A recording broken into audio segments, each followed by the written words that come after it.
Hey friends, hope you're all doing well. We're doing okay too, just really tired since we've been working non-stop. We wanted to answer a question many of you ask: how does our publishing process work? Most of our audiobooks are first posted on Patreon as paid content. They stay behind a paywall for a few months. After that, they become free to access on Patreon forever. Then, a few weeks later, we upload them to other platforms like YouTube, Facebook, and Twitter, X. Lately, our community hasn't been growing much, and we could really use your help. Please share our site in your Facebook groups, Discord servers, Reddit threads, Twitter, X, or with any friends who might be interested. Every little bit helps and we really appreciate it. Thanks a lot for being with us and supporting what we do, adding an air of mystery and uncertainty. Who among the players is working towards a different goal, and what do they hope to gain from it? Alas, Shino was just one of them, and he will only focus on his own agenda. As for the rest, he'll deal with them when he had the strength. Shino blended seamlessly into the group, his presence unnoticed as he quietly observed the others. Naturally, Naruto, Sasuke, and Dasu were all missing. One was being chased by bulls, one missing in action, and one went to provoke the sand boy to get a doctor's excuse notice, but got a free bendo instead. As he stood amidst the group, Shino felt the weight of a gaze full of discontent. His eyes flickered to the side, where he saw the puppet master, Kankuro, glaring back at him. To Shino, it was no surprise that Kankuro was unhappy. After all, he will be sacrificing his own reputation for the sake of the village. However, the new Shino is here, and what happens will remain to be seen. As Kankuro's stare shifted away, Naruto's arrival captured everyone's attention. With a graceful slide that would leave mere mortals injured, the protagonist joined the group with a flourish, stealing the spotlight from anyone who dared challenge his charisma. Unless it was Sasuke. You guys are the stars of the final round. After the short brief, the tournament kicked off with an explosive clash between two polar opposites, the genius and the mediocre, the stepping stone and the protagonist. As with all stories, the genius supporters were just waiting to be face-slapped while the audience will be shocked by what happens next. The perfect clickbait fight, an irresistible hook for everyone's attention. As Shino observed the arena from the waiting room, he couldn't help but notice a strange phenomenon. A sudden gust of wind, almost as if summoned by Naruto's declaration of his ninja way, swept through the spectators, causing the leaves to dance in the air. It was an eerie sight, but one that seemed to enhance the protagonist's already impressive aura. Was it mere coincidence, or was something more supernatural at play? Shino couldn't shake the feeling that this was the incarnation of Ajura at work, and that the outcome of the fight had been determined by forces beyond their understanding from the very beginning. Perhaps, these musings are nothing but a smoke screen, a diversion to make the audience think that there is more to the story than meets the eye. Like how dramatic pauses and expository dialogues in battles can be used to prolong the scene's runtime. But, who knows? In a world full of mysteries and hidden powers, even the most insignificant detail could hold the key to a greater truth. Or maybe it's really just the power of the human will? After all, destiny can be fought against, right? That's what Naruto proved after defeating Neji, who kept clamoring everything is fated. There's no way the reason that Naruto conquered fate was due to being the fated one, right? Shino's eyes gleamed behind his glasses as he watched the overwhelming amount of chakra radiating out from Naruto, enough to disrupt and affect the environment. Well, only the fated one has cheats like this, right?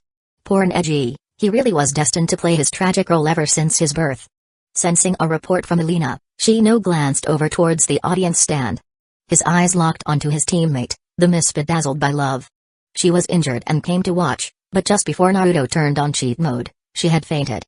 Everything just seemed like a coincidence, but when there are too many coincidences, it's hard to not think more. Shino's eyes flickered towards the audience stand, drawn by a sudden report from his teammate Elena. As he scanned the sea of faces, his gaze locked onto the one person he couldn't help but notice, his teammate who had been bedazzled by love.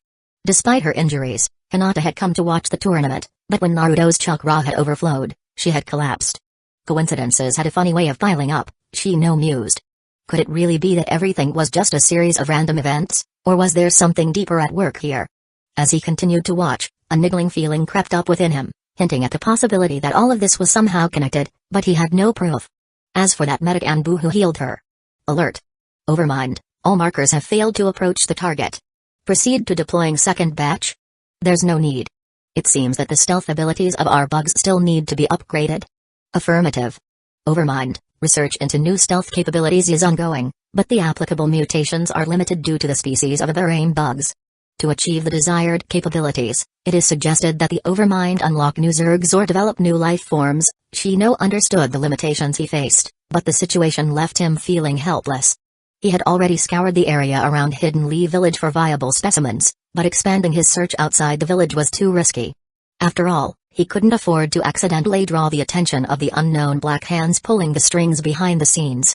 Furthermore, even if he were to send out his Zergs to other countries, the low efficiency of collecting the samples made it an inefficient use of resources. But once his retreat was secured, it would be time for the Zerg's expansion. With the spread of the creep, it was only a matter of time before his farming area expanded to unimaginable proportions, allowing him to conquer new territories and emerge as a true master of the swarm. Soon. Very soon. And I thought we were both uncool. Everyone's screaming for him now. It looks like he's part of the cool kids now. I don't think I can beat him. This is bad. Shikamaru's complaint came from the side. Even without his input, Shikamaru completed his monologue. It seems Shino's input was truly not necessary for the world to move forward. Shino's sharp gaze fell upon the field below, where the outcome of the battle had already been determined. Needless to say, the ending was destined to be one where the protagonist defies fate. Ahem. Shino's eyes shifted from the arena below, his mind already made up. With a determined air about him, he spun on his heel and headed down the stairs, ready to make his move. Oi, Shino, where are you going? It's not. Shikamaru's words trailed off as he stared at the participants in the waiting room. It seems he's still not here yet. Ah. Why are they one more troublesome than the other? The boisterous crowd was full of complaints, but that was Shino's cue. At an evenly pace, he arrived on the arena's battlefield, just as Genma had made the announcement. The timing almost seemed too perfect. Kankuro and Shino Abraham. Come down. The next fight was his turn. Chapter 33, Taunt. As fate would have it, the anticipated fight was originally called off due to Kankuro's reluctance to reveal his tactics. However, Shino couldn't help but wonder what would happen if his opponent were to be replaced by a clone. While he trusted in his father's ability to protect him, he couldn't shake the feeling of unease knowing that there were forces out there that would stop at nothing to get what they wanted. Who knows if Mr. Mgsnacher would send out his tentacles to kidnap him and force him to join the sinister abyss called Root. So, ever since the plan began, for his own safety, he made a bold move. His body in Hidden Lee village was no longer the real him. Ever since the implementation of his plan in the Abraham clan, Shino had already transported his main body to the safety of his base. The body active in Hidden Lee village was merely a clone, controlled remotely from his hidden base. With the replenishment from his bugs that have infiltrated every corner of Hidden Lee village, his clone could remain in action for a long time. Aided by Lena's assistive control, the mental energy consumed to generate the clone was greatly reduced to a level where he could sustain the clone all day. The only issue was the fact the bugs need to recharge chakra at a chakra power bank, mutated from his drones by sacrificing their biomass storage. Outside of the minor costs that left loopholes, it was a perfect replica, capable of fooling even those closest to him. Even if anyone did happen to discover that it was a clone, they would only assume that he had hidden his real body nearby. They knew he had camouflage insects, so they never suspected that he had the incredible power to remotely control his clone from afar. His insect clone was basically a shadow clone, but without independent consciousness. Instead, it was his avatar under manual control or Lena's assistive control. The battlefield was filled with anticipation as Shino's body suddenly dissolved into a swarm of insects. They swirled around in a dizzying display of agility and coordination before reforming into the shape of Shino himself, standing calmly at the side of the judge, Genma. He then said with a stoic face, "My main body is busy, so... clone? This." Genma stared at the young man with a bit of sweat on his face. Honestly, even he didn't notice until the young man revealed it. This isn't in accordance to the rules. Are you forfeiting? No, it's because I think this is boy. Are you underestimating the enemy? Genma's words hung heavy in the air as he interrupted the young boy in front of him. Shino's gaze remained steady, unflinching under the scrutiny of the experienced ninja. This shouldn't be allowed. Seeing his determined countenance, Genma hesitated, his eyes darting towards the Hokage seats where the Hiruzen was deep in discussion with the Kazekage. The audience was in an uproar. First, a missing contestant. Now, a clone shows up to fight. This Chunin exam had started to look more and more like a joke. As Shino awaited the final decision, he adjusted his glasses and gazed out at the waiting stands. His keen eyes fixed on Kankuro, whose face was contorted in a mixture of sweat and anxiety. Would he choose to forfeit once again, even in the face of a mere clone? Shino knew he couldn't change the trajectory of history so easily. If he wanted to force Kankuro to fight, he had to play some tricks. Aggressive tactics won't work because he would risk offending the Sand village. Although the Kazekage was a disguise, if he accidentally drew the aggro of the invading sand ninjas, it would be difficult to implement his following plans. So, Shino designed this soft tactic and left the decision in Konkuro's hands. By choosing not to fight a real opponent, Konkuro risked tarnishing the Sand Village's reputation, but mostly his own for being a coward. However, if he forfeited in the face of a mere clone, it would be like admitting that Hidden Leaf Village had given the Sand Village a handicap, yet they still couldn't overcome it and hid like a turtle. This would dump the Sand Village's reputation into the gutters, downgrading the scale of commissions they would receive in the future. After all, the words would be passed on that the ninjas of the Sand Village could only escape in the face of Hidden Leaf Village ninja clones. Shino's plan was a subtle nudge, a way to make Konkuro realize the gravity of his decision. However, the final choice rested with Konkuro. Shino could only watch and wait to see if his plan would succeed. If Konkuro still shrinks like a turtle, he would have to reluctantly postpone his plans to become a chunin and delay some of his other operations. Suddenly, Shino felt a line of sight lock onto him. Turning his attention over to the Hokage stand, he saw Hiru's and Sarutobi's gaze locked on him. Although far, he knew what the old man was implying by his look. As Shino stood there, his senses keenly attuned to his surroundings, he felt a prickling gaze lock onto him. Someone was watching him, and it wasn't just anyone, it was the Hokage himself. Despite the distance between them, Shino could feel the weight of Hiru's and Sarutobi's gaze, and he knew what the old man was silently implying. If the fight proceeds, he can't lose. Or Hidden Leaf Village will be the one that turns into a joke. But Shino was not one to falter under pressure. He had already made preparations, and he was confident in his abilities. His main body was safely hidden away, and he could now play the game his way without fear of consequences. Gaining Shino's confident affirmation, there was no change in the third Hokage's expression. He nodded stoically, his expression giving nothing away, but he could tell from the Hokage's body language that the old man was communicating with his attendant ninja in hushed tones. Not long later, the ninja came down to deliver the message. The Hokage and Kazekage agrees to let the match proceed. The audience were a bit surprised as they exchanged bewildered gazes. After they calmed down, their curiosity was piqued as they sat waiting with bated breath for the next thrilling bout. "Damn it, this bug boy," Konkuro uttered as he gritted his teeth. "Konkuro." Temari started, but hesitated. Konkuro struggled inwardly, but in the end, he still decided to forfeit. Although the village's reputation would be hit, as long as they could win the battle afterwards, it wouldn't matter.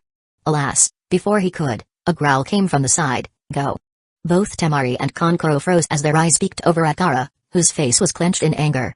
Sweat rolled down Konkuro's face as he uttered, "But my match doesn't matter at all." "I don't want to expose that man," agreed. Gaara's eyes narrowed as he surveyed the Kage stance, his expression distorting in anger and frustration as he tried his suffocation. His gaze then shifted to his brother Konkuro, and the intensity of his glare only seemed to increase. The air around him grew thick with tension, and even the others in the waiting stands could feel the weight of his gaze. It was as if Gaara's very will was enough to shatter the resolve of anyone who dared to cross him. He agreed. Gulp. Konkuro swallowed before he uttered in dissatisfaction, "Hey.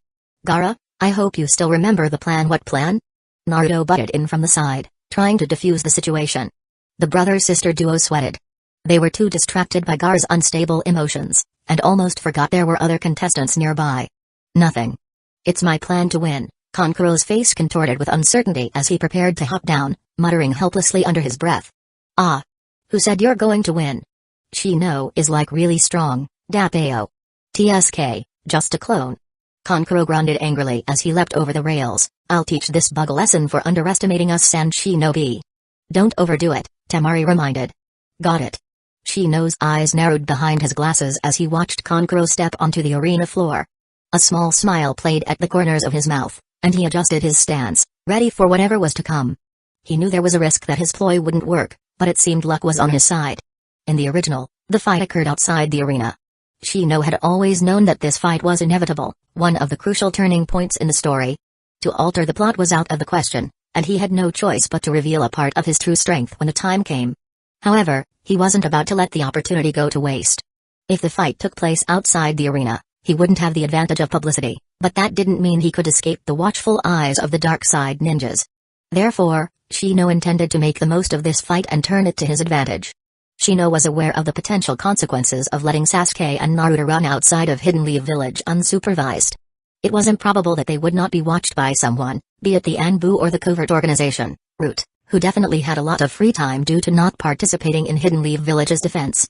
The outcome of this is that he would draw that bad old man's attention regardless. So, he made a strategic decision to reveal his strength publicly in the arena. By doing so, he could attract the attention of powerful figures such as the Jonins and the daimyos, and demonstrate the full potential of his bug techniques to his clan, increasing the propagation speed of the bug throughout his clan. Oi, referee, isn't it unfair to fight his clone? What if his main body is the weakness?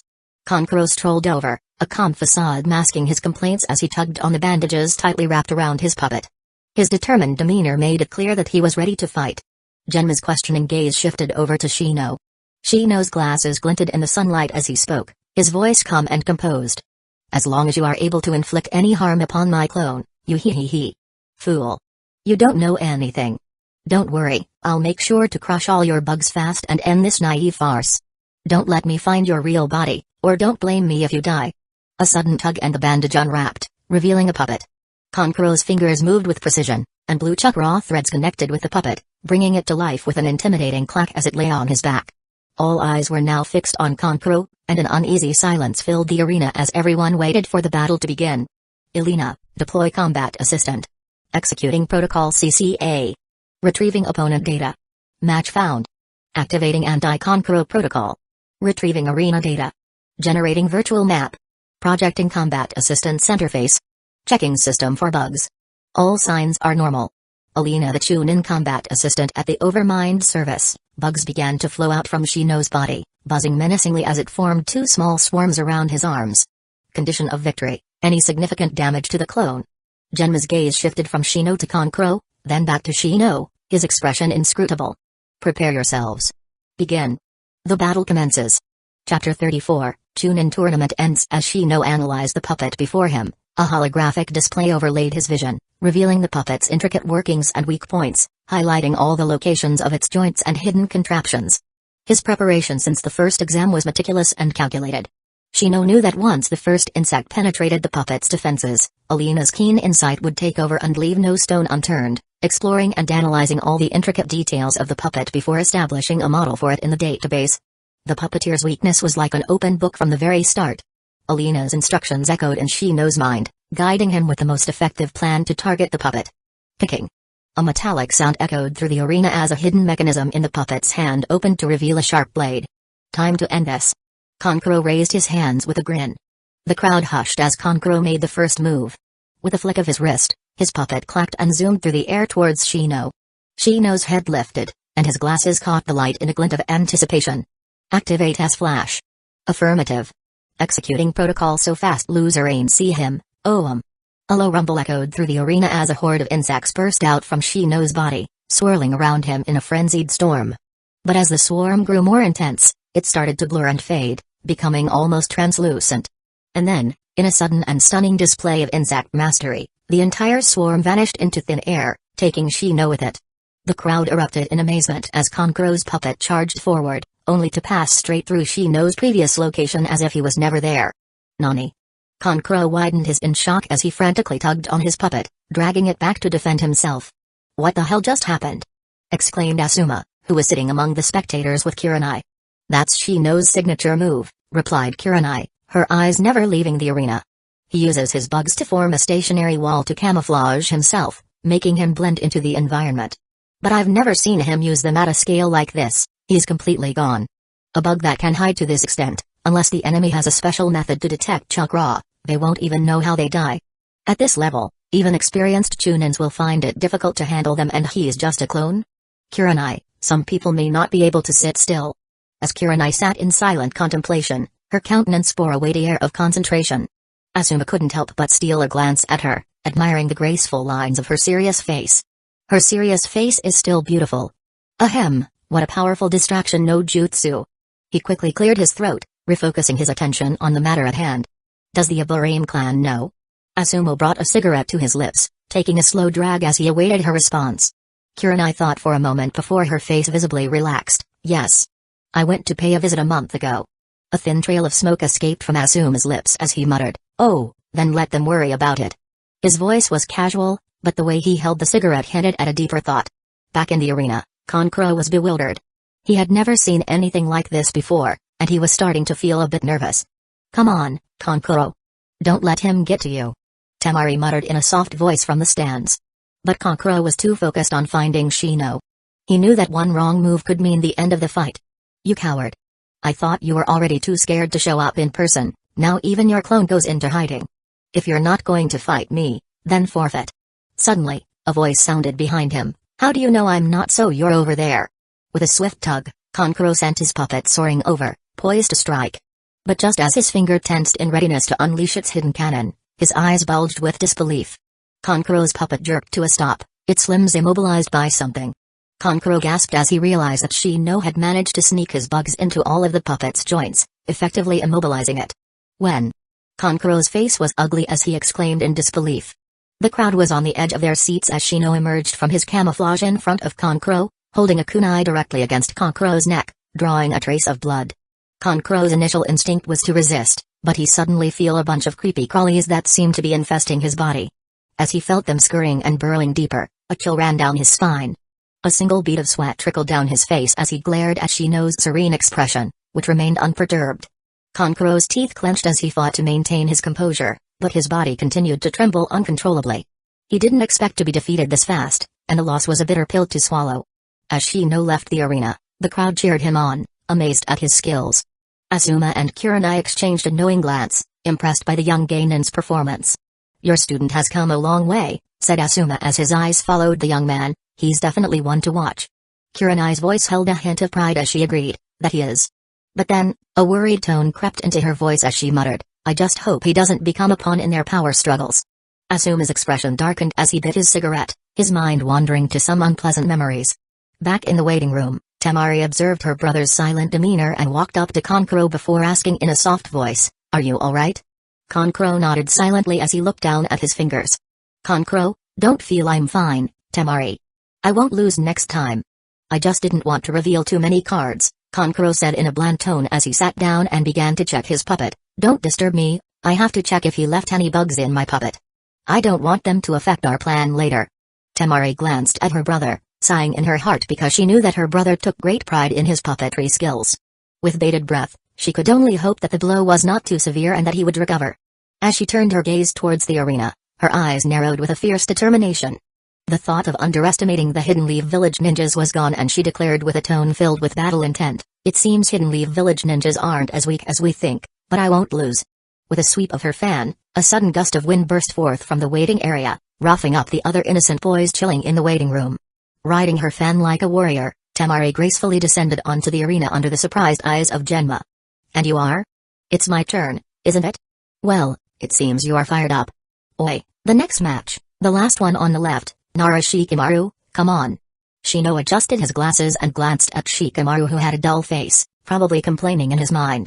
This time, Kankuro didn't forfeit. Will Shikamaru still think about surrendering? Alright. Shikamaru, do your best.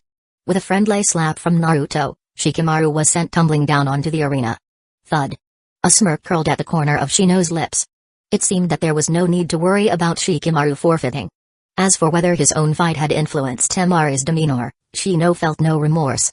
After all, even if Shikamaru's opponent let water, the lazy boy was bound to lose the match. The victory of Shino's match had came swiftly, so there wasn't much alteration in the time. Shikamaru still flexed his overpowered IQ to Temari, controlled her to have a face-to-face bonding moment, and planted a seed for his future tortuous and troublesome marriage life. As expected of the genius with over 200 IQ, with one battle, he had achieved many important goals, displaying his skills, delaying time for Sasuke, and picking up a hot chick. With the extra delay from Shino, there wasn't even a need to wait for Nope. The Kakashi and Sasuke still showed up fashionably late, posing arrogantly and stealing the spotlight from Shikamaru. Gaara, not wanting to be outdone, made a dramatic final boss appearance, one that shook the arena with the sounds of bones being crushed and screams filling the air. The clash between the supporting characters began. Yeah, who would have expected that Naruto is the main character with these two badasses? Oh, but the show is called Naruto. Alert. Target Kiba Inuzaka, tagged in Overmind's Black Book, has been incarcerated. Please determine what action to take. Oh. Deduct 1 point from the Kiba interruption variable. Affirmative, Overmind. Well, Kiba should be fine. Then, his mouth twitched as he heard Kankuro and Temari's incessant chatter nearby. They kept mentioning the plan out loud over and over, like he wasn't there. Well, it doesn't matter since he already knew about it. Returning his focus to the tournament, Shino's eyes narrowed as he watched Sasuke's lightning-fast movements on the battlefield. Shino couldn't help but complain inwardly. It took him months of training plus the assistance of the evolutionary bioenergy to attain Lee's weightless speed, while Sasuke merely disappeared off-screen for a month then comes back upgraded with the same speed. Fortunately, his upgrades were not just focused on speed. His system brought him an all-round upgrade to his physique, giving him an arsenal to take on a variety of opponents. Otherwise, Shino might have been left questioning who the true cheater was. As the battle reaches its climax, Alina dutifully alerted Shino once more. Alert, Overmind. Discovered multiple unconscious targets in stadium. Scenario matches initiation of event, Hidden Leaf Village Crush. It seems they have started. His lips curled slightly into an imperceptible grin as he murmured, "It's about to begin." Shino's gaze fixed on the Kage stands as he adjusted his glasses. Alina, begin Operation Chunin Curtain Call. Affirmative, Overmind. Executing Protocol CCC. Ensuring stealth mode. Deploying Zergs to pre-established locations. Marking trackers on virtual map. Checking for conflicts and errors. It was finally time for the final part of the Chunin exam, and he had prepared long ago and for this event that may be triggered at any given moment. All signs normal. All Zergs ready to be deployed into combat. Overmind, please give the order. Alina is at your service. As the swarm of insects that formed his body began to disperse in the air, a sly smirk slowly crept onto Shino's face. It's time to feast. Chapter 35, Hidden Leaf Village Crush begins. Feathers fell like snow from the sky, blanketing the spectator stands in an eerie silence. To the untrained eye, it was a picturesque scene, but Shino knew better. He knew the danger of this deadly genjutsu that could lull unsuspecting victims to sleep. Luckily, he was immune, even more so than the original Shino. Boom. As if on cue, an explosion rocked the Kage stands, shattering the peace and signaling the start of chaos. Rumble. And in the distance, the sound of crumbling walls echoed through the air as giant snakes burst through the gates of Hidden Leaf Village, leaving a gaping hole for invading ninjas to storm through. The clash of ninjas abruptly began. With the ignition of the war, death followed swiftly, reaping lives within moments after the war broke out. As these sacrificed ninjas fell to the ground, defending and fighting for their village, Zergs discreetly burrowed out from the ground, claiming their martyred corpses and dragging them down into the abyss below. However, no one noticed. The ground beneath their feet was the last thing on their minds, for they were too focused on the enemies ahead. And if anyone did catch a glimpse, they would surely chalk it up to the enemy's tactics, never suspecting the true horror lurking beneath. As the earth shook beneath their feet, the citizens of Hidden Leaf Village ran for their lives, their screams and cries echoing through the air. Despite knowing the impending danger, the village had made a difficult decision to not evacuate all civilians, so as to avoid alerting the enemy of their preparations. This left many trapped in the crumbling buildings, forced to fight for their survival amidst the chaos and destruction. Only the most vulnerable, such as the children and women, were safely evacuated, leaving the rest to face the consequences of war. If there is anyone that deserves sympathy in this war, it was these innocent villagers. Helpless and unarmed, these innocent victims could only watch in terror as the war raged on, hoping and praying that they would not become the next casualties. Some fought back, while many others could only watch helplessly as the collateral damage spread to them, perishing in the process if they were unlucky. Even if they desired to fight back, not everyone is a ninja. In a world where only the ninjas had the power to fight, the civilians were left defenseless and vulnerable to the merciless forces of war. From the remaining villagers who watched in despair as their homes crumbled to the ground, to the unfortunate sleeping victims in the stadium who suffered from ninja attacks that strayed from its intended target, to the unprotected foreign merchants and visitors who were merely in the wrong place at the wrong time, to the hapless ninjas of smaller villages caught in the crossfire, death was rampant and indiscriminate. The enemy could only capture a fraction of the casualties, but for Shino, who had transmigrated over into this world, it was a first-hand experience of the grim reality. The horrors of war knew no boundaries in the world of ninjas. Hey, no wonder there are always kids who grow into villains desiring world peace, unless they had value to be protected. The cruelty of this world to the weak is like a whip that drives them to be stronger, pushing them to their limits such that their personalities become more and more distorted, Shino inwardly commented as he watched the tragedy unfold on the streets around him. For Shino, it was all inconsequential. Regardless of hero or villain, friend or foe, they would all serve the same purpose, all in the end will be my nourishment. An ominous aura diffused around Shino as Zergs burrowed out from the ground in the collapsed structures around him. Within a minute, the battlefield was cleaned of its corpses, both ninjas and civilians alike. In the depths of the U underground, an intricate web of drones moved with precision towards a hidden lair, delivering their precious cargo as nourishment for the creeping, insatiable biosphere. With each passing moment, The writhing mass seemed to come alive, pulsating with energy and vigor as it devoured all that came in its path. Tentacles extended from the seething creep, burrowing ever deeper into the earth to extract more sustenance for the growing behemoth. Meanwhile, amidst the confines of the biosphere, was the controller of the clone, but with a complete overhaul in his appearance. He was now a tall, lean man, his presence captivating the senses. His hair, strands of chestnut brown, intricately woven with vibrant streaks of mysterious purple, bestowed upon him an aura of otherworldly allure. The only resemblance to his original form was his resplendent garb of the Abraham lineage, with round sunglasses perched upon his visage and a high collar coat. But the coat, that only cascaded down to his knees, hinted to the bygone days when the boundaries of childhood were left behind. Behold, this embodiment of manhood was none other than the enigmatic Shino himself. Once a mere lad of tender 13 summers, his fate had taken an unforeseen twist with the transformation from the Zerg system and the evolution brought by his biomass points. The boundaries of time and nature intertwined, orchestrating a metamorphosis beyond comprehension. As if touched by the hand of some arcane force, his physical vessel matured, transcending the ordinary bounds of growth. The flowering of manhood arrived prematurely, transforming him into a youthful man in his 20s. And yet, a peculiar stasis now seized him, a mysterious pause in the relentless march of time, his body eternally suspended in a state of optimal equilibrium. He could sense this state would be maintained for an eternity, providing that his biomass suffices for daily consumption. Alas, such a conspicuous visage would not escape the prying eyes of other ninjas, beckoning undue attention and potential peril. To evade unnecessary scrutiny, he has resorted to his artful mastery of transformation jutsu, employing it as a temporary veil for his appearance. Thus, the shroud of secrecy enveloped his true essence, his main body hidden from most prying eyes, but Shino knew it was a dangerous walk on a tightrope. A sudden growth spurt was intriguing, but many may pay no heed even when discovered. However, if his ageless appearance was revealed through long-term exposure, the dissection table is his final destination. It was simply another reason why his main body couldn't stay. When his base neared completion, he had already established plans to retreat behind the scenes. Now, at this climactic juncture, the perfect reason was established, one both his parents nor Jonin instructor could argue against: his safety was in jeopardy.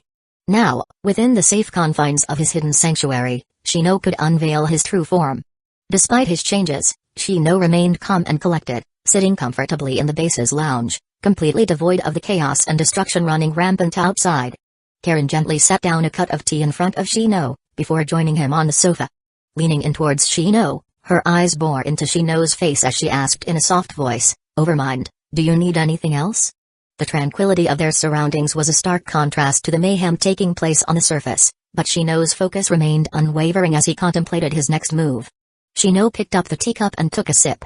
As Shino savored the tea's flavor, his focus remained unbroken.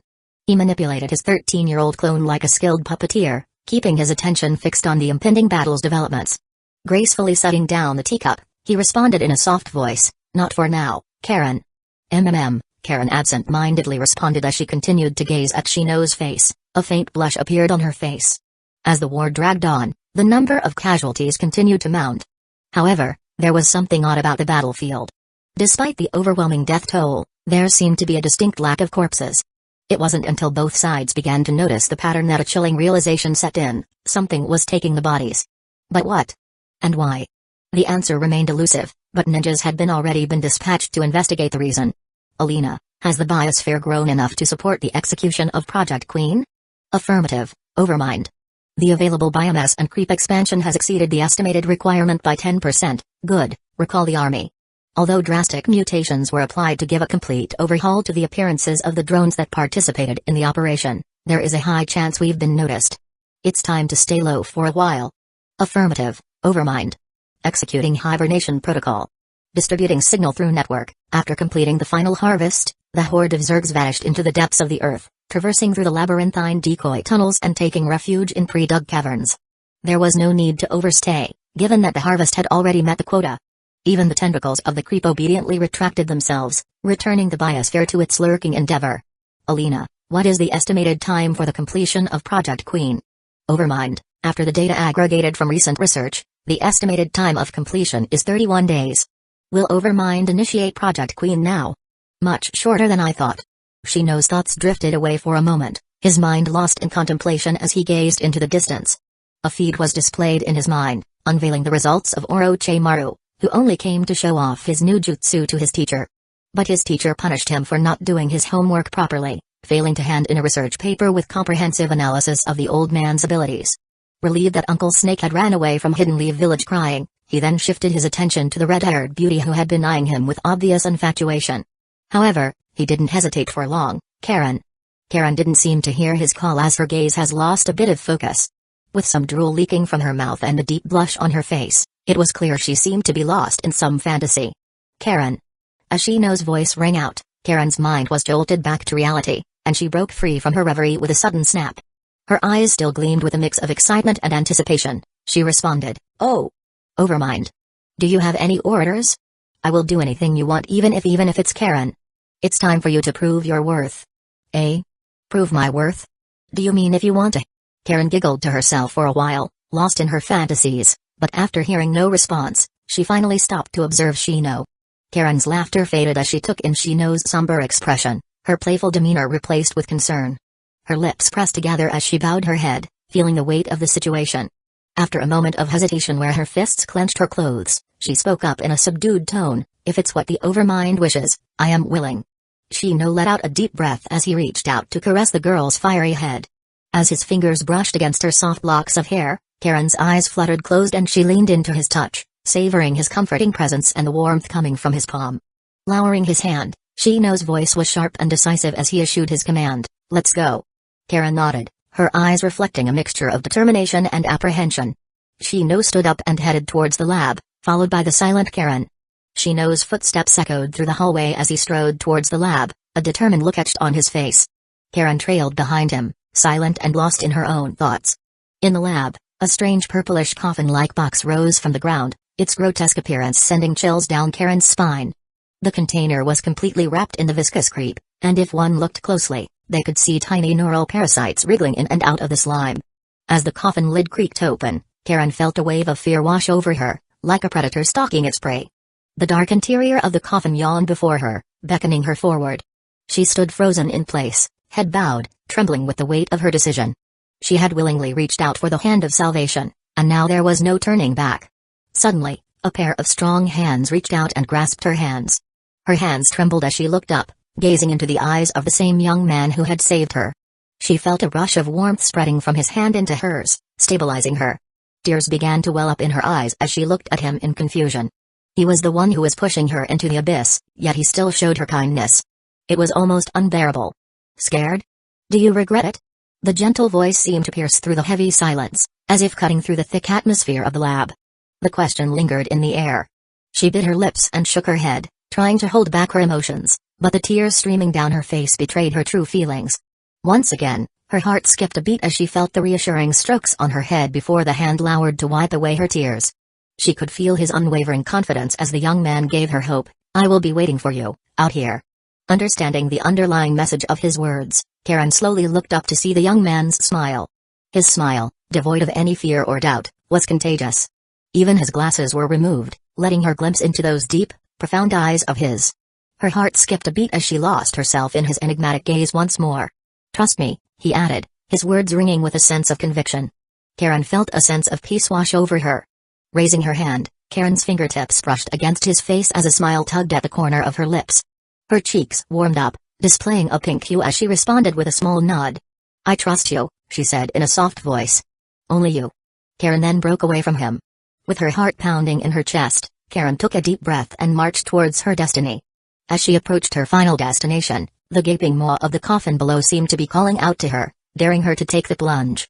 And without a second thought, she stepped forward into the darkness, leaving behind everything she had ever known.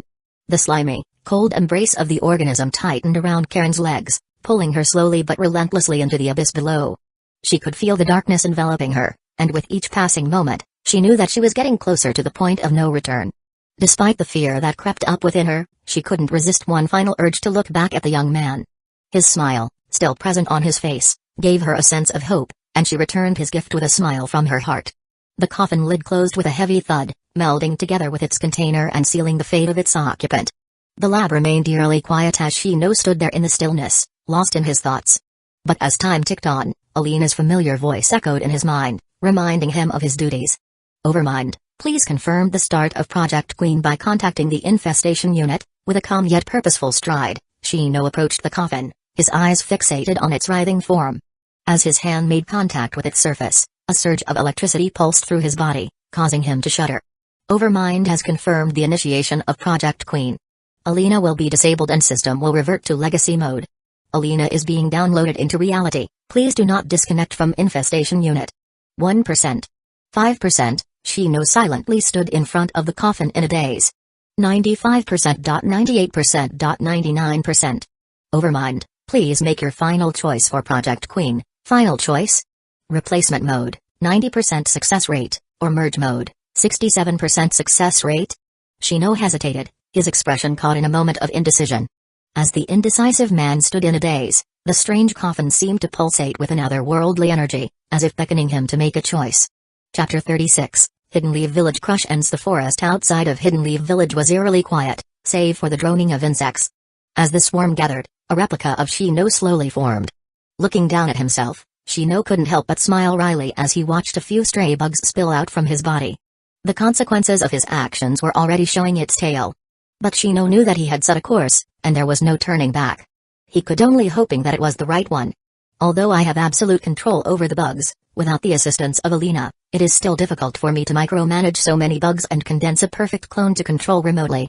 Not only that, I won't be able to maintain the clone while I am asleep or unconscious. Hey, it's difficult to be a Zerg Overmind with a normal human mind. As the insects continued to crawl out of his body, Shino remained unfazed. He had anticipated this minor setback, knowing it would have little impact on his combat abilities. Each of his clones had been crafted with precision, optimized with unique mutations of bugs that allowed it to surpass the capabilities of a typical insect clone. While his insect replicas maintained a formidable combat power, they did have their limitations. They lacked the ability to harness normal ninjutsu, and their movements were not as nimble as Shino's original body, which had been evolved. Nevertheless, he had no doubt that his insect army would be a force to be reckoned with, even without Alina's assistance. Well, it'll do. Let's get started. I don't want to be late and delay the plot. If Alina's calculations were correct, the Sand Trio should show up at any moment, with Sasuke right behind. In the obscured shadows of the forest, Shino adjusted his glasses and patiently waited for the arrival of the actors. Although his map system no longer had real-time updates, he could still sense the approaching actors' locations. After all, he had covertly placed a female bug on them. Honestly, Shino realized how broken this female bug is. If he didn't have his system's Zerg network, this bug would probably be his main method of tracking. But with his advanced Zerg network, he only needed to use the female bug to distinguish the special targets from all his other marked targets and bug monitors spread throughout Hidden Leaf Village. He could then concentrate his thoughts to sense the female bug's location through the Zerg network, and he could even receive some arbitrary visual and audio intel as a bonus. Shino's gaze flickered upwards, his glasses glinting in the filtered sunlight that crept through the forest canopy. They're here. With a calm and measured breath, he prepared himself for the impending encounter. The moment Kankuro and Temari halted their movements, Shino sensed the tension in the air. It was palpable, thick enough to be cut with a kunai. Sasuke had finally caught up to them, and it was clear that he wasn't going to let them off. Knowing Temari had already failed once, Kankuro, ever the loyal brother, offered to hold off Sasuke while Temari took Gaara to safety. As Temari left with Gaara, Sasuke was about to eliminate his obstacle. Naturally, that was Shino's cue. The duo, who were about to start, vigilantly glanced at the swarm of bug gathering on the branch of a tree beside them. It didn't take long for the figure of Shino to appear. Adjusting his glasses, Shino glanced at Sasuke before declaring, "I'm your Appu, your bug boy." Kankuro's angry growl reverberated in the forest, interrupting him. Shino's mouth twitched. Honestly, he seriously didn't remember Shino being interrupted left and right this much in the anime, and definitely not at this cool moment of his. "Shino? Why are you here?" Sasuke questioned. "I put a female insect on you. Only a female, you and your bugs. Do you think you can be so arrogant after you beat me once with petty tricks? I haven't even shown you the full extent of a first-class puppeteer yet." Kankuro interrupted as he began to unfurl his puppet. Shino could only sigh inwardly inside.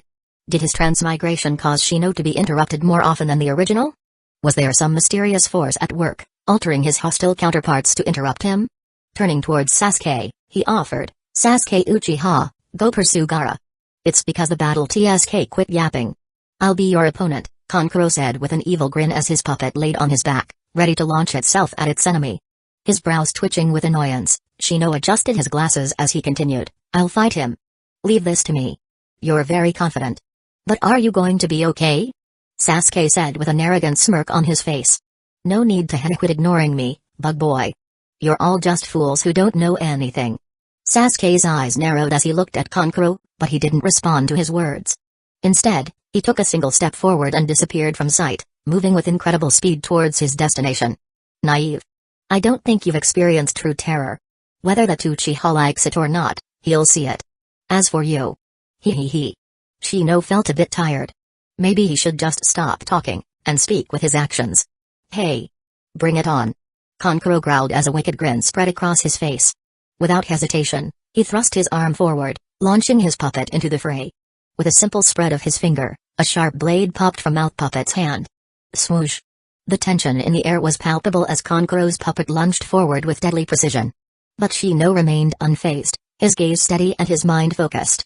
With a swift motion, the puppet's blade extended towards Shino's heart, ready to strike. Yet in a split second, the scene turned on its head. The bugs around Shino's chest suddenly receded, leaving a gaping hole in their wake. Kankuro was left dumbfounded as his puppet's hand sliced through thin air and passed right through the hole. Nani? Clone? When? From the very beginning, but Shino wasn't going to tell the ignorant bloke that. A true puppet master controls his avatar from afar, not playing around with wooden puppets in close combat. With a thought, the bugs composing Shino's body surged forward, encasing the puppet and drilling into every one of its joints. Damn, this again. I'm not falling for it. Kankuro angrily growled. Kankuro's movements were lightning quick as he furiously waved his hands to counter Shino's attack. With a sudden swish, the chakra thread sliced through the air, causing the wooden puppet to split apart into multiple pieces. Then, the puppet's head and chest suddenly split open, revealing two ominous-looking barrels. Bang! Bang! Two balls were shot out from the barrels towards the insect swarm. As the balls approached, Shino's body contorted as two gaping holes opened up, intending to let the bombs pass through. Oh no you don't. Explode. Boom. A sudden eruption of purplish smoke spewed out of the balls, spreading out and seeping into the surroundings with a menacing hiss. They were poisonous. The toxic fumes swiftly corroded everything in their path, reducing the area to a wasteland. The hapless bugs, unfortunate enough to be caught in the noxious cloud, were quickly dissolved into slimy, oozing messes. With bated breath, Kankuro remained concealed in the thick underbrush, his eyes darting back and forth across the battlefield. As the poisonous smoke gradually dissipated, his gaze fixed upon the tree that Shino had been standing in just moments before. His eyes suddenly narrowed. Gone? No, how is this possible? A sudden jolt of fear coursed through Kankuro's body, as sweat dripped down his face. He felt a strange but familiar creepy-crawly sensation spreading from his back. An ominous sensation crept up his spine as he felt the disgusting sensation slowly inching towards the front of his body. When? Behind him, Shino adjusted his glasses and sighed. The bug user couldn't help but feel a tinge of sympathy for his opponent as he watched Kankuro's sweaty face contort in discomfort. Of all the foliage he could use to hide, it was an unfortunate coincidence that Kankuro had chosen to hide in the very same bush he had been using as cover. That's right, the Shino that had appeared was actually a clone. Oh, to be more accurate, it was a clone of a clone. This was also a part of the arsenal of the optimized clone. It could split off a good portion of normal spare bugs and some sound bugs to form a hollow clone. This shell didn't have much combat capabilities, but it was perfect for communication and distraction. As for the real clone Shino, he was hidden in a bush, using his camouflage ability from the start. Shino's bug-based abilities were impressive, but they did have their limitations. Unlike the advanced Alina combat assistance system which had optimized manipulation that granted him complete invisibility, Shino's solo bug camouflaging only allowed him to form stationary walls of concealment. This meant that he couldn't use it to sneak up on an enemy while remaining invisible. Shino had initially intended to let the camouflaged bugs he had spread out in the surroundings slowly infiltrate Kankuro's body, but who would have expected the boy to deliver himself up to the chopping board? This was an opportunity too good to pass up, so Shino could only heartlessly slam down the butcher knife on the unlucky fella. Hearing the screams of agony in front of him, Shino could only do his best to control his bugs such that they don't accidentally kill Kankuro. This poor puppeteer still had a role to play in the future, even though the poor fella can't even afford to control as many puppets as an old granny. Plus, Shino knew that Gaara will be whitewashed. And he certainly didn't want to get on the future Kazekage's blacklist, even though he knew the poor boy will be the host to a comedic flop, featuring the Kage who was easily whopped by the not-so-scientific version of the Big Bang Theory. But the punishment for interrupting him was not forgotten. Unlike another dog, this one wasn't a heavy offender, so he can escape being marked in the black book. He should feel lucky for receiving such a light punishment. Shino's eyes drifted out into the dense forest as he stood there, his hands tucked nonchalantly into his pockets. As for supporting Sasuke? Sorry, that's Naruto's job. He didn't want to inadvertently affect the results of Naruto's infamous art of negotiation. Boom. A deafening boom echoed in the distance, causing the earth to tremble beneath Shino's feet. He knew that the long-awaited final battle had finally begun. With a calm demeanor, he commanded his bugs to return to his body. With a brief glance at the unconscious form of Kankuro, Shino couldn't help but shake his head in disappointment before calling out, "Old man, I'm fine. There's no need to worry about me. I'll head out first." His body buzzed and disintegrated into a swarm of buzzing insects that took flight, dispersing into the surrounding forest. Emerging from the shadows nearby, Shibuya Barame's visage betrayed a faint grin as he surveyed the disappearing bugs and the living Sandgain in. Naturally, it wasn't his son he was worried about. He was just ensuring that there would be no diplomatic issues. Now that he had no worries, he can continue the mission he was tasked with, monitoring and gathering intelligence on his targets. With a deft twist of his body, he transformed into a flurry of insects that streamed forward towards the site of the ongoing battle. As the silence settled over the forest, the unconscious Kankuro lay still, his fate uncertain. But then, a sudden gust of wind blew through the trees, and a blur of blonde pigtails appeared out of nowhere, swooshing past on her journey to escape. Moments later, she screeched to a halt and hopped back. With a deft swoop, the Kunoichi snatched up her brother and, with a few well-placed slaps, awakened him from his beauty sleep. Where the tree leaves dance, one shall find flames. The fire's shadow will illuminate the village. And once again, tree leaves shall bud anew. Hiruzen Sarutobi. Upon closer scrutiny, it becomes evident that his words were not only true but also held a hidden meaning, as if hinting at something ominous yet to come. Interpreting between the lines, one would realize that there will always be shadows to the fire that will illuminate the village. The original story already had many. Now, there is another. With eyes as sharp as a hawk's, Shino stood atop a towering tree, silently overseeing the unfolding events below. Obscured behind the curtains of stealth bugs, he meticulously planned each move, taking advantage of the chaos to reap some unusual rewards from the final battle, one with a giant toad sticking a sword into a frog stuck at the bottom of the well of seals. All the while, Shino kept a watchful eye on the events affected by the intricate web of plans he had spun, ensuring that everything played out according to his original expectations. Danger and opportunities continues to coexist with this village, but the foreknowledge of the plot would be his ticket to a stable environment for development. If his predictions were correct, those two should have already arrived. Akatsuki, huh? Shino muttered with a sly smile, I wonder if they will let the world know pain first, or if the world will be gone first.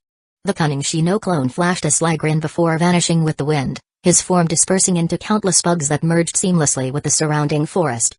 Chapter 37, Prophecy. The skies were gray and overcast, a perfect reflection of the somber atmosphere that hung over the village of Hidden Leaf Village. It was the day of Sandaime Hokage's funeral, and ninjas from all over the village had come to pay their respects to the late leader. Shino, like many of the Hidden Leaf Village 11, stood amongst the sea of black-clad mourners. Shino had always respected Sandaime. But apologies, it wasn't worth risking his main body at times like this. So naturally, he showed up as a clone. Well, he still wore a mourning outfit with no high collar to show his modesty. This was still better than the Kakashi who wouldn't take off his mask, right? An air of mystery hung over the gathering of Jonins as they remained silent on the matter of Shino's apparent breach of decorum. It was impossible to tell whether any of them had uncovered his audacious act of sending a clone, yet they all seemed to share an unspoken agreement to keep their thoughts concealed. It left one to wonder, had disillusionment with the Hokage permeated the ranks, enough for them to disregard his minor disrespectful behavior?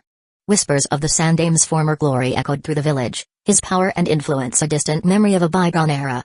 On the other hand, the Sandaime, recognized by the later generation, made many decisions that left disappointment in the hearts of many. Yet, despite his diminished stature and waning tactics after his return to power, there was an unspoken understanding that his mere presence served as a formidable defense against any potential threat.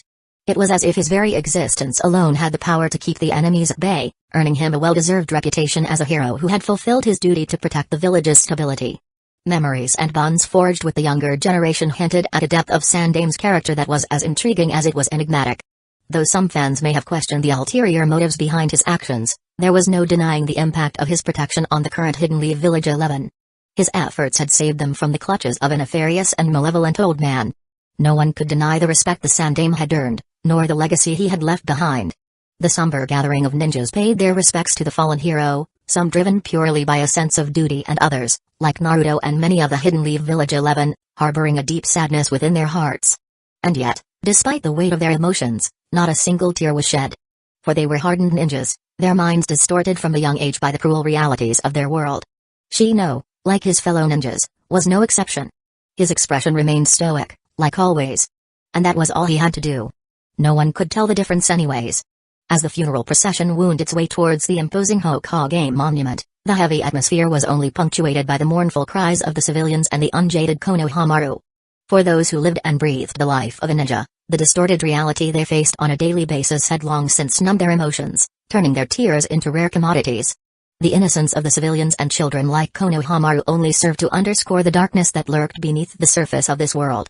As the ceremony commenced, like many of his fellow ninjas, Shino stood resolutely despite the drenching rain. A normal person may worry about getting sick, but ninja with their tougher physiques had no such worry. As the ceremony began, Shino and his fellow ninjas stood steadfast in the face of the torrential rain, their unyielding forms a testament to their hardened bodies and iron wills. To a normal person, the thought of standing drenched in the rain would have brought worries of illness and discomfort. On the other hand, their ninja physique let them disregard these trivial issues. This was even more so for Shino, who possessed immunity to most diseases in light of his infestation pit ability. This difference only highlighted the disparity between the ruling class and the commoners. This world was unfair and crooked, transformed by the ancestors to only allow ninjas to thrive, and all other humans left to be exploited. Well, there was already enough water pouring down on them, and there was no need to continue pouring dirty water on the essence of the ninja world, which mainly thrives on adrenaline-pumping battles. The funeral proceeded in a somber mood, as each ninja paid their final respects to the departed in their own way. The air was filled with the sound of prayers and hymns, lending an eerie sense of tranquility to the proceedings. As the ceremony drew to a close, a hushed silence fell over the gathered mourners, and one by one they lined up to offer a single white flower as a mark of respect to the departed heroes. It was a poignant reminder of the fragility of life, and a solemn promise to remember those who had gone before. As the mournful atmosphere enveloped the gathering, the elders took it upon themselves to impart wisdom to the younger ninjas, particularly Naruto. Their words were shrouded in mystery, designed to uplift the spirits of those who remained behind. Honestly, Shino had an inkling that the solemnity of the occasion wouldn't have elicited much conversation, were it not for the team's concern for Naruto's well-being. It appeared that even experienced Jonin like Kakashi and Shunin like Iruko had a responsibility to keep a tight rein on Naruto's emotions. After all, letting the Jinchuriki's turbulent emotions run amok could prove to be a risky gamble. The ceremony continued for what felt like hours, but eventually, it came to a close. Shino watched as the body of Sandame was carried away by a group of pallbearers. It was clear that the old man's final resting place would be a place of great honor and protection, a testament to the respect and gratitude the village held for their fallen leader, but also ensuring that his knowledge and secrets were kept safe. The secrets contained within the old man's body were far too dangerous to fall into the wrong hands, and they would do whatever it takes to protect them. However, Shino wasn't too confident about their security measures. After all, there was already precedence with the first and second Hokage's bodies. Well, any weaknesses in their defenses would only make his future endeavors easier, but this is still to be determined. As the rain ceased, a glimmer of sunshine peeked through the dissipating clouds. The mood of the crowd began to lighten somewhat, as if a weight had been lifted off their shoulders. As he made his way back through the streets of Hidden Leaf Village, Shino couldn't help but reflect on the state of the village. The recent attack by Orochimaru had left Hidden Leaf Village in ruins, and the rebuilding process was just beginning. Everywhere he looked, he saw evidence of the destruction that had been wrought, but the villagers worked vigorously to repair the village, with bright smiles that looked towards the future. But as he rounded a corner, Shino caught sight of something that caught him off guard. On a nearby rooftop, he saw Jiraiya, one of the legendary Sannin, sitting alone and staring out over the village. Jiraiya had always been an elusive figure, evading detection with ease. This rare moment of vulnerability, where he was visible to the public, was unprecedented. There was no doubt that the man was grieving for his beloved mentor, but, as expected, he was absent from the funeral just like in the anime. Shino was about to continue on his way when he noticed something odd. Jiraiya had summoned an old toad with striking white hair and goatee, and he was talking to it in hushed tones. Their conversation was shrouded in a veil of secrecy that piqued the interest of anyone who happened to witness it. Shino was too far away to hear what they were saying, but his instincts felt a sense of unease about the conversation. As Shino strolled along the path, his expression betrayed nothing, but his mind was hard at work. He had already dispatched a bug that was specialized for stealth to approach the area discreetly, gathering intelligence on what was happening. It was a rare chance to gather information he needed to stay ahead of the game. Shino's bug moved with practiced stealth, inching closer to the source of the tense conversation, but keeping a good distance to avoid discovery. It wasn't long before the sound of Jiraiya's voice reached him, and his curiosity piqued. What could the great toad sage be discussing in hushed tones with his summoned companion? Shino strained his senses, eager to uncover the secrets hidden within their words. Kashira, last time you told me something about that a Burame boy made you feel uneasy, Jiraiya said. Can you confirm it this time? Could he have anything to do with the new prophecy more than 6 months ago? As Shino listened to Jiraiya's conversation with the toad, he was struck by the shocking revelation that the sage was speaking of events that had occurred over 6 months ago. Wasn't that when he had just transmigrated? Shino couldn't help but wonder if this was mere coincidence or if there was something deeper at play. Perhaps the great toad sage had somehow foreseen his transmigration, or even the future he was destined to bring. Fukasaku, the toad that Jiraiya had summoned, croaked after a moment of hesitation. Jiraiya-chan. Indeed, I remember that boy made me feel uneasy last time. Maybe. With his usual calm exterior, Shino gave no indication of the storm brewing inside. His mind raced with questions and doubts as he tried to maintain his composure. Had he really been discovered so easily?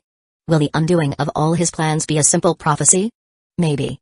Fukasaku continued, I just felt that boy's bugs may be delicious. Gaku Jiraiya almost fell to the ground as he heard this. Oi, Kashira, that's not what you said last time. Hey, Jiraiya-chan. I really did feel something ominous from that boy last time, but this time I couldn't sense anything. Well, it can't be helped. Maybe I really was just hungry because Kakin hadn't made dinner for me when you summoned me. Oh, I suppose it's a good thing that he has nothing to do with that prophecy, Jiraiya said, his voice low as he observed the boy walking into the distance. If there's anything going on, I'll... Shino's bug crawled away undetected, and he let out a silent sigh of relief. He couldn't shake off the feeling of dread after hearing the prophecy, but he knew he had to stay composed. For now, it seemed his secret was still safe, but the thought of being almost exposed made his heart race. Thankfully, his decision to keep his main body hidden had paid off. Maybe that's why they didn't confirm his identity yet.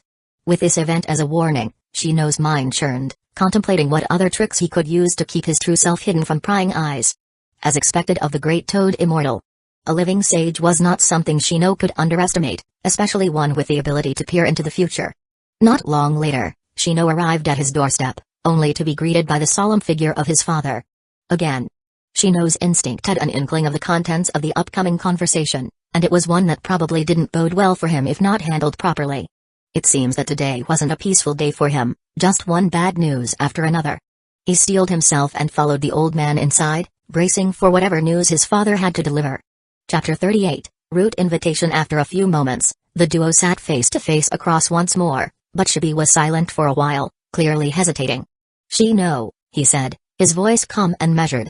It's good to see you know how to protect yourself. Clearly, his father had a keen eye for detecting the presence of his insects and was one of the few who could sense he was a clone formed from bugs. Shino maintained his cool composure and gave a subtle nod, masking any signs of surprise or concern. This time, I have something to discuss with you. I received a message from Denzo, a top-level member of the Hidden Leaf Village Council, Shibi continued, his voice serious. He's noticed your outstanding talent and has invited you to join Root. Shino raised an eyebrow. Root was a shadow organization that reported directly to Denzo, and was known for its ruthless methods. From the anime, Shino also learned of its atrocities and Mr. Mkuznatcher's horrific means of control. He had been wary ever since his transmigration, and that bad old man was one of the biggest reasons. Shino harbored no desire to be subservient to that man or to join the ranks of Root as a mere slave. And what did you tell him? Shibi's obscured eyes flickered towards his son, and he spoke in a measured tone. I made a promise to reply to him after I consult your opinion. Shino raised his brows. It seems that he hasn't arrived at a dead end just yet. He had originally thought that his only option was to play the game of hide-and-seek with his clones, but it appears that he still had a choice. Shino, I have warned you regarding the dark side of Hidden Leaf Village, but I know that Denzo's invitation may still be very tempting for you because many of your seniors in the clan had taken this path, Shibi said, his voice laced with concern. But you must consider your options carefully. Joining Root means that you will have to follow Denzo's orders, no matter how ruthless they may be. I know you may have your own ideas, and father will not hinder you if this is what you pursue, but if you decide against it. As Shino waited for his father's response, he couldn't help but feel the urge to voice his opinion. He wanted to make it clear that Root held no allure for him. While he was certainly intrigued by the idea of infiltrating Root for his own agendas, he had no intention of sacrificing himself to become a mindless slave. However, before he could utter a word, his father spoke in a resolute tone. "Father will help you stop that man, regardless of cost." Shino adjusted his glasses and observed the old man's serious face. Shino inwardly sighed yet feel a bit overwhelmed by his father's love. The original Shino probably didn't have to face this situation because he may have been able to conceal his true potential better. After all, although the original Shino managed to defeat Kankuro in their fight, but he ended up being poisoned and suffered a double defeat. It wasn't clear if this was due to carelessness or if it was intentional, but it certainly reduced Shino's evaluation. On the other hand, he had blatantly revealed some of his cards during the Chunin exam. With his potential exposed, Shino knew that the looming threat of that bad old man was now more real than ever. It was only a matter of time before he would be forced to confront the consequences of his actions. Fortunately, he had already anticipated this day and prepared accordingly. Shino deftly accessed his mental database and retrieved the carefully crafted speech he had prepared for this moment. "I have an idea, father," Shino said suddenly, breaking the silence. Shibi's piercing gaze bore into Shino, his arms tightly crossed as he waited for his son to continue. The weight of his father's expectation seemed to hang heavy in the air. "Father, I understand the consequences of joining Root," Shino said, his voice steady. "But I also know that Denzo's invitation will not be easy to refuse. So what if we told Denzo that I would join Root on one condition?" Shibi regarded his son with a steady gaze, his features betraying no surprise, as if he had already anticipated the matter at hand. "Oh? And what condition is that?" "That he proves himself worthy of becoming Hokage," Shino replied in a calm tone. "So, I want you to let him know that my loyalty lies with the Hokage, whoever that may be. If he becomes Hokage, then I will serve him. But until that day comes, I will continue to serve the Hokage." Shibi nodded again as his expression softened, a small smile playing at the corners of his lips. "You have grown wise beyond your years, my son. Your loyalty and devotion to the village are truly commendable." Father knows how to respond. Shino nodded. "Yes, please do not question his loyalty." Shino had always been loyal to the village and its leader, and he had no intention of serving anyone else. "Oh, but he's not the original Shino ahem. But do consider this, Shino," Shibi continued, "although father is happy you would consider the clan, know that this answer would only ease the relationship temporarily. And if Denzo really becomes Hokage, you must understand the consequences of your words." "Father," Shino said, leaning forward. "Do you really think Denzo is capable of becoming Hokage?" With a mischievous smile tugging at the corners of his lips, Shibi's fingers delicately adjusted his glasses as he began to unravel the intricacies of the situation at hand. "It is undeniable that Denzo is a powerful shinobi, despite his questionable methods. But he's willing to sacrifice anything for the sake of the village, even if it means sacrificing innocent lives. That's not the kind of leader many of the Jonins are seeking." A tense silence hung in the air as the father and son locked eyes, their expressions inscrutable. A faint smile tugged at the corners of their lips, hinting at a deeper understanding between them. "Don't worry, Shino. Father will take care of it on his end. Your job is to focus on your training and becoming a worthy ninja. The time will come when you will no longer need father to handle these trivial matters for you." "Thank you, father," Shino said, his voice barely above a whisper. "I will continue to serve the village to the best of my abilities. Until I leave." As Shibi rose to leave, he turned back to his son and placed a hand on his shoulder. "Remember, Shino. Your loyalty to the village must always come first. No matter what challenges you may face, always remember that you are a shinobi of Hidden Leaf Village, and your duty is to protect the village and its people, but—" Shibi paused as he leaned in towards Shino's ear and spoke in a low tone, "If that man dares to use unscrupulous means, do not hesitate even if it's our own. Some things can't be brought into the light, and there will be leeway to maneuver. As long as you make it home, father will take care of the rest." Shino's eyes fixed on his father's retreating figure, the sound of his footsteps echoing in the empty room.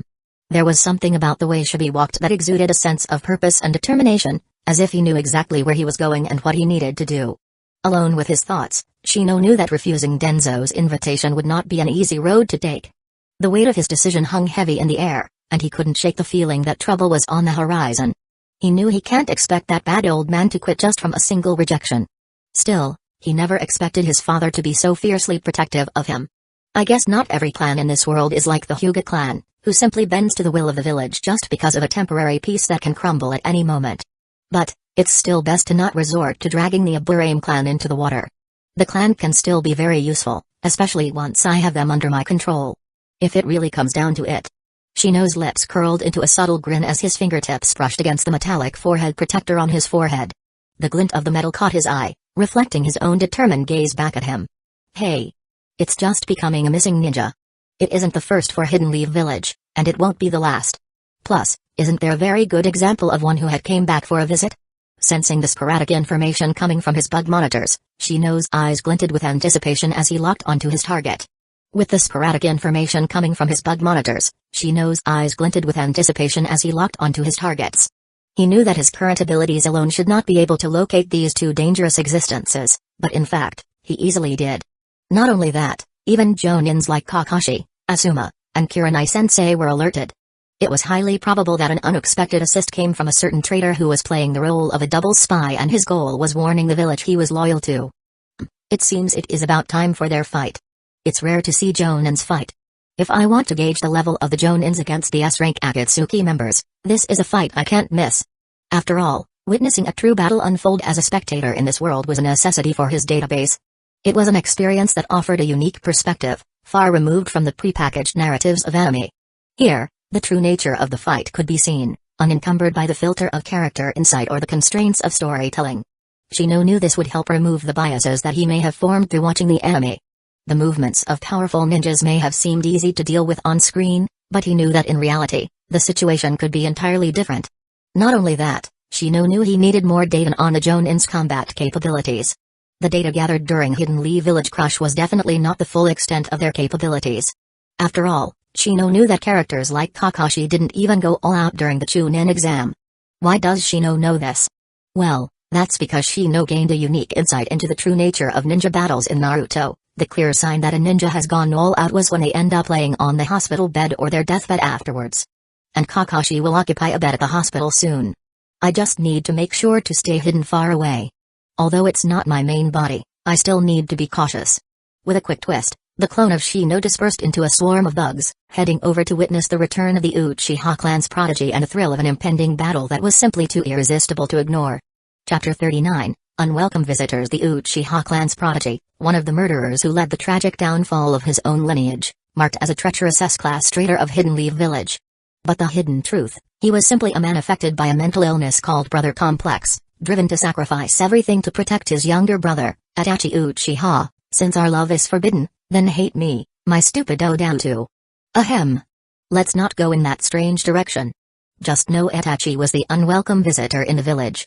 Shino had been tracking the movements of Itachi along with Kisame, Asuma and Kurenai for some time and finally locked onto their battlefield after determining their direction.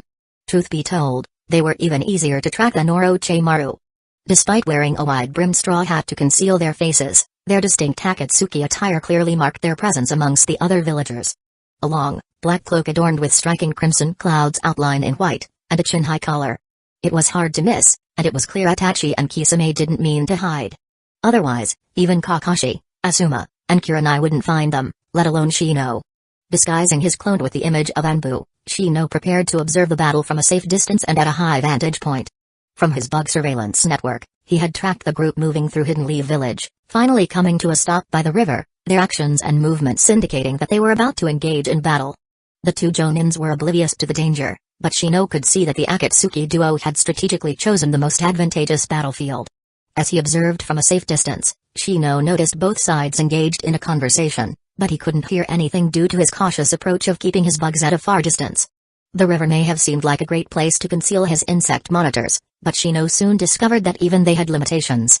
Despite their best efforts to blend into the water, the insects were unable to safely get close enough to eavesdrop on the conversation. The sound was muffled and distorted, making it impossible to hear anything clearly. And any closer would only increase the risk of discovery. Although his bugs were resistant to certain illusions, he was aware of Itachi's powerful Genjutsu and didn't want to take any chances. Even if his bugs miraculously had immunity to Itachi's illusions, there was a high chance that Itachi's Sharingan could discover his insects. It would be troublesome if Itachi mistook him for one of Root's personnel and packaged him as a greeting gift to that bad old man. Even with his physical body was not present at the scene, Shino couldn't shake the feeling that Itachi's kaleidoscope Sharingan might still pose a threat to him. He knew all too well the terrifying power of Tsukuyomi, and the mere thought of being trapped within it was enough to send shivers down his spine. His bug clone being immune to Genjutsu doesn't rule out the possibility that Tatachi could directly target his consciousness and drag him into the depths of his Tsukahime world, and Shino had to stay vigilant to avoid falling victim to the Uchiha's Genjutsu. Although there wasn't a mention of a distance restriction on the eyes, Shino knew it was better to be safe than sorry. He can test Tatachi all he wants, after the man loses to his brother. Shino returned his attention to the confronting duos. The tension in the air was palpable as the impending battle drew nearer. The elusive dance of conflict was set ablaze by none other than Itachi's companion, Kisame Hoshigaki.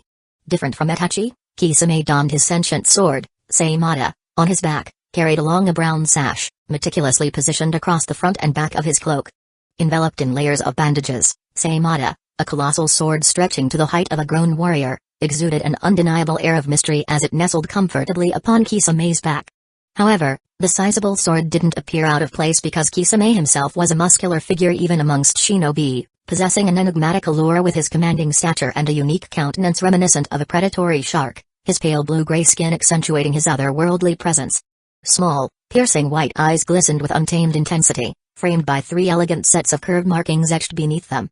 Sharp triangular teeth graced his powerful jaws, a subtle reminder of his connection to the legendary 7 swordsmen of the mist. Yet, it was his blue hair, meticulously styled into a resolute shark fin, that completed the portrait of this otherworldly warrior, epitomizing both grace and danger in equal measure. And it was danger which was displayed as Kisame unleashed the full force of his primal aggression, making the first move with Seimata. He lunged at Asuma with a ferocity that was almost impossible to comprehend, swinging his Seimata at Asuma. Asuma managed to dodge the first attack, but Kisame was quick to follow up with a second strike. Shino watched in amazement as Asuma barely managed to block the blow with his chakra blades, his hands shaking from the force of the impact. The first thing that struck Shino was the speed at which the battle was being fought. It was unlike anything he had ever seen before. With seemingly no pause, the 2 strikes were completed within a mere second. Asuma and Kisame's short confrontation happened so quickly that it would have been impossible for Shino to see if he had not upgraded his dynamic vision and reaction speed. Their attacks were sharp and precise, each one aimed with deadly intent, but the result was Asuma suffering a loss. But it wasn't known if Asuma's injury was intentional, aiming to gain the sympathy of the Kurenai near him. This Asuma, his calculations weren't bad at all. No wonder he could teach Shikamaru the genius. Whatever the case may be, Shino knew that it had an effect because it hurried Kurenai's ambush. Kurenai, on the other hand, was using her Genjutsu to great effect. In the anime, Shino recalled that she wove illusions to make herself seemingly vanish. In reality, Shino watched his teacher skillfully burrow into the ground, concealing herself from view. Within seconds since the start of the battle, she emerged from the earth in front of Itachi, ready to ambush him. To Shino's disappointment, there were no flashy special effects accompanying her attack like in the anime.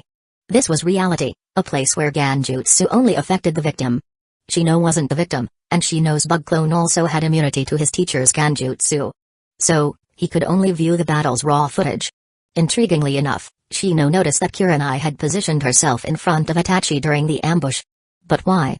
He suspected that Itachi's potent counter-Genjutsu may have already taken hold of her mind, leaving her vulnerable to his manipulations from the very beginning.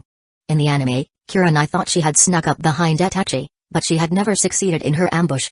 Same with reality, Shino could only see the struggle on her face as she grappled with her own illusion that had taken hold of her mind. Using Genjutsu against Itachi was probably the brightest moment of Kurenai's career. Had this battle been a true fight to the death, Shino would be attending Kurenai-sensei's funeral soon. Shino speculated that Itachi's true speed would be no joke, but Shino could see that Itachi was intentionally holding back. It wasn't until Kurenai broke out of the Genjutsu that Itachi made a swift move with his kunai, aiming to cut her, only to perfectly miss. Honestly, if the Uchiha clan developed peacefully, perhaps some famous actors would have risen from their clan.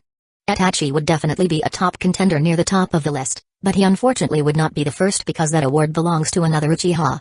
After missing his attack, rather than relying on his superior taijutsu skills against a Genjutsu user, Itachi calmly chose to kick Kurenai away to safety, away from the dangerous Kisame, who had easily broken free of Kurenai's Genjutsu with the assistance of Seimata, continuing his relentless assault. It seems that Kisame hadn't been clued in on the act and was still working hard against Asuma. Moments later, it seemed Itachi had received the cue because he finally remembered to use his speed and appeared behind Kurenai in the blink of an eye, demonstrating the full extent of his speed that Shino's vision couldn't even follow. It was clear that Itachi could have done this sooner, but it was almost as if he was waiting for something, biding his time until the perfect moment to strike. As Shino's bugs scoured the area, he caught sight of Kakashi, who was carefully concealed and watching the battle underwater. It was clear that he was biding his time, waiting for the perfect moment to make his move. Was this the opponent Itachi was truly wary of? Who knows where the copy ninjas copied his water stealth techniques from, but there was no denying that they were on a level beyond Shino's comprehension. If Shino didn't have his special insect monitors, he would have failed to find him with his naked eyes. As Shino observed Itachi's calculated movements, it was obvious that the Uchiha prodigy was intentionally holding back from delivering the final blow. It seemed that he was attempting to force out the sneaky fella. With a flicker, Kakashi dashingly emerged onto the battlefield, Sharingan blazing as he readied himself to join the fight. As Kisame suddenly began using ninjutsu, it became apparent that he might have been privy to the act all along. How else could he have picked such a timely moment to strike, only to have his jutsu expertly copied and nullified by Kakashi's Sharingan? Now that Shino thought about it, he began to question the true loyalty of Kisame. Was he truly a traitor to the hidden mist, simply a missing nin with the blood of his compatriots on his hands, or was he playing a more complex traitor game like Itachi? Could this have been the real reason the two of them seemed to have an understanding with each other? There are just so many details that aren't mentioned in the story, but in reality, these minor details may be very crucial links to the overall picture. Shino adjusted his glasses as a grin appeared on his face. The real ninja world was more intriguing than he thought. But the performance must go on. Itachi persisted in his bid for the Best Actor award, skillfully persuading his companion to leave the fight to him. Shino keenly observed the battle come to a halt as Itachi appeared to begin discreetly divulging information, but only a skillfully measured amount. In the blink of an eye, the battle erupted with explosive force. Shino's keen eyes strained to catch every detail, but he found himself struggling to keep up as both Kakashi and Itachi moved with lightning speed. Shino's eyes narrowed as he couldn't even see their hand signs. Seemingly with just a glance, the two launched ninjutsus in perfect synchrony, causing a torrent of water to drill out from the river and collide with a towering wall of water. It wasn't until the brief confrontation was over that Shino's keen observation led him to discover the minute details of the battle, such as the shurikens in Itachi's hand and the second Itachi that had calmly appeared behind Kakashi to stab him. Naturally, Kakashi turned out to be a water clone.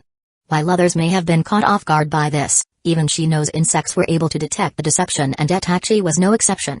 So, he had confidently stabbed his senpai with assurance and precision. With Kakashi's water clone dissipating into the flowing river, Shino's gaze turned towards Kurenai, who was clutching a kunai, seemingly handed to her by Kakashi. But, as Shino's sharp senses kicked in, he realized that the supposed Kakashi was a mere fabrication, a decoy planted by none other than Itachi. The kunai was nothing more than a clever ruse, meant to lure Kurenai into attacking Itachi's shadow clone. Boom. Shino's eyes narrowed as he watched Itachi's shadow clone explode. He had no clue when Itachi had switched place with his clone and even set up a fake Kakashi. It seems that he will have to develop a way to distinguish shadow clones for the main body in the future, or he'll have trouble even against Naruto. Shino then adjusted his glasses as he saw Asuma leap into the wall of exploding water. With Kakashi there, Kurenai would definitely be safe, but Asuma still had an anxious face. Shino easily came up with a speculation. Asuma was anxious because Asuma didn't want to let others play hero save the beauty with Kurenai. And Kakashi. Although he claims his only aspiration to be Kaka Paradise, the way he held Kurenai tsk no wonder Kurenai's face was so shocked in the anime. Her tofu had been eaten ahem. Then, after fighting for so long, Itachi chose to give a grandiose warning, telling everyone that he was going to unleash his Sharingan, despite the fact that it would be more effective to directly use it. So, a group of seasoned jonins closed their eyes like idiots, as if they had forgotten the lurking danger that was Kisame. Kisame stood on the side and ate melon seeds. This guy was definitely a paid supporting actor. As for all the tensions and Kakashi's dialogue in the anime, Shino saw none of it. As soon as the other two jonins closed their eyes, Kakashi had already began to collapse to the ground. Itachi seemingly left some leeway for Kakashi to tell the other two to close their eyes, but he didn't get paid enough to let Kakashi extend the runtime with extra dialogue. So, Itachi had long drew Kakashi into his Tsukaimi. The dialogue shown in the anime was probably Kakashi's imagination, unaware that he was already caught in a Genjutsu. Tsukaimi, Itachi's most powerful Genjutsu that could draw the target into a time-dilated world under Itachi's control. 3 days within the world is just a blink of an eye in reality, and all experience within would be ingrained in the victim's mind. The Genjutsu could inflict excruciating pain on the target for 3 whole days. Itachi honestly would play pain's role perfectly because he could make his victim feel the pain. And 3 days was also plenty of time for Itachi to discreetly extract all the secret information he desired. or secretly disclose all the intel he had acquired. Such was the power of this genjutsu, a tool for spies to gather and distribute intelligence with just a single glance. Even if a certain filial son is observing from somewhere, he couldn't see the problem. That reminds him. With a deep furrow in his brow, Shino surveyed the battlefield. His bugs, mutated with all sorts of detection capabilities, scoured the area. But no matter how hard he tried, the hidden black hand behind the scenes remained elusive. Like a shadow, it seemed to slip through his grasp, taunting him with its elusive presence. Although I couldn't find Zetsu, I'm sure one of them is nearby. Otherwise, Itachi wouldn't have to act out this show. It seems my detection abilities still aren't strong enough. I may have to get my hands on some special bloodline limit in the future. The show neared its end with Kakashi being enlightened out of nowhere and guessing Akatsuki's purpose completely. Although it was revealed in the anime that Kakashi learned all of this from Jiraiya, the intriguing fact is that all of this revelation happened after Kakashi collapsed from his friendly chat in Itachi's Tsukami. But there was no mention of Itachi's revelation in the anime, and naturally, there was no way for Shino to take gander of any inkling of truth in reality. As the tension reached its peak, Kisame had stayed idle for a prolonged period of time, even when the Jonins were left vulnerable. Kisame knew he couldn't AFK any longer.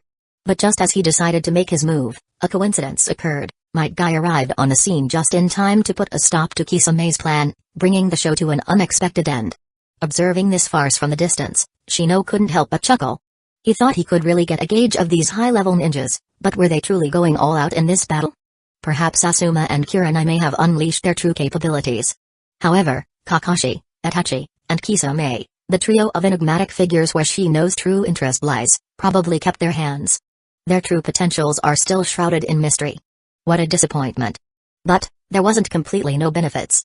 In the aftermath of the battle, when all seemed calm and the fighters had left, a drone silently and methodically went about its business. Its mission was a covert one, to collect blood samples from the battlefield. Despite the danger and the risk of being discovered, the drone completed its task with precision and efficiency, disappearing into the shadows as quickly as it had arrived. Sarutobi and Kisame blood acquired. Hopefully, this sample can bring me some benefits once analyzed. Shino gazed out at Hidden Leaf Village, his keen eyes scanning the horizon as his bugs buzzed about, gathering information. It wasn't long before a message was received from his bugs. Jiraiya had finally left Hidden Leaf Village with Naruto to search for Tsunade. Their journey would take around a month, and their return heralded a new Hokage. 1 month. I can wait. When she is born, everything will change. Shino's lips curled into a mysterious smile as his body collapsed into swarms of buzzing insects. Chapter 40, Mission to Hacho Village. Shino sat alone in his underground lab, staring at the failed experiment on the tables with a deep frown etched on his face. He had been working for weeks, but there had been no progress. Alina, his eye companion, had been gone due to Project Queen, and without her analytical capabilities, Shino's research had almost come to a halt. His mind was filled with unmatched creativity, a courtesy of his passion for reading light novels in his previous life, but he had never been particularly talented at research, which was highlighted by his solo efforts in the past weeks. Shino sighed and leaned back in his chair, feeling defeated. He missed Alina terribly and wished she would return soon. Suddenly, his thoughts were interrupted by a signal from his clone. With a flicker of his mind, his awareness traversed through the familiar network before his eyes snapped open once more, taking in a not-too-shabby room.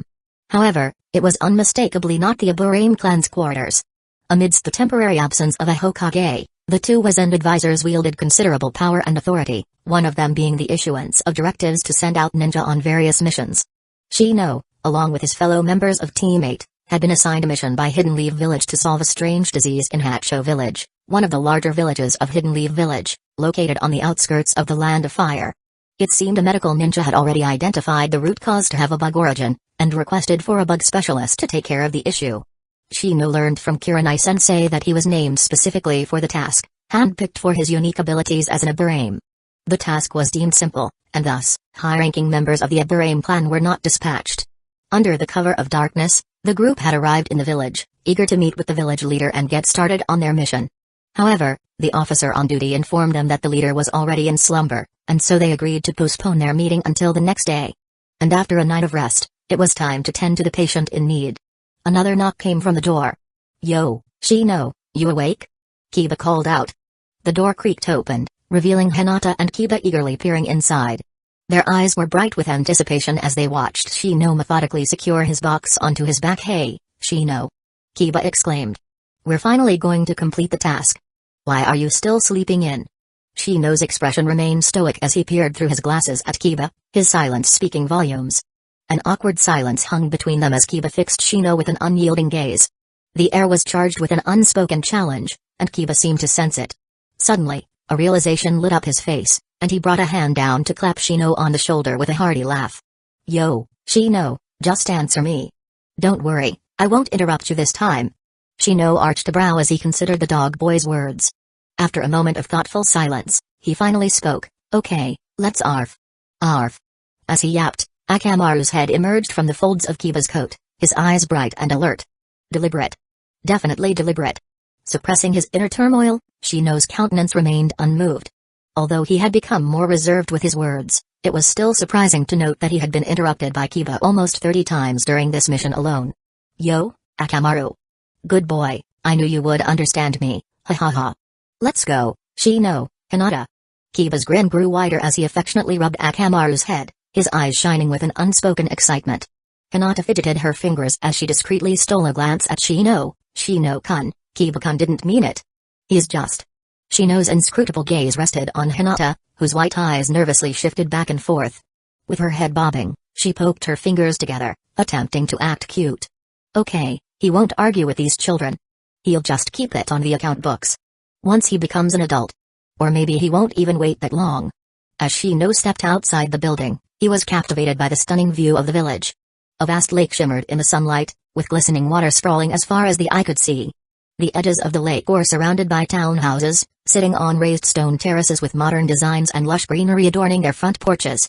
The buildings were arranged in rows on terraces, creating a layered effect, while telephone poles dotted the streets. Beyond the village, dense forests and a towering rocky mountain loomed. The mountain seemed to be the perfect geographic defense, but it was only from a bird's-eye view that one would realize the village was nestled at the edge of an enormous crater. The village, while not as sprawling as Hidden Leaf Village, was still larger than the quaint, nameless towns they were accustomed to on previous missions. Those other small villages were shrouded in mystery, never given the chance to step into the limelight of the anime's narrative. Their secrets and stories remain untold, buried deep within the shadows of the shinobi world. Despite having less significance relative to other distinct villages and towns, Hacho Village was a village which still held some significance, and as such, it had a name and a place in the story. Since it received a brief appearance in the anime, the village naturally held its own peculiarities, which had not gone unnoticed by Shino. As Shino trailed Kiba and Hinata towards the village entrance where the village officer had agreed to meet, he furrowed his brow, racking his brain for any tidbits he could remember about Hacho Village. If I remember correctly, this village had a friendly relationship with the Tonika village at the center of the whole. The village leader was Tsunasu, and he colluded with Kabuto to destroy the Tonika village so that he could acquire the sacred place. But this would happen far in the future, after Kabuto masters the reanimation jutsu. As for this village, there's not much that is special except its water that could accelerate the cell division and life form of any living organism. Perhaps this could play some significant role for the swarm, but that still requires research. The true treasures lie in Tonika village, the place that conceals the Spear of Heaven, an ancient super weapon in the form of a massive, three-segmented tower. But it's still a dangerous place that I can't afford to handle at the moment. Beware, for the ease of the downfall of Tonika village at the hands of Kabuto was not an indication of its weakness. It was merely a display of Kabuto's overpowering ability to resurrect fallen Akatsuki members, a formation so formidable that it could render even the mightiest ninja villages helpless, had there not been even more dangerous fellas rising one after another. Unless Shino could unlock new powerful zergs and increase the number of his already impressive army to an overwhelming amount, his greed for the weapon could only be stifled. But it doesn't mean I couldn't mark this interesting place for the future, just like I did with many other locations. I'm still weak now, but I have plenty of time. I just need to strike before Kabuto. A sly grin hung on Shino's face as he sensed the drone that was hibernating deep beneath the surface of the Hacho village. When he was ready, that will be his beacon in the future. Following the paved stone road and after a few more minutes of walking, the team finally arrived at the entrance of Hacho village, where they were met by Kurenai-sensei, who had just arrived. She looked relieved to see them and greeted them with a smile. In a matter of moments, the officer arrived. However, it was not Chizuru as depicted in the anime, but a mysterious and unfamiliar man. He was destined to go nameless even in a novel, so Shino kindly granted him the name of Officer Bystander. "Welcome, young shinobis," he said, bowing deeply. "We are honored to have you here in our village. Apologies, the village chief has tasks to tend to. So, he arranged me to lead you to the patient. Please, follow me." Shino kept a calm expression on his face, but his eyes darted towards Kurenai-sensei, who appeared to have picked up on something amiss as well. Kurenai-sensei caught Shino's covert glance, and her eyes narrowed subtly in response. Understanding his unspoken question, she shook her head almost imperceptibly, signaling to him to exercise caution. Their mission was to treat the patient, and anything beyond that was not something they should be nosy about. Officer Bystander led them directly to the patient. As for the village chief, he was nowhere to be found. This intrigued Shino. Could it be that the wizened Disanasu is attempting to flex his influence? Or what other reasons could there be for Disanasu to delay them? As they strolled down a vibrant street teeming with colorful stalls, the team couldn't help but notice the peculiar attire of the villagers. Many villagers strolled by in breezy attire, sporting short-sleeved shorts made of light fabric, their outfits designed for comfort in the warm climate. Some wrapped themselves in long, flowing robes made of a light, airy fabric, mostly the older elders of the village. Others wore long-sleeved police tunics made of blue and black fabric. Many of these officers carried a sword, clearly the weapon of choice for the enforcers of this village. The villagers all had friendly expressions on their faces, and some even greeted the team as they walked by. Kiba grinned and waved back at them. "Hey, they seem like a friendly bunch," he said, nudging Shino in the ribs. Shino didn't react, but Hinata smiled softly. "Yes, they do," she said. The team made their way to the edge of the village and entered a small building. Inside, they found a group of villagers gathered around a young girl who lay on a mat on the floor. The girl looked pale and sickly, and her breathing was labored. Kurenai stepped forward, her eyes narrowing as she assessed the situation. "What's wrong with her?" she asked the elder. "We're not sure," he replied. "She's been like this for weeks, and none of our healers have been able to cure her. A medical ninja came before, but left with no success. However, she did tell us she would send some shinobi who could help." Kurenai nodded, and the team sprang into action. Hinata activated her Byakugan to scan the girl's body, while Kiba searched the room for any clues. Intrigued by the possibility of insects lurking within the young girl's body, Shino surreptitiously dispatched his swarm of bugs to scour her form, searching for any signs of their kin. As they worked, Shino couldn't help but notice the odd smells in the hut. "There's a strange odor in here," he mused, wrinkling his nose, as he glanced over to Kiba. Kiba sniffed the air with Akamaru as well, but they didn't seem to notice anything. Hinata looked up from her examination of the girl. "I think I've found something," she said. "There's a small creature sleeping inside her heart, feeding off her chakra." Kurenai's eyes were steady. "A parasite," she declared. "We'll need to remove it immediately." Shino nodded in acquiescence and directed his bugs to infiltrate the girl's body. Naturally, he wasn't going to harm her. He was going to coax out the parasite, whether by hook or crook.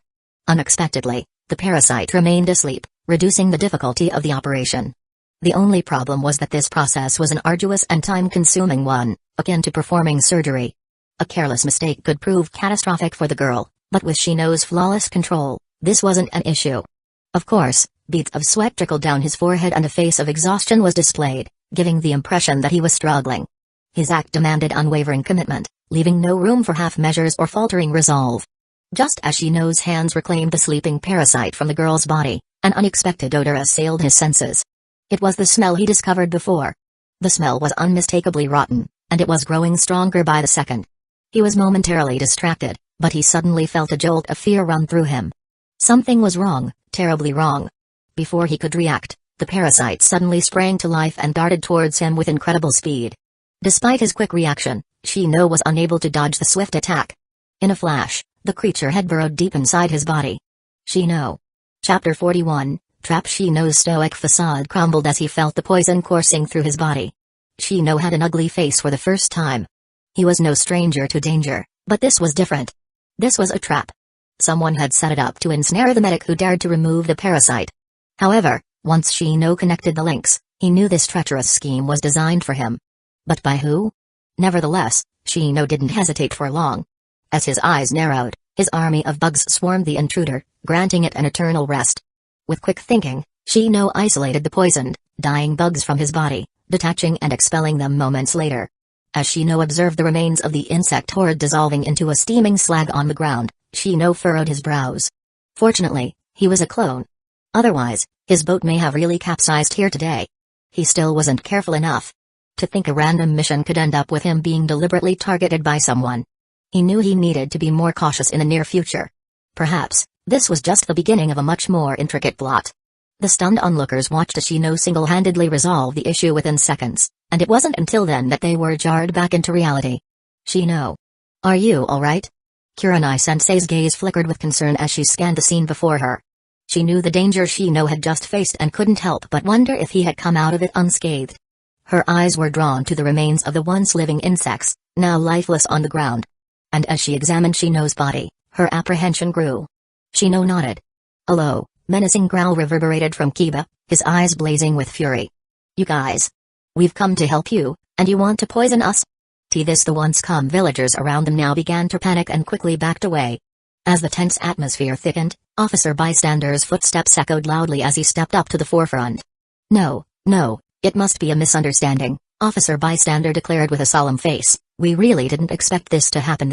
We don't even understand why there is a bug in the first place. Just when the seething Kiba wanted to continue to make a fuss, Shino placed a calming hand on his shoulder. He turned over to see Shino shaking his head. Glancing over at Kurenai-sensei, whose face reflected the gravity of the situation, Kiba also quieted down. Damn it. Hinata? As Hinata deactivated her Byakugan, Kurenai's eyes bore into her, searching for answers. However, Hinata's headshake only deepened Kurenai's frown, and she bit her lip in frustration. Shino couldn't shake off the feeling that something was amiss in the village, but he couldn't be certain who was behind the attack. As he watched the bewildered villagers, he couldn't help but wonder if any of them were involved. However, Shino knew that the average villager couldn't possibly be responsible for such an intricate and deadly trap. Shino's mind raced as he considered the suspects in this strange and dangerous situation. His instincts were telling him that the villagers were not the culprits, as they lacked the expertise to obtain the rare bug. However, his attention soon turned to the elusive village chief, who had failed to appear. If there's anyone to be suspected, that old man would be the most likely. Knowing Desanesu's criminal record in the future, the thought crossed his mind that the old man might know more than he let on. Perhaps, he may even be a direct participant. But how could Shino extract the information from him without resorting to extreme measures? There was no way for him to get the answer out from the man, unless he finds him, cracks open the man's skull, and plant a neural parasite within his brain. However, if the village chief disappears, he would clearly be a suspect. Perhaps this may also cause him to fall deeper in someone's layout. Shino knew that playing his cards right was crucial. This was a dangerous game that required him to navigate the intricate web of intrigue with caution and precision. Kabuto? Probably not, he shouldn't be here yet. Perhaps Uncle Snake? But does he even know this place? Even if he does, there is no reason for him to target me. So, there could only be one logical conclusion. Denzo, the man who can always carry the black pot. This method of sending the target on a mission, then plotting their downfall. It's a signature skill of that bad old man. It seems that Mr. Mkuznacher isn't too happy with my recent rejection of his invitation. He. Shino's eyes flashed with a dangerous glint before quickly returning to their usual calmness. He knew that it wasn't the right time to tear their faces apart yet. His infiltration to the elusive Root organization was still not completed, and he still had to depend on the resources of Hidden Leaf Village to facilitate his growth. Although the temptation to leave was strong, but he knew it was wiser to bide his time and let his army of Zergs grow in strength until they could suppress the pursuers that Hidden Leaf Village would send to track him. The best-case scenario was to leave when his growth reaches the point where he could achieve sustainable progress with just his Zergs alone. If he were to make a premature move, he risked being forced to hide in his biosphere. The safety of his biosphere was always an option, but it would come at the cost of his own progress. This would stifle his growth, which was not in Shino's consideration. With the looming threat of the infinite Tsukaimi, there was no time to waste because once the infinite Tsukaimi comes down, he would also be doomed. For now, he had to play the waiting game, even if it meant enduring machinations from the shadows while his enemies lurked in plain sight. I'll remember this for now, Denzo. I hope you don't force me. Once the parasite was removed, the girl began to regain her strength. She sat up, her eyes brightening as she looked around at the unhappy team who saved her. Thank you, she said, her voice weak but filled with gratitude. I feel so much better now. Officer Bystander stepped forward, bowing deeply. I deeply apologize for the unforeseen accident, but I want to let you know we are forever grateful for your help, he said. Please, let us offer you our hospitality. You are welcome to stay in our village for as long as you like. Kurenai shook her head, her brows furrowed in deep thought. Thank you, she said. But we'll have to decline your offer. Officer Bystander's gesture was one of utmost respect as he bowed before Kurenai. With a swift motion, he signaled for a villager to bring forth the rewards for the completed task. Kurenai's face remained impassive as she received them, her eyes scanning the rewards with a discerning gaze. The group was escorted to the village entrance where Officer Bystander bade them a respectful farewell. Then, I won't send you further. Have a safe journey. Shino couldn't help but catch the hint of derision in the officer's tone. The sly grin that hung on the officer's mouth only served to raise the flag higher. So, Officer Bystander was actually officer fodder, waiting to be stepped on by the protagonist. He secretly frowned but didn't take any action. Let them go for now. It wasn't the time yet. In the future, his Zerg army will teach them their due lesson when it razes this place to the ground, and they would rue the day they ever crossed him. The team trekked through a barren expanse of land, their spirits dampened by the arid terrain and the foreboding events. It wasn't until dusk approached that they finally arrived at the lush, verdant forests of Hidden Leaf Village, a welcome sight after their journey through the desolate plains. They made their way through the forest, keeping an eye out for any potential threats. Kiba and Hinata were chatting animatedly, while Kurenai-sensei and Shino walked a little behind them, discussing the mission. Suddenly, they heard a loud rustling in the bushes ahead of them. They all tensed, ready for a fight as Hinata subconsciously switched on her Byakugan. But to their surprise, a small rabbit hopped out of the bushes, looking up at them with wide eyes. They all breathed a sigh of relief and chuckled at their own nervousness. Hinata reached out to pet the rabbit, and it hopped away into the forest. That was anticlimactic, Hinata said, twiddling her thumbs while turning off her Byakugan. Kiba grinned. Yeah, but at least we know we're ready for anything, right Hakamaru? Arf. Arf. However, the team still decided to set up camp for the day. As they sat around a fire, Kiba couldn't help but tease Shino. Come on, Shino, he said, grinning. Loosen up a bit. You're always so serious. Shino raised an eyebrow, but Hinata had a slight smile. I think Kiba-kun is right, she said as she fidgeted with her thumbs. Shino-kun, don't think too much about it. Shino considered this for a moment before nodding. Why should he worry so much? It doesn't matter what happens, at worst he would just lose a clone. Unexpectedly, Kiba pulled out a deck of cards. Alright, who's up for a game of Fight the Landlord? He said, grinning. Arf. Arf. Kurenai-sensei's red eyes swept over as she reminded, it's best that we be on our way. Kiba shrugged. Kurenai-sensei, you're just in a hurry to go back because you want to take care of Asuma Jonin. Hinata and Kiba exchanged a knowing look, and Shino raised an eyebrow in amusement. Oh, come on, Kurenai said, her eyes steady yet a faint blush had appeared on her face. It's not like that. Sure, Kiba said, grinning mischievously. Whatever you say, Kurenai-sensei. Who was the one who refused to take us on missions because she had take care of someone who got into a bit of a scuffle? Hinata and Kiba couldn't contain their laughter, and even Shino cracked a smile. They had always enjoyed teasing Kurenai about her relationship with Asuma. Kurenai replied with a sigh. Okay, but just today. We'll head on our way tomorrow. Yahoo! Cards, Hinata, Shino, let's play. Kurenai-sensei, too. Kiba's cheer and Akamaru's happy barks echoed in the forest. The team played cards late into the night, laughing and joking as they did. Shino remained quiet, but a small smile played at the corners of his lips as he sensed the responses from his bugs. Kiba, who slapped down a card, grinned. Lucky, it's finally time for me to bomb. Arf. Akamaru sat on Kiba's head as it sniffed the air. Hinata twiddled her thumbs, a hint of a bashful grin tugging at the corners of her lips. But in a split second, her expression darkened, the smile transformed into a stern scowl as she switched to her gentle fist stance. Byakugan. 6 behind. 7 in front. 5 to left. Clang. Clang. Clang. Shino expertly deflected 3 incoming kunai with a single fluid motion. Yo, finally here. And I thought they would hide all night. With a grin, Kiba popped a pill into Akamaru's mouth. Just right, my muscles need stretching after that boring task. The next moment, he crouched on all fours and with a flicker, he vanished into the dense foliage of the forest. His movements were graceful yet deadly, as if he had become one with the forest itself. Moments later, a blood-curdling howl pierced the air as the sound of bodies hitting the ground reverberated through the forest. As for Kurenai-sensei, she had long vanished into the forest, and her arduous fight had already begun in the shadows. Shino's glasses glinted ominously in the dim light as he scanned the dark forest with his piercing gaze, a sense of foreboding emanating from his eyes. Oh, what a big greeting gift. That bad old man is really willing. This was not going to be a peaceful night. Chapter 42, Unknown Assailants. The air was charged with tension, and a sense of impending danger hung over the forest.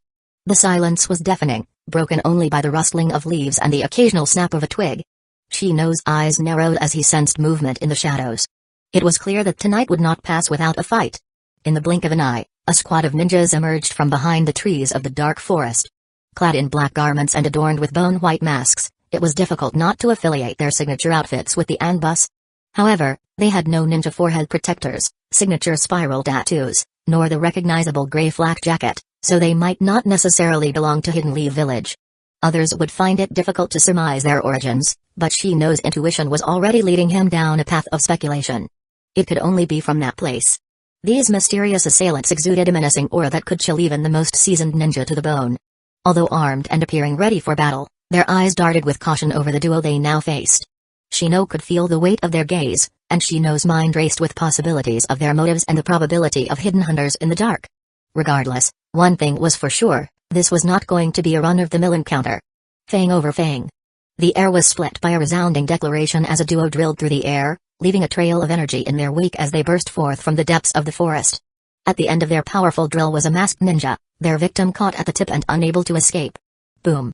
A thunderous boom echoed through the forest as the twirling duo smashed the enemy into the ground, with the tornado-like trail fading in the air behind them. The force of impact caused the enemy's body to contort in pain as blood spurted from his mouth. The drilling attack continued relentlessly, showering the area with a gruesome spray of blood. The sound of cracking glass filled the air as the victim's mask shattered into countless pieces, scattering on the forest floor as the ninja's body became limp, losing all signs of life. The wind unfurled as the remaining power of the drill dissipated.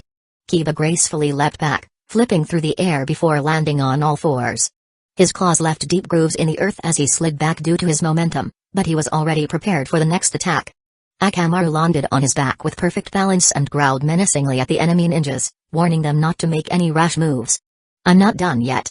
Kiba's body leapt into the air, his hand sealing, Inuzaka style, man-beast transformation combo. In a seamless synchrony, Kiba and Akamaru initiate their transformation, a breathtaking spectacle that causes their bodies to merge and fuse, creating a fearsome hybrid form. Their muscles bulge with enhanced strength, their fangs gleaming with an insatiable hunger for victory. The man-beast transformation engulfs them in a swirling vortex of chakra, blending human and beast into a single entity of pure power, an enormous, monstrous two-headed dog. Two-headed wolf. With newfound agility and speed, Kiba bounds across the battlefield like a predator in pursuit of its prey. His razor-sharp claws tear through enemy defenses, rending flesh and bone with lethal precision. The enemy ninjas were cleared out, vanishing in puffs of smoke. The monstrous wolf screeched to a halt, drool leaking from its menacing teeth as it growled towards the dark forest. "Do it." Amidst the eerie calmness of the shadows, a single command shattered the stillness. In an instant, the previously hidden ninjas sprang into action, launching a coordinated attack on the trio. Shino didn't hesitate. In a swift motion, he signaled his insects to attack. The buzzing swarm descended upon the incoming enemy ninjas, who dodged and weaved with agility. But Shino was not one to give up easily, and he had a few more tricks up his sleeve. Shino's eyes glinted with determination as he watched an enemy ninja approach him in midair. Without missing a beat, he whipped out a kunai from his holster and sent it hurtling towards his target with a swift flick of his wrist. The kunai sliced through the air, its trajectory aimed with deadly precision at the masked figure. Seeing the explosive tag on the incoming kunai, the approaching ninja sneered and grabbed it with his hand. His eyes then flickered over to Kiba, who was drilling towards him. The approaching ninja sneered as he noticed the explosive tag on the incoming kunai. However, instead of evading it, he grabbed it with his hand and decided to teach its sender a lesson. His eyes flickered over to Kiba, who was rushing towards him with intense force. The ninja's eyes flickered with a mocking glint as he taunted Shino with his words. "Return it to you." Swish. The kunai streaked through the air towards Kiba, its explosive tag igniting in a blaze. Kiba continued his rapid advance towards the ninja, seemingly unaware of the danger hurtling towards him. The kunai may seem harmless, but the resulting explosive force threatened to engulf Kiba in its flames, and the ninja sneered as he could imagine the impending chaos. Just as the ninja redirected his attention back to deal with Shino, his eyes narrowed with surprise and confusion as Kiba continued his unimpeded charge towards him. The kunai was deflected out of the way by the wolf's tough fur, and it didn't explode. Nani? Bam. The ninja was caught off guard and had no time to react as Kiba's claws struck him with a powerful impact, sending him crashing to the ground with a loud thud, just like his companion. Without hesitating to admire his success, Kiba had deftly launched forward towards another enemy ninja. The ninja struggled to get up, blood leaking from his now unmasked face as he glared at the kunai with a burned-up tag. "Fake?" he growled in disbelief, realizing that he had been tricked. And for the finishing touch. Ha! A sudden gust of wind swept through the area, and the enemy ninja barely had time to react as a powerful blow struck him hard from behind, shattering his chakra network and causing blood to spurt out of his mouth. Cough, the ninja toppled over to the ground, revealing the usually kind-hearted Hinata. But now, there was no trace of mercy in her gaze. Her white eyes reflected a steely determination as she watched the ninja collapse to the ground. They were the enemy, and there was no room for hesitation or compassion. Unlike the original Hinata, the Hinata now seemed to have been subtly influenced by someone. Her original hesitant attitude regarding confrontation altered to a determined one.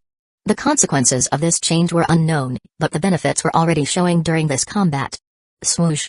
With a swift flicker, a ninja appeared beside Hinata, poised to strike with a deadly kunai. But Hinata, with her senses granted by her Byakugan and her reflexes honed from rigorous training, anticipated the attack and sidestepped it effortlessly. Without missing a beat, she thrust her chakra-coated palms behind her, unleashing a powerful counterattack that seemingly struck air. A low-level mistake could prove fatal in battle, but was it a miss? Suddenly, rumbling out of the ground, another ninja made a surprise ambush on Hinata from behind. However, to his surprise, Hinata's prediction resulted in him delivering straight himself into her waiting palm. With a resounding slap, Hinata's strike connected with precision, leaving the stunned ninja shuddering in defeat. Ha! Hinata's chakra-coated palm precisely slammed against the man's chest, and a burst of crimson erupted from his mouth as he was sent hurtling back through the air. An adept ambush was easily countered by Hinata within mere seconds. Not only that, as if she had eyes on her back, Hinata moved with the grace of a dancer, evading the incoming swing of a kunai with fluid ease. With a swift pivot of her foot, she rotated herself beside the female ninja, arms extended like wings. Her Byakugan trembled with ferocity, locking onto the chakra points of her victim. In a flurry of movements, her palms began to strike with pinpoint accuracy, hitting the enemy's chakra points one after the other. 8 trigrams, 16 palms. She announced with conviction, 2 palms. 4 palms. A drop of sweat rolled down Hinata's forehead. 8 palms. Ha! Hinata gritted her teeth and delivered. 16 palms. At that point, the kunoichi had already collapsed. Bam! Kiba's claws tore into another ambushing ninja before he slid to a stop beside Hinata, both heads staring over towards his companion. Grrr. I can still go on, Kiba-kun. Hinata declared firmly, breathing heavily. However, her hands didn't stop, tossing out a kunai with an explosive tag before she returned to her gentle fist stance. Naturally, her explosive tag was real. Boom. As he battled, Shino watched with satisfaction as his teammates took down their enemies with practiced ease. As he observed their progress, he realized that his once vital role as a support was becoming obsolete. The team had come so far, and he could trust them to handle any situation that came their way. Their teamwork had evolved into a seamless flow, their movements and strategies synchronized with a precision that spoke of months of training and camaraderie. The explosive tag ruse was just one example of their tacit understanding. Yes, his explosive tags were fake. Shino had crafted them himself, and it was all part of their team's carefully orchestrated plan. In the shadows of secrecy, Shino made a daring decision. Though his father had entrusted him with a vast supply of explosive tags for his missions and safety, Shino had other plans. Determined to finance his secret base construction, he had secretly sold off the explosive tags. To avoid being questioned, Shino fabricated fake ones to keep up appearances. Naturally, they were merely decorative. At first. But during a mission, Shino decided to take a risk and use one of his fake explosive tag kunai, resulting in great success. From then on, the fake explosive tag ruse became an integral part of the team's tactics, with his kunai being deceptions, while the others' kunai served as real deadly gifts. Shino deftly dodged another incoming barrage of shurikens from the surrounding ninjas. With a quick adjustment of his glasses, he surveyed the situation. Despite the flurry of incoming shurikens and kunais from all sides, his analytical mind was taking in every detail of the chaotic scene. Although somewhat to hinder Hinata and Kiba, Shino had noticed that the group of ninjas were converging on him with deadly intent. The goal was unmistakable, they were after him. As the ninjas closed in on him, Shino calmly reached for more kunais attached with fake explosive tags. With a flick of his wrist, he launched them towards his attackers. The ninjas moved with agility, some dodging while others deflected the kunai with apparent ease, confident that they won't explode. Shino was not surprised, he knew they wouldn't be fooled by the same trick twice. However, within moments, the eerie sound of agony filled the air as the ninjas' screams pierced through the forest. The unsuspecting ninjas who failed to avoid the kunai were in for a gruesome surprise. Unbeknownst to them, the camouflaged bugs that had been layered on the kunai and tag had infiltrated their bodies, causing them to scream out in agony as their systems were overwhelmed from within. The lucky few who avoided the attack broke out in cold sweat. One of the ninjas' heart skipped a beat as his eyes darted around, searching for any signs of danger. Watch out for his invisible bugs. It is hard to detect with the naked eye, Use your detection. Suddenly, the voice of the ninja froze as a cold drop of sweat rolled down his face. He discovered that there were chakra signatures drifting in the air everywhere around them, lurking in the air like unseen predators. Shino's eyes gleamed with a sly glint as he adjusted his glasses, a small smile playing at the corner of his lips. It's already too long. However, Shino had no time to pay attention to them because his brief performance had been rudely interrupted by the hands that had ambushed him from below. The ninja's grip was tightening around his ankles, pulling him down towards the ground and locking him in place.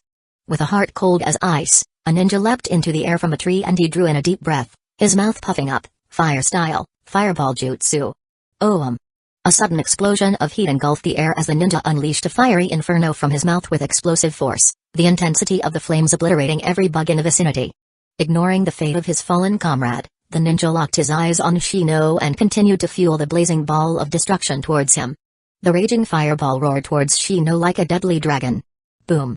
A deafening roar shattered the stillness of the battlefield as flames engulfed the area, turning a couple of companions on the ground into puffs of smoke. These were just clones in disguise.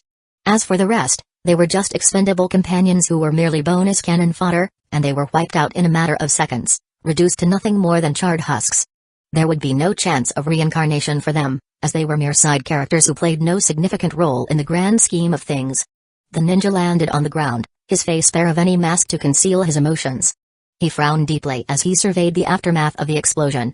"Did we get him?" he asked, his tone laced with doubt and uncertainty. Suddenly, he felt a wind brushing towards him from behind, sending a shiver down his spine. In a swift movement, a translucent figure emerged from the shadows behind him.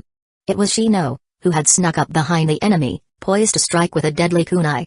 With a thud, Shino's kunai made contact, but something felt off. He quickly realized that it was a hard surface, not the feeling of cutting into flesh. Puff. A puff of smoke appeared in front of him, and the ninja he had been aiming for had disappeared, replaced by a wooden log. It was the infamous body substitution jutsu. Whoosh. With deadly precision, a kunai pierced through Shino's heart from behind. It's over. In the midst of the tense atmosphere, a sudden moment of stillness enveloped the scene as Shino's eyes flickered towards the ninja behind him. Just as the enemy thought he had won, a sly smile curved on Shino's lips. With an ominous hum, his body collapsed into a swarm of camouflaged bugs, leaving the assailant to stare in shock and confusion. Nani? Insect clone? When? No, as the swarm of bugs enveloped the ninja's hand, Shino's eyes glinted with satisfaction. The bugs had effectively neutralized the enemy's ability to use jutsu. And they weren't done yet. The relentless insects continued their ascent up the ninja's arm. Thud. A lifeless husk of a corpse toppled to the ground as Shino emerged from his hiding place behind a tree. As Shino's hand began to reach for his glasses, a chilling voice pierced the silence from behind him. So the little bug was hiding here, it taunted, its speaker lurking in the shadows like a predator stalking its prey. Shino's eyes narrowed as his senses warned of the danger lurking behind him. Without a moment's hesitation, he spun around, but it was too late. A massive foot loomed in his vision, and he could barely raise his hands to defend himself. The impact was brutal, sending him hurtling through the forest like a rag doll. As Shino struggled to stabilize his body, he saw a sudden blur of movement from the corner of his eye. Without warning, a seasoned middle-aged ninja appeared in front of him, his face carved with a hardened expression. In a swift motion, he hooked Shino's body with his arm and flung him across the forest with alarming force. Shino hit the ground with a sickening thud, his body sliding across the forest floor before coming to a stop in a battered heap. Fwoom. With a sudden burst of flames, a wall of fire materialized before Shino and his companions, drawing a line through the trees of the forest and creating a barrier that separated the battlefields of Shino and his team. The intense heat emanating from the wall made it clear that whoever conjured it was not to be trifled with. Shino. X2, the faint worried cries of Hinata and Kiba could be heard in the far-off distance. Tap. Silence befell the forest as the middle-aged ninja landed before Shino, who was on his knees with his bugs cascading out of his body. The man's face was stoic, yet his tongue snaked out to lick his lips, betraying a sense of twisted excitement. This action of his also allowed Shino to get a glimpse of the pattern engraved on his tongue, a hexagram with 3 solid lines and 2 broken lines. The cursed tongue eradication seal. Root. Taking 2 complete strikes from a jonin and still surviving. As expected of the seed that Denzo-sama is interested in. Swoosh. A gust of wind swept through the forest as Shino's head hit the ground with a thud, the force of the impact sending shockwaves through his body. A foot pressed down on the back of his head, rubbing his face against the dirt and leaves. Looking up, he saw the cold, menacing face of the unknown jonin staring down at him with a contemptuous expression. Denzo-sama hopes that you would reconsider his invitation. So, what will it be? Will you join us? Or die? Chapter 43, Battle with Jonin. With each step of the route Jonin, Shino's heart beat slower and slower, his mind calmly focused on the task at hand. As the man's foot pressed down harder on him, Shino's hand reached out, almost instinctively, and his nano-sized bugs crept up his arm, coating his palm with a deadly violet hue. The tiny insects were one of his deadly weapon, a force to be reckoned with in battle, and it was one of the cards he was willing to reveal. A sudden burst of movement, and Shino's hand shot out towards the unsuspecting Jonin, who had no time to react as his leg was ensnared in a tight grip. The Jonin stopped in his tracks, looking down at Shino with a sneer. "What are you going to do, Aburim boy? Use them to tickle me to death?" A grin spread across his face, but in an instant, the grin turned to a grimace, and his body tensed up, writhing in agony. "You!" Puff! With a sudden puff of smoke, the enemy Jonin disappeared into thin air. It was a shadow clone. As expected, it wasn't going to be so easy. With a composed demeanor, Shino rose to his feet, his eyes scanning the area as he prepared for his next move. His gaze fixed on the figure emerging from the shadows of the forest, the same Jonin who had been his opponent mere moments ago. Well, this was really unexpected. Rinkaku, I have some unhappy memories regarding it. It's a pity you couldn't join us. Perhaps, Denzo-sama would be very happy. Unfortunately, I would be very. With a flicker, the Jonin vanished into thin air, leaving behind only a trail of dust and a lingering sense of unease in Shino's mind. Shino's eyes narrowed as he scanned the area, trying to locate the real Jonin. Suddenly, his bugs warned him of the incoming danger, but before he reacted, he felt a heavy weight on his back. Unhappy. The sinister whisper came from behind, and in a split second, Shino was sent smashing into the ground. The Jonin had reappeared behind him, and he was now standing on top of Shino, pressing him into the dirt once again. Shino didn't respond. Instead, he launched his attack. His body tensed as he unleashed a swarm of bugs that crawled out from seemingly every pore in his skin, rapidly making their way towards the enemy. Yet, just as the deadly insects were about to strike, the Jonin flickered away, leaving Shino's attack to fall short. As the waves of bugs returned to Shino's body, his body seemingly lifted itself into a standing posture, his eyes locked onto the approaching Jonin who wielded a deadly kunai. Swish! With a swift swing, the kunai sliced through his body, severing the lives of the many tiny bugs and leaving behind a trail of destruction, but the Jonin was not happy. Tsk insect replica again. With lightning-fast movements, the Jonin retreated while rapidly forming hand seals. Fire style, fireball jutsu. A sly grin crept across the Jonin's face as he unleashed a devastating fireball. But to Shino's surprise, the attack wasn't aimed directly at him. Instead, it was directed at the seemingly empty space next to him. Suddenly, the air shifted, revealing Shino who had been camouflaged behind a swarm of bugs. With quick reflexes, he dodged the scorching flames, his body barely escaping the inferno's reach. The fireball whisked past him, its heat blurring the air. Just when Shino thought it was over, he felt a sudden impact, sending him tumbling across the ground. The force of the blow expelled a swarm of bugs from his body, and he crashed into a nearby tree with a deafening sound. Bam! "You're not as clever as you think you are, Aburim kid," the Jonin spat. His foot came crashing down upon Shino's chest once more. "You can't defeat me with bugs." Shino's eyes darted behind his glasses, searching for any weakness in his opponent's stance. His mind worked quickly, scanning through various attack strategies. And yet, his hands moved without conscious thought, reaching towards the Jonin's leg with a fierce determination. "I won't fall for the same trick twice." In a puff of smoke, the Jonin disappeared, leaving a block of wood. A sudden burst of determination overcame Shino as he struggled to his feet. With a swift kick to the ground, he launched himself towards the Jonin, his body seemingly soaring through the air with incredible speed and precision. The Jonin barely had time to react as Shino closed the distance between them, his eyes gleaming with a fierce intensity. The Jonin was caught off guard by Shino's sudden burst of energy, and he stumbled backwards, giving Shino the opportunity he needed. With an arm extended, Shino's nano-sized bugs crept up his sleeve and onto his purple-tainted hand, giving him an eerie appearance as he charged towards the Jonin. The Jonin dodged left and right, but Shino was relentless, his hand darting out with reckless speed, surrendering all defenses to perform a reckless assault. Suddenly, a moment of chaos erupted as the ground beneath the Jonin gave way, causing him to lose his footing. At an unknown time, a layer of bugs had been camouflaged on the ground, patiently lying in wait until the opportune moment. Shino seized the chance without hesitation. With the slip-up, the Jonin failed to dodge the next assault. Shino's attack was already upon him, and he could only raise his hand, hoping to deflect the incoming assault. The Jonin managed to block one of Shino's attacks with his arm, but he wasn't quick enough to deflect the second. Shino's palm grazed the Jonin's arm with a subtle touch, but it was enough for a swarm of nano-sized insects to spread like wildfire. TSK not bad kid. With a menacing face, the Jonin disappeared with a puff of smoke. Shadow clone again. But playtime is over. A scorching blaze burst forth from behind Shino, sending a wave of heat towards him. In a split second, Shino's eyes narrowed and his mind raced as he sprang into action, dispersing his swarm of bugs with lightning-fast speed, trying to save as much as possible. Boom! A deafening explosion shook the ground, followed by a raging inferno that swept through the area, incinerating a large swarm of bugs that escaped too slowly. As the flames were soothed by the wind, the fire eventually calmed down, leaving behind nothing but smoldering cinders on the forest grounds. As the flames died down, the Jonin suddenly appeared above the charred ground. His sharp eyes scanned the area, searching for any sign of movement amidst the cinders. Dead? A surge of chakra energy enveloped him. He activated his chakra senses, but his face instantly became ugly. No. Below, a sudden rumble disturbed the dirt as a horde of bugs emerged from beneath the ground. In a matter of seconds, they swarmed around the Jonin, coiling tightly around his legs like living ropes.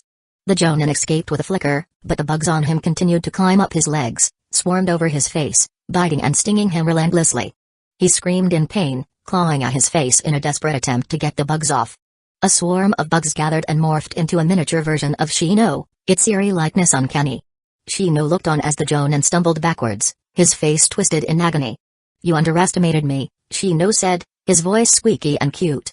"You should have." The Jonin looked up at the small Shino, his eyes filled with anger and humiliation. "You got lucky," he growled. "But you won't be so lucky next time." Puff.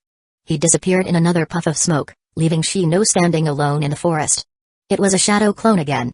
Shino furrowed his brows. He was just a Genin, at least on paper. Was there really any need for a Jonin to be so cautious when dealing with him? But did that Jonin really think he could slip away from his grasp? A sly smile crept onto Shino's face. In the air of the forest, a myriad of evenly distributed invisible bugs slowly became visible. As if an unseen symphony had begun, the once invisible bugs started to dance and gather in a hypnotic display, flowing back into Shino's body from the surrounding forest. The Jonin might have sensed the chakra signatures of Shino's bugs, but there was no way he could have the ability to detect the deadly plague that they were silently spreading. In his infestation unit, Shino had developed a new variation of the plague by combining different deadly viruses and bacteria. This airborne strain had a brief lifespan but a swift incubation period of just an hour. The invisible bugs in the forest were the carriers of this menacing disease, capable of spreading it far and wide with ease. As soon as the bacteria entered the victim's body, it unleashed a potent assault on their immune system. The effects varied depending on the individual's resistance, but all were struck by its deadly nature. The bacteria, however, were short-lived and would die out in the host within half an hour or less after being incubated. If the victim survived the duration, the body would remarkably recover naturally, leaving the victim alive but forever marked by the experience. And as for the bacteria's lifespan without a host, it was incredibly brief, lasting only a mere 10 minutes before dissipating into nothingness. A devious plan had been set in motion by Shino from the very beginning of the battle, a plan that involved this deadly plague of his own making.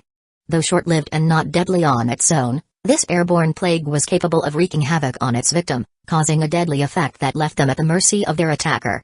In a quick-paced battle such as today's, it had the potential to impede the opponent and turn the tide in Shino's favor.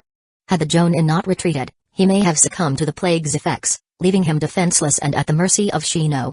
Assuming Shino's bugs could avoid completion annihilation at the hands of the Join's formidable power. Needless to say, this deadly superbacteria may sound like complete nonsense in his previous world, but it was made possible in this world with the power of his Zerg's infestation pit ability. With this plague, as long as someone is breathing, they can be infected. As long as they weren't some abnormal ninja with powerful physiques, they will suffer. Oh, but this world had too many of these abnormally powerful ninjas, some with physiques that render them completely immune to diseases. This wasn't a good world to play Resident Evil. Of course, hidden deep within the infestation pit, lay even deadlier plagues and viruses with incubation periods of a day or more. While they were not practical for small ninja battles nor effective for powerful existences, they could prove invaluable when used to clear weaker enemies in prolonged wars. These deadly diseases were carefully crafted by Shino, utilizing the power of the Zerg's infestation ability and the assistance of Alina. They had the potential to devastate entire armies of humans. If there weren't medical ninjas around, the results may be even worse if there was a certain immortal slug on duty. Well, The short-term airborne variation was enough to give him the upper hand in the current battle. That's what matters.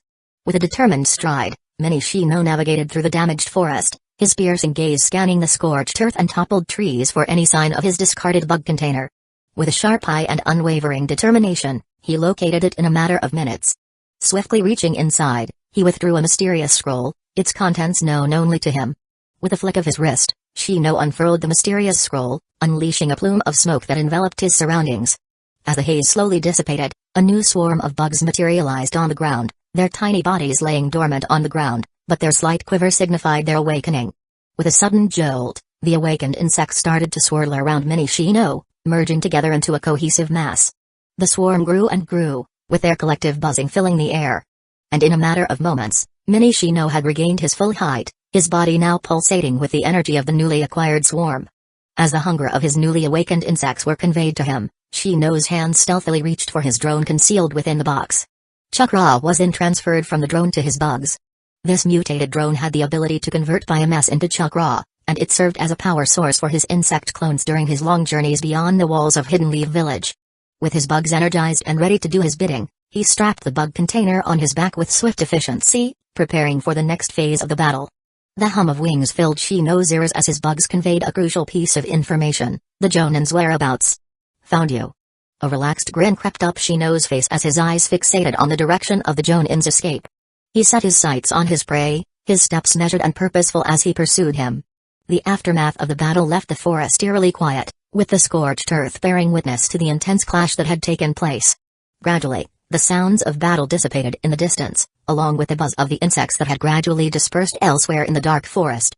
The only thing that remained was an unsettling stillness that seemed to permeate the air. Suddenly, the earth wavered as plant-like spikes steadily sprouted from the ground, setting off a contrast with the charred ground and forming a perfect circle.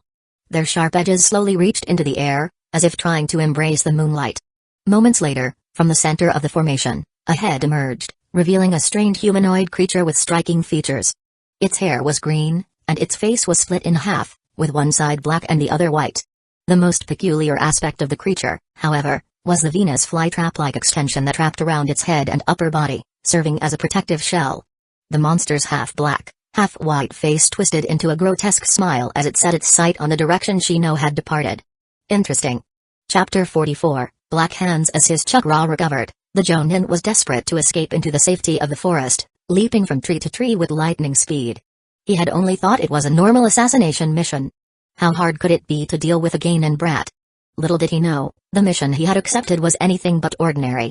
Kafu could have thought he would encounter a troublesome monster, one that was seemingly unkillable by his current means. No matter how hard he searched, he couldn't locate the Ganon's true body. How could he win when he's just wasting time on a clone?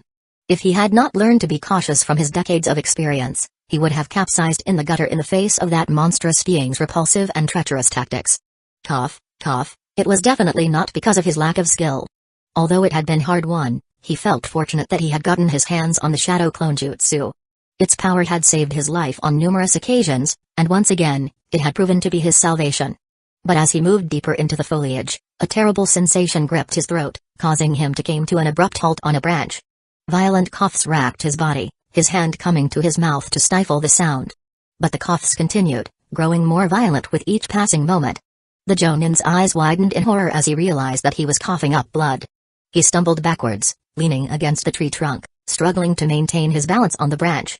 What is this? Fear gripped his heart as he realized that something was horribly wrong. When was I affected? Just as he was about to continue to make his escape, a sudden wave of paralysis seized his body, rendering him completely immobile. His eyes bulged in terror as he realized that he was no longer in control of his own body. His muscles stiffened, and he tumbled off the tree, crashing to the forest floor below. His eyes strayed and locked onto a batch of tiny mosquito-like insects that gradually floated away. Tap. Tap. Tap. The eerie silence of the forest was broken by the faint sound of footsteps, slowly growing louder and more distinct with each passing moment. A figure emerged from the shadows of the forest, his form shrouded in darkness and mystery. But the Jonin recognized the familiar figure with a glance. Keikashu, when? The opponent remained silent, unresponsive to the approach. As the figure drew closer, the pale glow of the moon revealed the identity of the mysterious stranger. It was none other than Shino himself. The Jonin's body twitched uncontrollably, his gaze fixed on the foot of the approaching Shino. He tried to speak, to beg for mercy, but his voice had begun to fail him. His mind was in turmoil as he struggled to comprehend what was happening to him. For a brief moment, the Jonin felt a sense of anger towards Shino, blaming him for his terrible fate. But as his body continued to spasm uncontrollably, the anger gave way to a sense of despair. He knew that there was no escape from this fate, that he was doomed to suffer in agony until the end. As Shino approached, the Jonin's eyes glazed over, his body finally giving in to the paralysis. The last thing he saw was the cold, calculating gaze of the Abraham, and he knew that his fate had been sealed. With calm and steady steps, Shino stalked forward, arriving before his prey. The corpse laid silently on the cold hard ground, his expression clouded with a sense of remorse. Shino's gaze drifted towards the lifeless body's face, his brows furrowed with a sense of confusion. From the anime, Shino was well aware of the brainwashing techniques employed by Root. From a young age, Root personnel were conditioned to be ruthless killing machines, devoid of emotions. Fear, regret, they had none of these. Then, this makes the current situation intriguing. This Jonin doesn't seem to be from Root? Could it be possible that this Jonin was not a product of the infamous Root program? But, this Jonin had the Root's cursed seal. He also knew the Abraham clan well, and he seemed to know about Denzo as well, but this is a real world, and I can't draw conclusions based on the anime alone. Who knows if Root has some external members, ones brimming with emotions. Then, again, maybe Root is not the only ones who use the cursed tongue eradication seal. And it's not clear whether the other participants of the ambush were actually from Root or simply hired mercenaries. After all, there's no way Denzo is so stupid to blatantly attack the heirs of 3 clans with his own restricted amount of ninjas.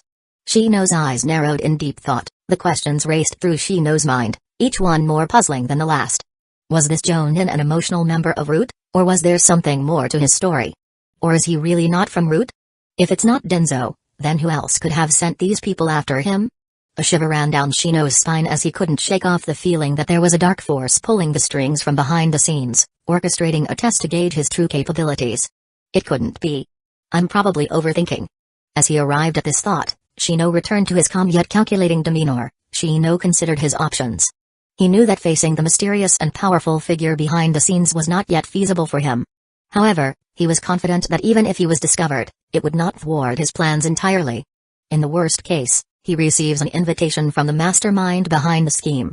A tantalizing thought crossed Shino's mind, perhaps he may even receive a personal invitation from the #1 actor himself, a man whose first name coincidentally shared the same pronunciation as the first actor who starred as a certain friendly neighborhood hero. Then, he could inherit the redhead boy's mantle and let the world know pain. Anyways, the truth, whether known or not, was inconsequential. What remained was that Denzo would have to shoulder the weight of this black pot, whether he wants to or not. Shino had noticed that their enemies' movements had been too calculated, too precise. It was as if they had known exactly where and when to strike. There must be an inner ghost orchestrating this mission from the shadows, as it is simply impossible for it to occur otherwise. Even though he had no memory of any cooperation between Denzo and that mysterious black hand in the anime, Shino couldn't shake off the feeling that Denzo had some involvement in the sinister events that had unfolded. And if Denzo was involved, there must have been other shadowy figures pulling the strings behind the scenes, observing and calculating his life trajectory. They let Denzo bear the pot, while they watched the play, hidden amongst the audience. As Shino gazed at the precious corpse lying before him, he couldn't help but feel a sense of relief. Regardless of the schemes, the truth was that he had won this time, and he was rewarded a Jonin corpse for his victory. Securing this prize had been no easy feat, and he knew it was a rare and valuable acquisition. But his success had hinged on a number of critical factors, one of which was keeping his main body hidden away, safe from harm. It'll be even harder to acquire more Jonin corpses once my clone's abilities are analyzed. But, I didn't bring a transport drone, and there isn't really any way to bring this back without leaving traces of evidence for that scheming old man, something he could use against me if he discovered that I brought it back. After a brief moment of hesitation, Shino's hand trembled before he waved it with purpose, summoning walls of bugs to enclose the small area in every direction. Minutes later, the wall of bugs disappeared, and so did the corpse, its whereabouts shrouded in mystery. Time to head back. Hinata, Kiba, and Kurenai-sensei had already solved the other assailants and should be searching for me. As for the rest, he'll worry about how to cross that bridge when he came to it. He kept a calm demeanor, knowing that he still had many tricks up his sleeve. He hadn't revealed the full extent of his abilities just yet, and even if the worst-case scenario happened and he lost a clone, it wouldn't be a devastating blow. As an air of mystery surrounded him, Shino adjusted his glasses with a calm demeanor and made his way to reunite with his team. The sun was rising, casting a warm golden hue across the dense foliage of the forest. Team Kurenai had just finished cleaning up the aftermath of a skirmish with enemy ninjas. After searching for another safe location, they sat around a small snuffed-out fire pit as Kurenai-sensei spoke up. "We should rest here to recover our strength for the day. We'll need our strength for the journey back to Hidden Leaf Village." Kiba Inuzuka, the team's brash and impulsive member, grumbled. "I can't wait to get back home. Akamaru needs a bath after that dog fight." Arf. Arf. With hands clasped behind her back, Hinata gave him a small smile. "Kiba-kun, we'll be back before you know it." As they settled in, the team couldn't help but think about the danger they had faced. It was a reminder that being a ninja was a perilous profession, and they were lucky to have made it out alive. In a concealed location, beneath the grounds of Hidden Leaf Village, a shadowy figure sat motionless in an obscure chamber, shrouded in darkness. Leaning back in his chair, his fingers steepled in front of him. The room was silent as his subordinate entered, a scroll clutched in their hands. They knelt before him with the utmost respect, their eyes cast down. As they handed over the scroll, a feeling of tension hung thick in the air, as if something crucial was about to unfold. Taking the scroll, the figure looked up at his subordinate, his eye piercing and cold. "What news do you have for me?" he asked. "Denzo-sama, the people you sent were wiped out." The response that came out was devoid of any feeling. Denzo didn't even flinch. "It doesn't matter. They were disloyal wastes inserted by that old man and his supporters anyways. Now that he's gone, there's no need for them to stay." The subordinate maintained a stoic face, but the continuation of the questioning betrayed his doubt. "But sir, if they come..." Denzo cut him off. "As long as there is no evidence, they can't do anything to me. After all, I was just doing it for Hidden Leaf Village. You may leave."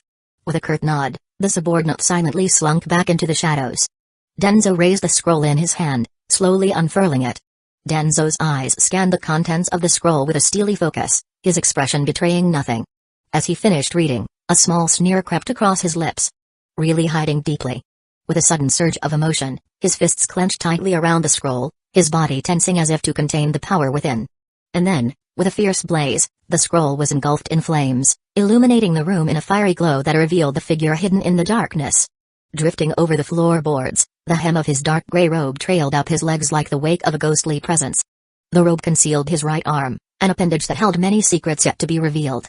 Underneath the robe, he wore a crisp white shirt, a stark contrast to his unkempt black hair and the X-shaped scar on his chin, a testament to his resilience and willingness to bear the cost of power. The enigma was heightened by the bandage over his right eye, hiding a dangerous power waiting to be unleashed. The figure's face appeared as a deceptively fragile old man. A cane lay idle by his side, a mere accessory to the casual observer, adding to the appearance of vulnerability. However, all of this was a facade that belied the immense power lurking in the darkness. This was Denzo Shimura, the leader of Root. Only loyal to the Hokage? Attempting to test my intentions? But such actions are reserved only for the worthy. A foreboding gleam flickered in the eyes of the frail old man. "I am the roots that grow in the dark, and all my chosen nutrients will eventually bleed into the ground. Everything is for Hidden Leaf Village." The man's eye closed as if to rest, but there was a sense of foreboding that deep thoughts was happening beneath the surface. What machinations were taking place in the depths of his mind, no one could tell. After their brief rest, teammates set out on their journey back to Hidden Leaf Village, their minds lingering with the weight of their experiences. The team's return to Hidden Leaf Village was met with little fanfare. Kurenai led them to the Hokage's office, where they were reported to the two elderly advisors who seemed to play a deaf ear to their report. As they left the office, they were in a somber mood, the weight of their mission still heavy on their minds. Kurenai-sensei turned towards them with a grim expression on her face. "We need to be careful. Especially you, Shino. The one behind this is a powerful man, and he has many loyal followers. Kurenai-sensei's eyes rolled in frustration as she heaved an exasperated sigh, her head shaking with a sense of discontent. "Just be careful. Sensei is also helpless in this matter." The team nodded, understanding the gravity of the situation. They went their separate ways, each lost in their own thoughts. As Shino made his way back to the Avarane clan, his mind was consumed by thoughts of his harvest. The spoils this time were adequate, but compared to the yield of his vast array of drones working in unison, it was merely a drop in the ocean. Despite Hidden Leaf Village's size and its bountiful resources, the amount he could discreetly harvest were limited in the end. The boundless potential of his vision clashed against the stark reality of Hidden Leaf Village's limited resources. With each passing day, the need for expansion grew more pressing. If only he could begin his expansion. Suddenly, Shino's bugs had detected a signal that he had never encountered before. After realizing what it meant, it had led him back to his lab with a sense of urgency. His queen was about to be born. Chapter 45, The Queen is Born in the End. I'm still just a mere human, affected by his emotions.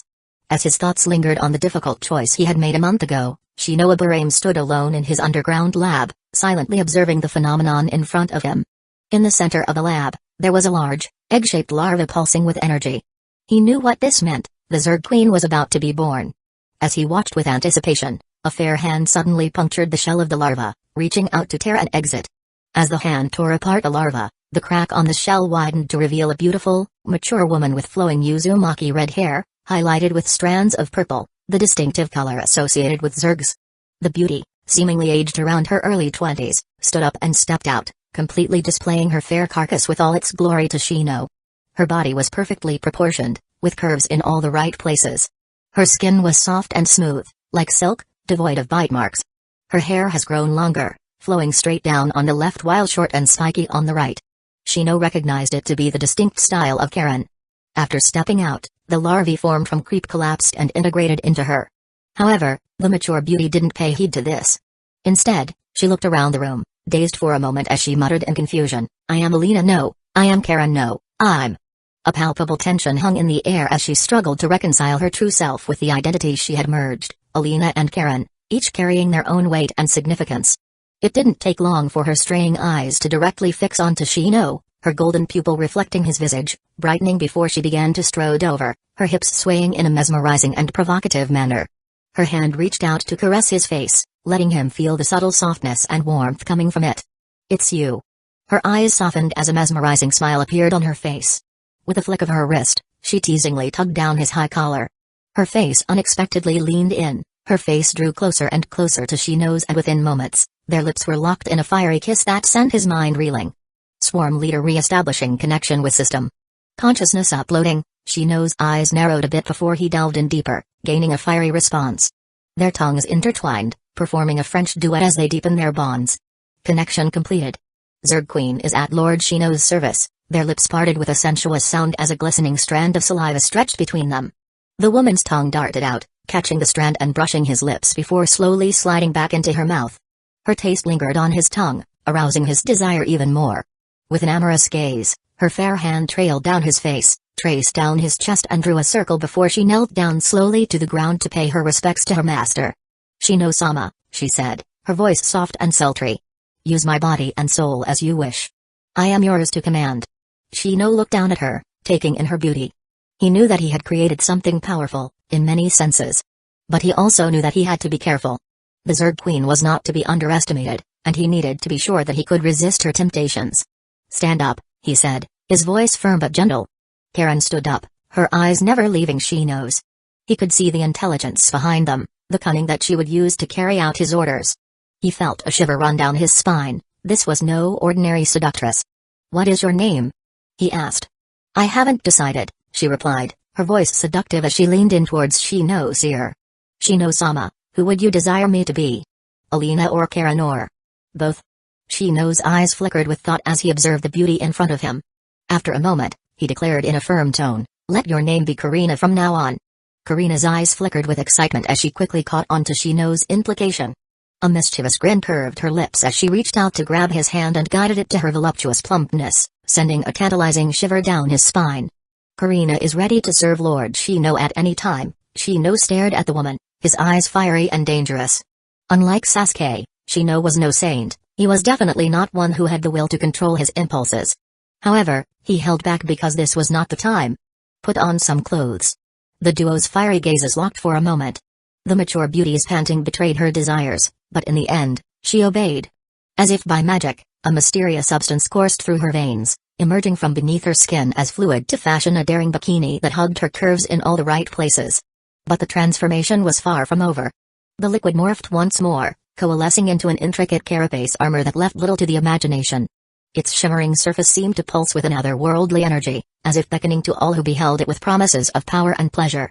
Shino knew that Karina would be a valuable additional to his command, and he could already see the possibilities that lay ahead. But he also knew that he had to be careful to not indulge too much unless there are corresponding benefits. His main pursuit was still strength. "Come with me," he said, gesturing to the door. "There is much that I need to learn about you." Karina followed him out of the lab, her body moving with a grace that was almost hypnotic. Shino couldn't help but be captivated by her beauty, but he also knew that he had to focus on his mission. He had to understand the full extent of her abilities, his control over her, and he couldn't afford to be distracted. As they walked through the halls of his underground base, Shino listened to Karina's explanation the nature of her existence. She was a Zerg queen, she told him, born in her most ideal state to serve as his loyal servant. Naturally, she was connected to his system and would be able to carry out his orders without question, anywhere, anytime. In addition, she would be able to perform the pre-existing artificial intelligence functions, but now amplified to handle a greater load and capacity. Originally, she would be an emotionless machine at his beck and call, but after Shino made the decision to merge the artificial intelligence with the consciousness of Karen, it resulted in a queen with a special personality. A tantalizing twist was added to the already impressive feature set, an unforeseen boost in their mental prowess, compared to the initial amplification estimation. Her abilities didn't stop there. In addition to her original programming, she now possessed the power to command and control the Zergs with greater flexibility, adapting to any situation that may arise. Even without Shino's intricate prompting, Karina could organize his Zergs to achieve his ideals. Even better, Karina could conduct research on her own. Of course, this was based off the original Karen's talent for research, but Shino was still surprised because automation had been unlocked. Not only that, her very essence was intertwined with the biosphere, morphing the environment into a breeding ground, a hatchery where new Zergs could spring forth and thrive. With this merge complete, he now had 2 functioning hatcheries at his disposal, effectively doubling his Zerg production speed. Of course, this all depended on whether or not he could keep up with the required biomass to maintain such a feat. High risk came with high rewards. Shino listened intently, absorbing everything that she told him. She was intelligent, he could tell, and she would be a valuable asset for the expansion of his Zerg empire. But the full extent of her combat remained to be revealed. The duo left the biosphere, burrowing through the ground, their movements silent as they delved deep into the earth and headed towards one of the pre-dug caverns. Finally, they arrived at a large empty cavern, dug by his drones to serve as his secret training room, a place where he could hone the skills of his main body. "Stand there," Shino gestured to a small platform in the center of the cavern. "I am going to test your abilities." Karina nodded and stepped onto the platform, her body poised in a seductive pose. Shino walked over, grasped her hands, and began to inject his chakra. Their hands began to glow with a soft blue light, and Karina felt a surge of energy course through her body. At first, the energy seemed to run rampant, but she quickly controlled the energy. Not long later, she looked down and saw that her hands were now covered in a shimmering purple aura. "What is this?" she asked, looking up at Shino as her mind queries the database. "This should be chakra," he replied with a bit of hesitation. "According to our estimation before the experiment, the body's chakra network would be sealed during the infestation. Now, I have reactivated it. As a Zerg queen merged with a ninja bloodline, you are able to use chakra as well, but it seems there had been some unknown changes." Karina nodded, feeling the power coursing through her veins. She closed her eyes and focused, feeling the chakra flowing through her body like a river. She could feel her strength increasing, her senses sharpening, and her mind becoming more focused. Suddenly, Shino's voice broke through her concentration. "Attack me," he said. Karina opened her eyes and saw that Shino had taken up a defensive stance. She could see the confidence in his eyes, but she could also sense the danger. She knew that Shino was testing her value. She took a deep breath and charged forward, her hands glowing with chakra. Shino sidestepped her attack and countered with a swift kick, but Karina was too quick. She dodged his kick and launched a flurry of punches, each one backed by the power of her chakra and calculations. Shino blocked her attacks, feeling the heavy momentum behind them, while his body was moving with a fluid grace. Karina, having merged with the same system that trained him, proved to be no less skilled than Shino. As time passed, Shino's taijutsu was struggling to keep up. He was even forced to rely on basic ninjutsu and simple cheap tactics, just to stay in the game. Before long, Karina could see that he was beginning to sweat, his defenses weakening. She knew that she had to keep pushing, keep attacking, until she could break through his guard. She launched another punch, this one aimed at Shino's stomach. He blocked it, but Karina followed up with a knee to his chest. Shino stumbled back and eased the faint pain on his chest, but quickly regained his footing. "Good," he said, nodding. "It seems your physical stats are already stronger than mine. If I don't use bugs, it is nearly impossible to win. And you still have potential to be unearthed." Karina nodded. "According to my calculations, my Uzumaki physique is still far from its full potential." Only a mere 12% of its maximum potential was unlocked during the infestation, and more research will need to be conducted to unearth its potential. Karina then continued to suggest, however, rather than blindly groping my way forward, it would be best if Shino-sama could acquire some Uzumaki clan techniques. That would definitely increase the pace of the research.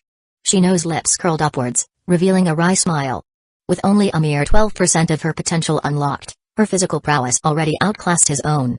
The power bestowed by the bloodlines of elite ninja clans was truly an unfair advantage. Reading his thoughts, Karina sauntered over to Shino with a mischievous grin on her face. As she reached him, she confidently placed a hand on his chest and leaned in, pressing her body against his. Jealous? Do you want the Uzumaki bloodline, too? A hint of curiosity flickered in Shino's gaze as he arched an eyebrow. My abilities go far beyond the original estimate. I can even breed fleshly clones of both you and me. Naturally, a bloodline implantation would be no issue.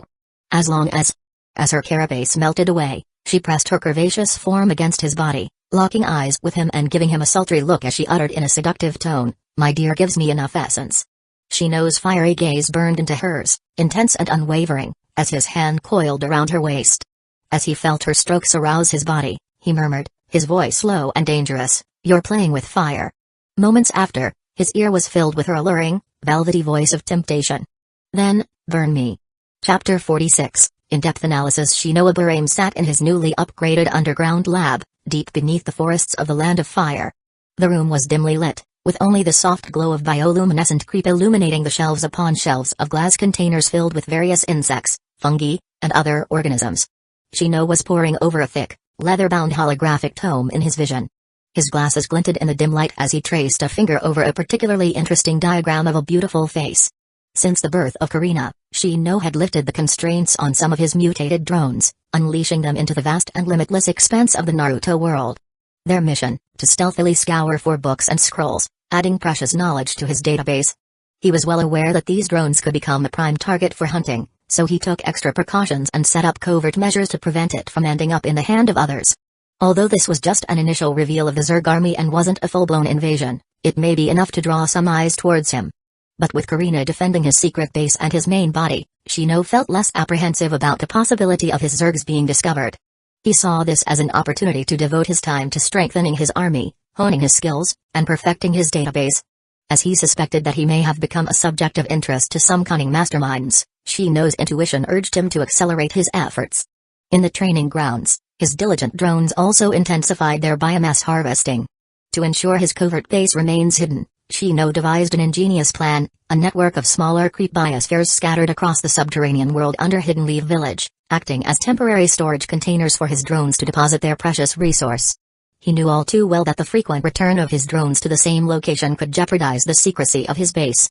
He would rather risk his main body to collect his harvest once a month, after securing the area of course. After all, safeguarding his main body was paramount to Shino, for he knew the stakes were high. He understood the strategic advantage of manipulating an avatar, and he wasn't willing to relinquish it. Shrouded in secrecy, Shino and Karina worked tirelessly to improve the defense of their biosphere. The walls were fortified and the security measures were upgraded to ensure that no one could discover their hidden location. Now, even if an intruder manages to penetrate the biosphere, it's still a question if Karina would let them leave alive. Even the filial scheming son may fall if he delved too deeply. Perhaps the only exception would be the number one actor with his buggy Kamui ability. Naturally, Shino wasn't going to mention the powerful foes who could pose a threat to his base with their raw destructive force. After all, they might have a hard time finding their way to his hidden lair. His great focus on anti-detection security measures were not for nothing. The biosphere's security upgrade was just a precursor to what Shino had in mind. A small expansion that he had planned for a while was now underway, and many rooms had been optimized to enhance his research, while a few new rooms were constructed. One of the new rooms was the second lab, equipped with state-of-the-art equipment he found and repaired from an abandoned lab near Hidden Leaf Village. The abandoned lab had many useful scientific equipment, many still functioning properly despite their lack of maintenance. Since its owner had recently left Hidden Leaf Village and won't be coming back anytime soon, Shino was determined to not let these equipment rot. So, he borrowed them permanently. "Thank you, Uncle Snake Ahem." Shino looked up, turning his attention to a large glass chamber in the corner of the room. Inside, a small, humanoid figure was suspended in a thick, nutrient-rich solution. It was a clone, grown from Shino's essence, but with a twist. "Karina, is there any things to note on the clone?" he asked, returning to flipping through the pages of the virtual book, but his eyes betrayed a bit of distraction. Lord Shino, the clone is progressing well and is nearing completion. As you can see, it has the signature red hair of the Uzumaki clan and did not deviate from the predicted trajectory of growth. That's because it was cultivated with your essence, my Uzumaki blood, and the power of biomass. This was one of Karina's new abilities as a queen. She could create fleshly clones using Shino's essence and biomass, but the results still left much to be desired. After all, it was supposedly just a biological shell. Shino nodded again. By combining the genetic code of my Zerg body and your bloodline, we're hoping to use it to upgrade my own body's bloodline. But are you sure this clone has no consciousness and soul? If it has a soul, there will be many complications. Karina is positive. Although Karina can clone Lord Shino with his life essence, Karina still doesn't have the ability to give the clone a soul. This will require further research in the future. If any signs of consciousness is detected, Karina will notify Lord Shino. As for this clone, it can only be temporarily used for other purposes. Once the clone reaches a stable stage, we can exchange its blood umph. Shino's gaze deepened into a dangerous intensity as he peered through the virtual book, where there was a stunning figure with lustrous purple and red locks. Her eyes widened in astonishment. After a few moments, Karina rose languidly to her feet, arching her back and showcasing the alluring contours of her body. As she stretched, she licked her lips, cleaning and savoring the remnants of her previous activities. Shino-sama, the extraction has been completed. Shino's eyes fixated on Karina's lips, his gaze smoldering with intensity. Karina's lips curled into a playful smirk, ignoring Shino's heated gaze. She swayed her hips seductively and sauntered over to the chamber. Placing her hand on the chamber, some fluid seemed to be injected into the chamber. It wasn't long before it was absorbed by the growing clone. Karen peered into the chamber. This clone has both Shino-sama's essence and mine? Wow, that's incredible. With a seductive glance over her shoulder, she licked her lips invitingly. Interesting. It appears she's up for a little game. Her alluring gaze lingered on Shino as he approached the chamber, coiling his arm around her waist as he studied the clone with keen interest. What do you think will be the effects of the replacement? Besides the greatly increased chakra capacity and its compatibility with sealing jutsu, will I have your healing abilities? Karina leaned against his chest, her body rubbing against his as she shrugged nonchalantly. It's hard to say at this stage. We won't know until it fully develops. But the possibilities are endless. After all, it's the essence of Shino-sama and me. Karina's body suddenly trembled as she gasped for air, a rosy hue spreading across her cheeks. The merging had preserved most of Karen's personality, and a certain fantasizing personality had also awakened its full potential. Speaking of possibilities, Shino's attention was drawn to Karina's left hand. I've been thinking about your infestation ability. I believe we can find a way to put it to good use. As if a switch had been flipped, Karina's demeanor transformed, and a new personality seemed to emerge from within her. Her expression turned eerily serene, giving off an air of otherworldly calmness. Karina held her hand out in front of her, and from the palm of her hand, a sharp needle emerged. Shino had seen this before. It was part of the kit of Karina's infestation ability, a needle that allows her to inject neural parasites directly into the victim's brain.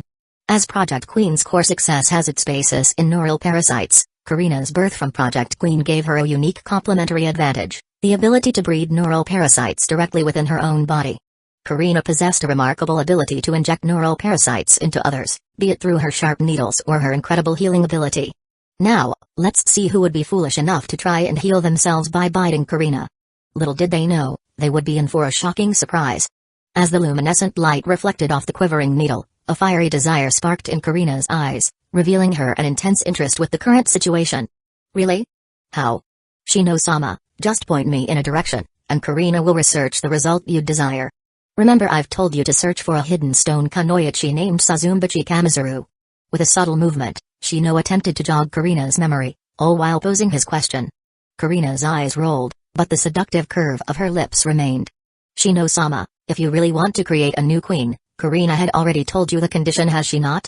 Be serious. Shino's hand tightened, eliciting a tantalizing gasp from Karina's lush, parted lips.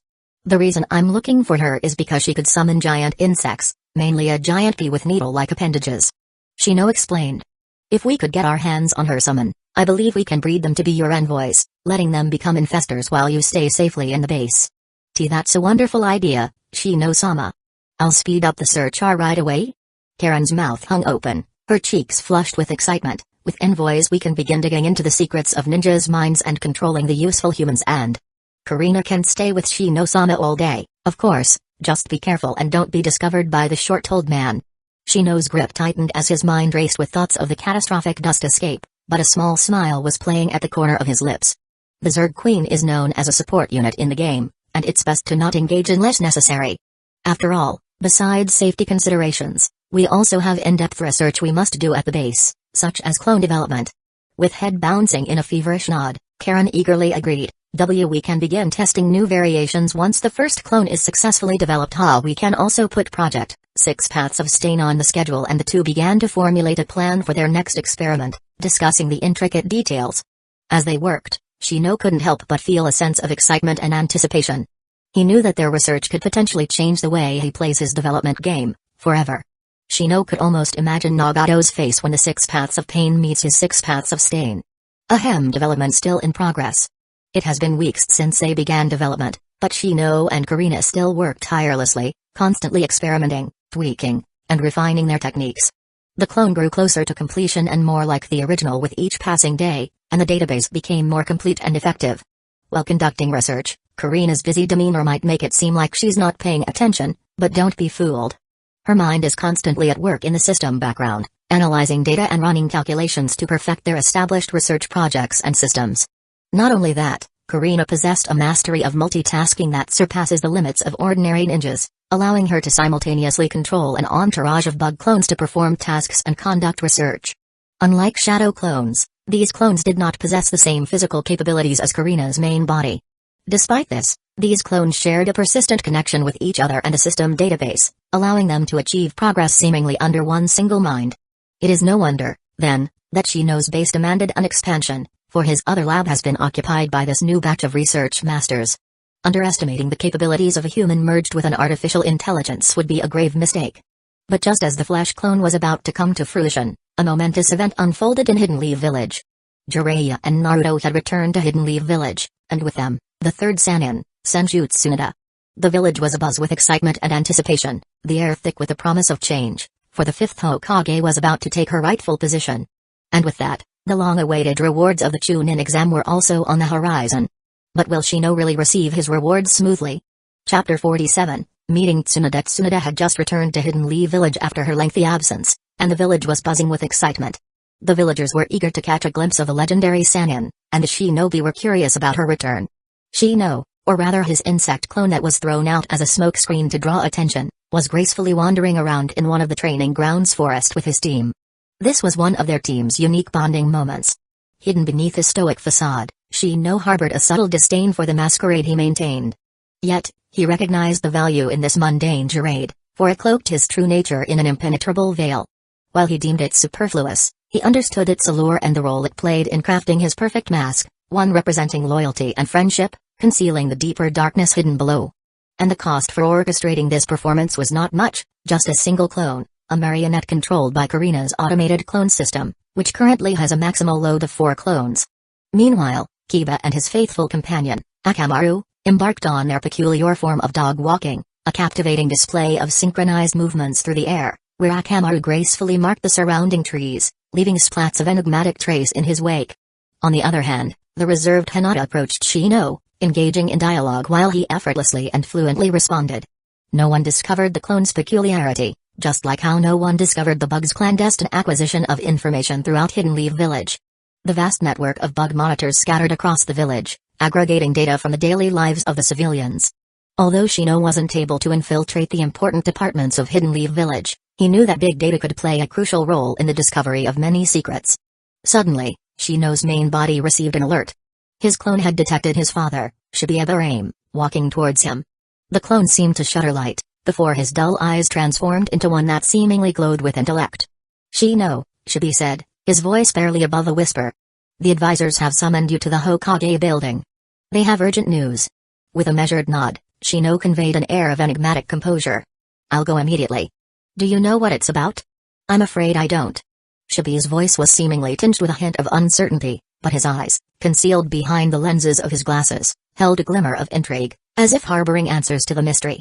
But I sense that it may be a surprise. But don't get your hopes up. Shino's brows arched in a calculated manner. As he synchronized the timing of events, a web of speculations began to weave in his mind, unraveling the enigma that surrounded his situation. Let's go find out. With an air of mystery, Shibi took the lead, his footsteps purposeful and measured, as he guided the way towards the towering edifice of the Hokage building. Shino turned towards his reserved companion, Hinata. I understand, Shino-kun. I'll tell Kiba-kun. Hinata bowed respectfully. Please take care of Shino-kun, Uncle Abraham. With a nod that held a hidden depth, Shibi's lips curved ever so slightly as he beckoned Shino to follow. When they approached the Hokage building, like pieces of an enigmatic puzzle aligning perfectly, they found themselves face to face with none other than the astute Shikamaru Nara and his father, Shikaku Nara. Shikamaru's lazy demeanor was evident, slumping his shoulders with uninterested eyes gazing into the unknown. Though his expression appeared lackluster, it concealed a mind buzzing with intricate calculations and secret analyses. On the other hand, his father's face had a subtle glimmer of mischief, and his relaxed posture painted an intricate portrait of his casual personality. But behind this facade of tranquility, an aura of inherent seriousness emanated from his eyes, a display of his paragon of experience. It was a countenance that belied the depths of his true character. And one may notice the relaxed posture of his body, betraying his casual demeanor. Like father, like son, both weren't simple. Shibi, what brings you here? Shikaku asked, his tone betraying his surprise. The advisors called for me, Shibi replied before his eyes fixed on Shino, to be more precise. Same here, I wonder what's going on. Shikaku drew out his tone, while sweeping his eyes over Shikamaru and Shino with a mysterious glint. With a gaze sharpened by astute perception, Shikamaru cast his discerning eyes upon the adults, his lids narrowed to mere slits. Ah! What a drag, don't you think so too, Shino? A flicker of contemplation danced behind Shino's lenses as he adjusted his glasses with a measured precision. In the depths of his mind, a delicate balancing act unfolded, weighing the consequences of his response. To answer or remain silent? Kiba's influence, like an indelible mark, had left its imprint on Shino's psyche, instilling a newfound habit of careful consideration before offering a word. The result, the adults ushered them forward before he could come to a decision. The four of them made their way up the stairs of the Hokage building, their footsteps echoing off the walls. As they rounded a corner, they bumped into someone they didn't expect to see. All eyes turned towards her, drawn like moths to a flame. Shino was no exception. The woman before him is a study in contrasts, slender yet curvaceous, youthful yet wise. Her above-average height only serves to accentuate the grace with which she moves, each step imbued with a subtle power that hints at the strength she possesses. Her fair skin is set off by piercing brown eyes that seem to hold the weight of the world within them, and straight blonde hair that parts above her forehead, framing her face like a halo. And yet, it is the violet diamond on her forehead that captures your attention, a symbol of the immense power that lies within her. As Shino took in her attire, it becomes clear that this is no ordinary woman. A grass-green houri hung over her body, and beneath it all, a gray, kimono-style blouse, held closed by a broad, dark bluish-gray obi that matches her pants. It is a look that is both traditional and modern, speaking to the complexity of the woman who wears it. And as your gaze lingers on her, it becomes impossible not to notice the sizable cleavage on display, a reminder that beneath the strength and power lies a woman who is unafraid to embrace her femininity. This, then, is Senju Tsunade, one of the legendary Sannin, a force to be reckoned with, a woman who commands respect and demands attention, the granddaughter of the first Hokage, the soon-to-be fifth Hokage. Shino only had one comment regarding Her Majesty: big. Very big. Hey. If it isn't Naruto. The melodic resonance of Shikamaru's voice reverberated through the air, like a skillfully cast fishing line, deftly hooking Shino's attention and drawing him out from the depths of his momentary lapse in propriety. In that precise moment, Shino's perceptive gaze swept across the entourage that trailed behind the captivating figure of the formidable blonde beauty. Following behind her was a woman of unassuming appearance, moving with a grace and poise that bespeak of years of training. With her striking black eyes and jet-short black hair cascading down her shoulders in straight, silky waves, she exudes an air of cool confidence. Wrapped around her slender frame and average height was a long, flowing kimono of bluish-black with delicate white trimmings, held together by a pristine white obi. This was the talent medical ninja under the tutelage of Tsunade, the soon-to-be Hokage's most trusted assistant, Shizune. Under Shino's observation, it was hard not to notice the small creature nestled in her arms. At first glance, it appears to be an ordinary pig, its light pink hue unremarkable. But upon closer inspection, one notices the dark blush on its cheeks, the same tint as its delicate skin. This is no ordinary pig, for it is always adorned with a pearl collar and a dark red jacket, as if it were a prized possession of royalty. Alas, Tonton's status was far from regal, as she was but a humble mascot ninja pet, and a tool for escaping debt repayments. Ah. Shikamaru? Shino as well? Naruto's perplexity was clearly displayed on his face. Excuse us, Lady Tsunade." With a graceful bow, Shibi paid homage to the esteemed figure before him. Shibi said, "It's been a while, Lady Tsunade." Shikamaru's father stepped forward, his deep voice carrying a tinge of nostalgia. Another bow, performed with precision and respect, marked his greeting. The adults exchanged formalities, the two curious children gossiped about the enigmatic Tsunade. Meanwhile, Shino positioned himself on the periphery and acted as a silent observer, his presence seemingly forgotten amidst the earnest conversations. It wasn't long before Tsunade turned away from the group, her graceful form poised with an air of nonchalance. With a singular motion, Tsunade's hand descended, her fingernails drawing their attention with their purple coat, delicate yet commanding. Her back became a canvas for the future, and she bid them farewell with a casual wave. "Well, I'll see you again sometime." As her hand descended, her blonde hair bundled into two ponytails danced like a work of art, revealing the back of the grass-green hair she wears, emblazoned with the kanji for gamble, speaks to a daring spirit that knows no bounds. Yush. To the hospital. Naruto chased after Tsunade. "See you later, Shikamaru. Next time, I'll show you an awesome technique I learned." Shino subtly adjusted his glasses as he observed Naruto's figure gradually receded into the distance. Did Naruto forgot about him? Shikaku stepped forward and extended his arm, enveloping Shikamaru's shoulder in a firm embrace as a secret discourse unfolded, laced with veiled wisdom and hidden truths. About women. As Shikamaru reluctantly played his part, his countenance reflected a mix of resignation. Everything in this world was troublesome in his mind, and women were no exception. Their playful banter echoed through the air, their voices a harmonious symphony of paternal guidance and son's reluctant acquiescence. Alas, they were not alone. The Aburame clan duo quietly observed, their enigmatic existence blending seamlessly into the theater of life's enigmas. The skit of the Nara duo continued to unfold, seemingly oblivious to the presence of the Aburame clan duo. Ahem. The advisors are still waiting. With a deliberate adjustment of his glasses, Shibi offered a cryptic reminder, his eyes concealed behind the polished lenses. Shikaku's speech paused, looking over with Shikamaru, a bit of surprise in both of their eyes. "Oh. Shibi, you were, oh no.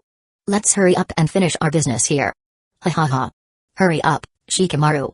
The four of them nodded and continued on their way, the farce shelved to the back of their minds. As they walked, Shino arched his brows, observing the Nara duo in front of them. Did these two really forget about them? However, it was difficult to traverse the intricate labyrinth of their brilliant minds.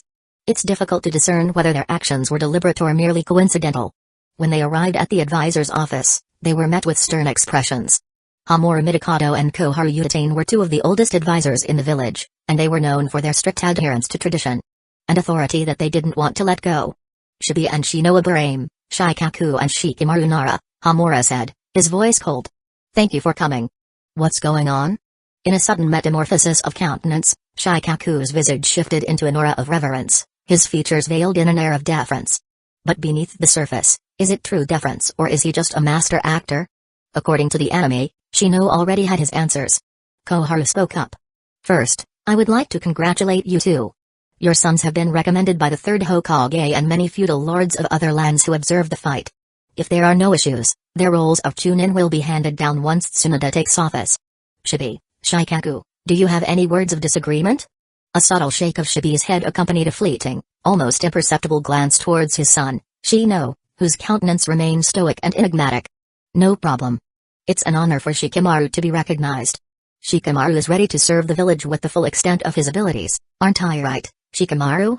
A subtle yet deliberate pat on the Shikamaru's shoulder from Shikaku urged him to say something. A lone droplet of perspiration traced a treacherous path down Shikamaru's countenance, his expression clearly betraying the fact that he found the situation troublesome. In the end, Shikaku still stepped up with an air of calculated eloquence, words effortlessly flowing out like a true politician.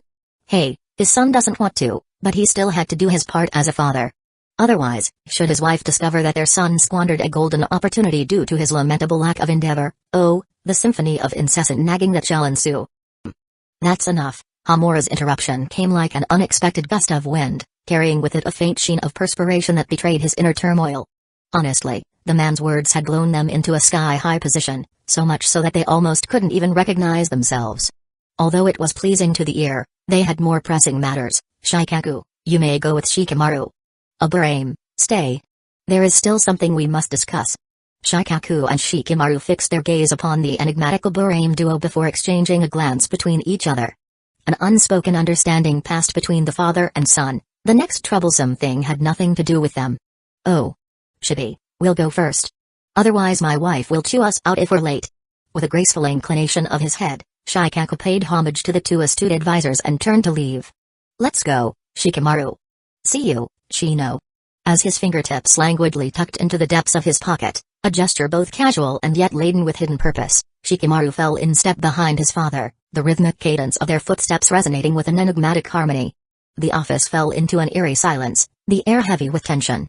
4 individuals remained, 2 adorned with stoic expressions while the other 2 wore grim countenances, their eyes locked onto Shino with an intensity that spoke volumes. It was evident that the forthcoming discussion held no promise of good news. Chapter 48, Politics. Shino Ibrahim and his father, Shibi, stood in the office in front of the 2 advisors. The air was thick with tension, and the silence was palpable. They had been requested to remain for a reason, but neither of them knew what it was. Finally, one of the advisors, Koharu, spoke up. "Shino Ibrahim, we have been observing your skills for some time now. We believe that there is a better place for you to develop your potential." A shadow cast over Shino's countenance, his mind already unraveling the threads of the situation before him. Alas, it was as he expected. "There's no need to beat around the bush, Koharu," Hamura continued, his expression serious. "There is a man who is very willing to take you under his wing. He will train you and help you reach your full potential. As long as you agree, you can go to him at any time and become a chunin under his command." Shibi's eyebrows drew together in a knot of contemplation. That man? In the depths of Hamura's eyes, shadows of contemplation flickered, hinting at the complex tapestry of reasoning and doubt that swirled within. It was a prelude to his authoritative proclamation. "That is not important. What is important is that you understand that if you do not go to him, your qualifications to become a chunin will be withheld." This was a hidden threat, a dirty machination of politics. Shino knew that the advisors were trying to manipulate him, their method bordering childish naivety, and he didn't like it. He had anticipated obstruction from that man, but the revelation that even the remaining 2 advisors had been swayed by unseen forces sent ripples of unease through his core. It was a chilling reminder that the roots of corruption had long entwined themselves within the very foundations of Hidden Lee Village's highest echelons. The beams that supported the noble facade of the village now revealed their true nature, crooked and warped beneath the weight of hidden agendas and clandestine alliances. The anime graced the audience with a glimpse of its surface, but only in reality can the nature of matters bloom in its darkest and most treacherous forms. Fortunately, he didn't reveal his hidden zergs early on. Otherwise, that bad old man's obstruction may have even prevented him from participating in the Chunin exam. "We refuse," Shibi stated firmly, his voice laced with a steely resolve. "The Ibrahim clan will not be manipulated or coerced into doing something we do not wish to do." His eyes glittered with a fierce determination as he spoke, sending a clear message to anyone who might try to cross them. "Our clan values our loyalty to the village above all else, and many have voluntarily contributed their very existences to the darkness. Shino, as the heir to the Ibrahim clan, should only contribute to the fire of Hidden Lee Village, lighting the way forward for the village and the clan. We will not be swayed by political games or underhanded tactics." With an intricate web of thoughts weaving through his analytical mind, Shino nodded in agreement. "I will be loyal to village and serve the Hokage because enough." Hamura interrupted, disappointed with their audacity to challenge the status quo. "Very well. We understand your intentions." A pregnant pause hung in the air as the advisors exchanged a glance. With measured grace, Komura's voice broke the stillness and dismissed them. "Your loyalty is noted. You may leave now." Shino and Shibi left the office, their faces still stoic and not showing any emotions, but their gloomy mood betrayed their inner turmoil. Sensing the mood of his son, Shibi put a hand on his son's shoulder. "It's the way of the world, Shino. People in power will do whatever it takes to maintain that power. Don't take these trivial matters to heart. Remember, your loyalty is to the Hokage and the village, and one day, it will pay off. Always keep that in mind." Shino nodded, feeling a sense of resolve wash over him. He knew that he would face many challenges in the future, but he was ready for them. He would stay true to himself and his beliefs, no matter what. In the depths of his enigmatic gaze, a flicker of amusement danced. Naturally, his beliefs had nothing to do with loyalty to Konoha. Hey! The coveted rank of Chunin, an accolade sought by many, held little allure for Shino. It was a label he could do without, a mere cog in the grand machinery of his ambitions. While the absence of this rank presented a minor setback to his aspirations of branching out beyond the confines of Hidden Lee Village, it was but a pebble in the path of his greater design. In exchange, the delay in his external growth became a catalyst for fortifying his home ground, nurturing the foundations of his power and influence within the village's embrace.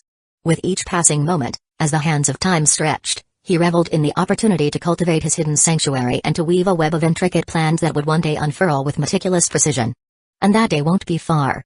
With a sudden jolt, Shino's consciousness was transferred, his eyes sprang open within the confines of his lab.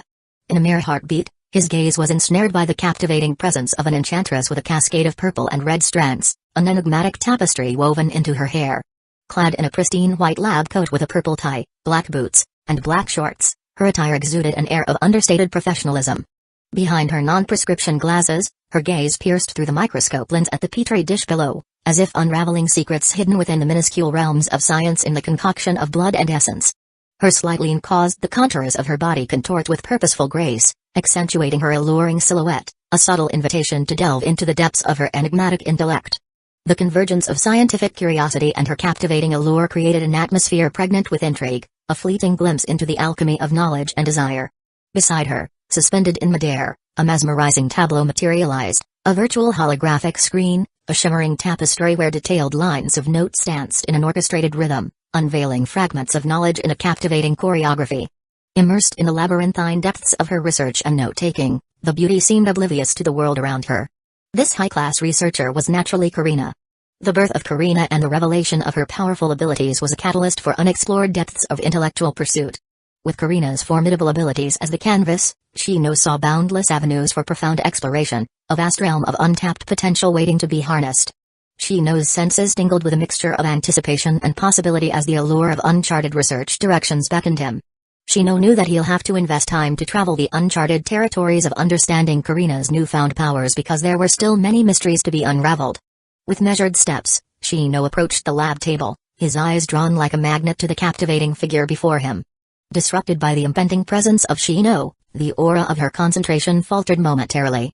In a mesmerizing dance of fate, her movements betrayed a touch of distraction, a delicate misstep caused a beaker to teeter precariously on the edge, and as if orchestrated by an unseen hand, it tumbled to the ground, shattering the fragile silence that enveloped the laboratory.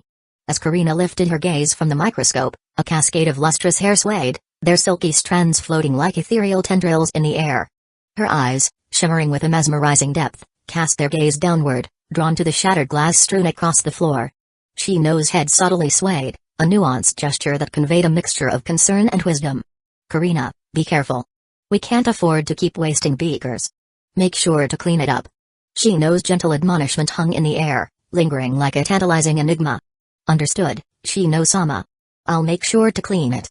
A captivating smile danced upon Karina's lips and with a graceful descent, she knelt, her alluring eyes gazing upwards as a whisper, almost imperceptible, escaped her enticing lips. Thoroughly unperturbed by the ethereal beauty engrossed in her cleaning duties below, Shino's focus remained resolute, undeterred by distractions that would entice lesser minds. With a deft motion, his hand swept across the expanse of the floating holographic notepad, its luminescent display responding to his touch. As if guided by an unseen force, the notepad rotated gracefully in the air, its contents revealed to his discerning eyes.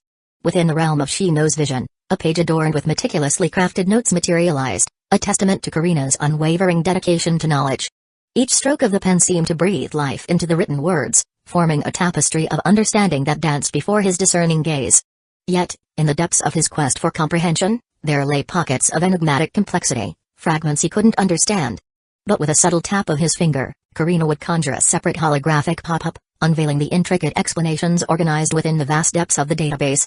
Within the realm of their collaborative ingenuity, this mixed reality interface blossomed, an ethereal manifestation of Karina's brilliant mind brought to life through the catalyst of Shino's mere suggestion. This new upgrade stood as a testament to Karina's boundless competence, a queen of innovation capable of extracting the latent potentials hidden within the confines of the system, breathing life into Shino's fantasies. This was but an ephemeral glimpse of Karina's true potential. The enigmatic depths of Karina's capabilities still awaited his discovery, beckoning Shino to venture deeper into the enigmatic realms that lay veiled within her being.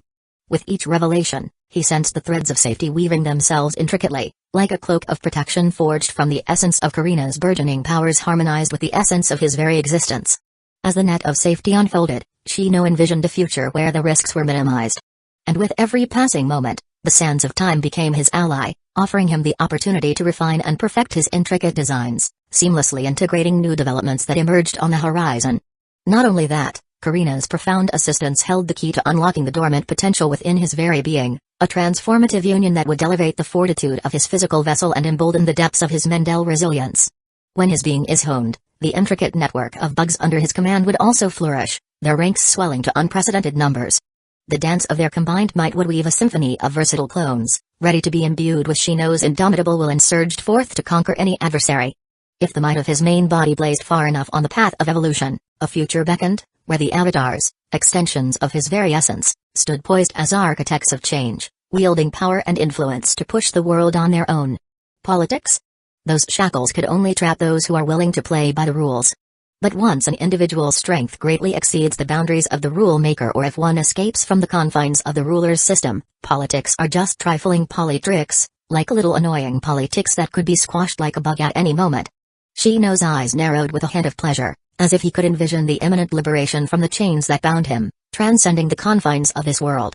However, for now, the shackles serve as a modest offering, a sacrifice made in pursuit of grander prospects of long-term development. Only in Hidden Leaf Village would I have the chance to dig out some hidden secrets and accumulate a vast repository of techniques. And soon, there will be another. Karina, how goes Operation Konohide Maru? Lord Shino, Operation KHM is proceeding according to initial estimation. The camouflage bugs had been hidden on the target, Konohamaru, and there has been no discoveries so far. Or maybe there were discoveries but no actions had been taken. After all, attempts have also been made to infiltrate the destination of interest, but all bugs were eliminated by ninjas suspected to be Anbu. On the other hand, bugs have managed to infiltrate the boxes which were taken out from the office, and data collection is already underway, but progress is slow to avoid detection. Good, you're able to expound on my instructions perfectly. Karina, you're becoming more and more skilled at this. A look of content was aroused on Shino's face as he praised Karina, his gaze fixated upon the ethereal spectacle of virtual notes suspended before him. This is thanks to Lord Shino's guidance. Notify me when there are changes in the operation. Shino commanded as he imperceptibly shifted his weight, a subtle adjustment of his stance to a more comfortable reading position. Affirmative, Lord Shino. Karina will notify Lord Shino when the operation is ready to proceed to the next step. Keep up the good work. Shino's hips and hands harmonized as he reached an intriguing part of the notes. Karina will always be at your service. There had been many climaxes, but the first major climactic moment of the story still loomed on the horizon. Perhaps, it won't be long before the next climax. Chapter 49, Operation Konohide Maru. Konohamaru's heart pounded in his chest as he desperately tried to hold back his tears. He had locked himself in the Hokage's office, setting up an array of traps to prevent anyone from taking away the remaining treasures left by the third Hokage. It was his duty, as the grandson of the late Hiruzen Saratobi, to protect these cherished possessions. But as he sobbed silently, consumed by his grief and determination, he remained oblivious to the presence that had materialized within the room. Unbeknownst to Konohamaru, before he crossed the threshold into the room, a thin veil of transparent bugs, like ethereal whispers in the night, wove a delicate cloak upon his back, their presence concealed from prying eyes. Now, they were crawling and weaving a complex dance of insectal precision. These bugs, each a mere speck, gradually congregated together, forming an ethereal figure. As the transformation neared completion, the bugs took on a vivid purple hue, their collective form coalescing into that of a breathtaking beauty, dressed in the attire of an Anbu operative, adorned in an exquisite white mask. The mysterious masked woman, her long red hair with purple streaks cascading down her shoulders, flicked her gaze over the scrolls and books that adorned the shelves of the Hokage's office. Her eyes glimmered with an otherworldly intelligence, a deep understanding of the profound knowledge contained within those ancient tomes. Without physical contact, she manipulated the invisible insects, coaxing them to lift multiple books and scrolls simultaneously. With a subtle flick of her wrist, she sent them hovering in midair, pages fluttering as if caught in a gentle breeze. As the woman delicately scanned through the pages, her eyes darted across the text with astounding speed. Her lips moved ever so slightly, as if silently mouthing the words that she devoured from the wise scripts. The room itself seemed to hold its breath, the very air thick with a mysterious energy. The floating books created an ethereal scene, as if an unseen force was orchestrating a dance of forgotten knowledge. It was at this precise moment that Konohamaru, finally catching sight of the mysterious woman, cried out in shock. Who are you? What are you doing in the grandpa's office? The red-haired beauty paused, her eyes piercing through Konohamaru's startled gaze. Her voice, melodic and full of intrigue, resounded through the room. Ah, so you have finally noticed me, little one. I am known by many names, but for now, you may call me Big Sis. Nei-san? Konohamaru's confusion deepened. Don't call me little one. A chuckle escaped the beauty's lips as she turned her attention back to the books. Oi? Are you listening to me? Konohamaru's childish scream echoed in the room, met with no response. The sound of page turns gently echoed in the room. In the end, Konohamaru couldn't hold back his curiosity. "Nei-san, what brings you here? And why are you reading those books like that?" The beauty smiled, an enigmatic expression playing upon her lips. "These books hold secrets, Konohamaru-kun. Secrets that must be understood, guarded, and preserved. I have come seeking knowledge, just as you have came to protect it. We share a similar purpose, you and I." Konohamaru's gaze shifted from the floating books to the big sis, his curiosity piqued. "But how? How are you controlling those books without touching them? And what are you?" The masked beauty's eyes sparkled with a mix of amusement and wisdom. "Ah, little one, the power you see before you is a manifestation of an ancient art from the No Game No Life clan. This technique, invented by prodigious ninja Sora, are the key to my abilities. They allow me to interact with books in extraordinary ways." "Sugoi." Konohamaru's astonishment grew, his mind struggling to comprehend the supernatural display before him. "The No Game No Life clan? But I've never heard of such a clan." The masked beauty's smile widened, a hint of mystery lingering in her eyes. "Naturally, the No Game No Life clan is an ancient and elusive lineage, deeply rooted in the boundless village of anime. They have chosen to remain hidden from the annals of history, operating from the shadows, safeguarding knowledge and secrets that could shape the world. I also personally only learned of them from the database."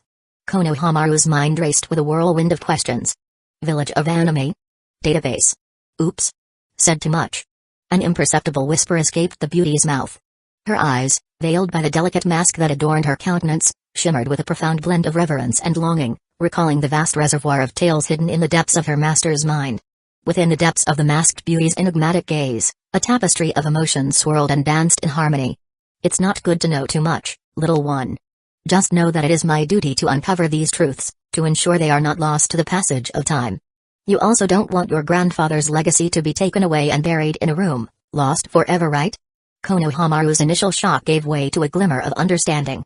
With a couple of nods, he sat down, quietly observing the big sister as she read. And so, an unknown amount of time passed, leaving behind a trail of unanswered questions and an aura of intrigue. Konohamaru continued to observe the big sis shrouded in a mist of uncertainty.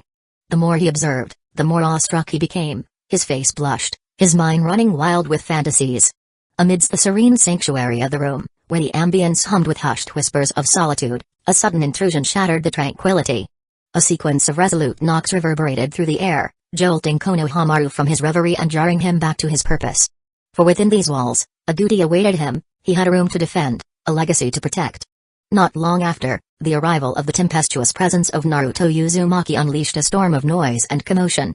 Yet, amidst the tumultuous tempest, there she remained, a serene figure adorned in an exquisite mask, her essence untethered from the chaos that ensued. While the external pandemonium grew in magnitude, reverberating through the walls and stirring the air with fervor, the masked beauty immersed herself in the realm of data collection. Like a river flowing in the depths of the unknown, an indeterminate span of time slipped through the cracks of perception. With a soft sigh, the masked beauty reached out, allowing her fingers to graze the surface of the last floating scroll, as the invisible insects shifted, causing the floating books to arrange themselves back onto the shelves. According to the database, she should be breaking in soon. The surveillance shows she is already heading this way. Time is almost up. A gentle smile graced the beauty's lips, her eyes filled with both gratitude and hope. Her ethereal parting words lingered in the air, casting a captivating spell that snared the wandering gaze of the preoccupied Konohamaru. "Goodbye, little one." As mysterious as she came, she disappeared, leaving a sight that captivated Konohamaru, awestruck by the display. "Nei-san?" Unbeknownst to Konohamaru, an imperceptible legion of translucent insects had surreptitiously converged upon his presence, weaving an imperceptible web of concealment upon his very back, awaiting his departure to hitch a free serendipitous ride beyond the confines of the highly secured room. Operation Konohamaru completed. "Karina, show me the significant parts of the harvest." Sprawled across the couch in the base's lounge, Shino exuded an undeniable aura of comfort and content as he issued his command. A mesmerizing holographic display materialized before Shino's eyes. The screen danced with ethereal brilliance, with a labyrinth of tantalizing titles spilling out to fill the digital canvas. Each line, a breadcrumb leading to untold secrets and hidden knowledge recorded by Karina, beckoned him to explore their depths. A new dynamic wallpaper served as the background of the holographic display. It was a breathtaking vista of a purple and red waterfall, cascading down a pristine white surface, smooth with the exception of 2 palm-sized rocks embedded on its surface, and damp, most probable due to the waterfall's unceasing flow. The wind also claims its contribution, causing the waterfall to undulate rhythmically, harmonizing with an arousing ambient beat, the sound of the waterfall as if came crashing down upon the surface below. This scenic backdrop along with its pulsating beats only served to intrigue Shino, enticing Shino to immerse himself in the mesmerizing visual information displayed on the virtual interface. As Shino-sama, these are the content relevant to our current plans. Karina's response emerged with a subtle quiver, her words laced with an unmistakable tremor, as though a secret trembled upon the precipice of her tongue, yearning to break free. Was there anything we were looking for? As Shino posed his question, a captivating spectacle unfolded before his eyes. The holographic interface responded in kind, unveiling an array of illuminated titles that materialized in a synchronized dance of light. New screens emerged like ethereal apparitions, their translucent forms hovering effortlessly beside the central display, as if eager to divulge their scrollable contents. Unfortunately, the scroll of seals was not part of the harvest, and there wasn't any highly classified documents. But there was discovery of journals and notes of Sarutobi Hiruzen's development of ninjutsu. There are also books with intricate details and diagrams on the ninja body. These will be helpful for our research. Oh? Is that all? Shino sat up with interest, his hands reached out with purpose, deftly grasping the edges of a pristine white table. With a controlled motion, he turned it over, setting it up and ensuring its stability on all fours. Shino expertly maneuvered the holographic screens, suspending them effortlessly above the pristine white expanse. The contrast heightened his senses, granting him a heightened clarity and focus of the intriguing diagrams displayed before him. As his fingers clutched the legs of the table, a surge of excitement coursed through his veins. With each subtle motion of his body, the holographic interface responded, unfurling a tapestry of intriguing diagrams and intricate information. Like a master conductor leading an orchestra of knowledge, Shino orchestrated the scrolling of documents with seamless precision, his gaze fixated on the enigmatic information scrolling up and down before him. Lord Shino, there are a couple of journals detailing the third Hokage's personal evaluation of notable ninjas of the village, including ninja school students. There is also clues to the location of Root spread through multiple documents. Root, huh? Finally found some traces. With an insatiable curiosity burning within him, Shino's gaze intensified as he dug into the details of Root, delving deeper into the abyss of hidden knowledge. His fingers danced across the underside of the table, exploring an intriguing twin knots he had discovered, most likely left intentionally during the craftsmanship of the table to contribute to the natural beauty of the piece of artwork. And Karina, there's no need to talk through the system when you can speak directly. You understood as Shino-sama haha before him. Karina's subtle, muffled laugh resonated, echoing through the air and tickling Shino's senses. Why is Karina laughing? Did he say something funny? Finding Root. With a surge of electricity coursing through his veins, Shino was suddenly reminded of another carefully crafted plan, concealed in the shadows and awaiting its moment to manifest. That reminds me, what is the progress of Operation Furafuki? Ha. It seemed something had tickled Karina's funny bone. As the surge of electricity subsided, leaving a tingling sensation in its wake, Shino didn't receive any response except her laughter. Karina? Shino couldn't understand her humor, and frustration coiled within him.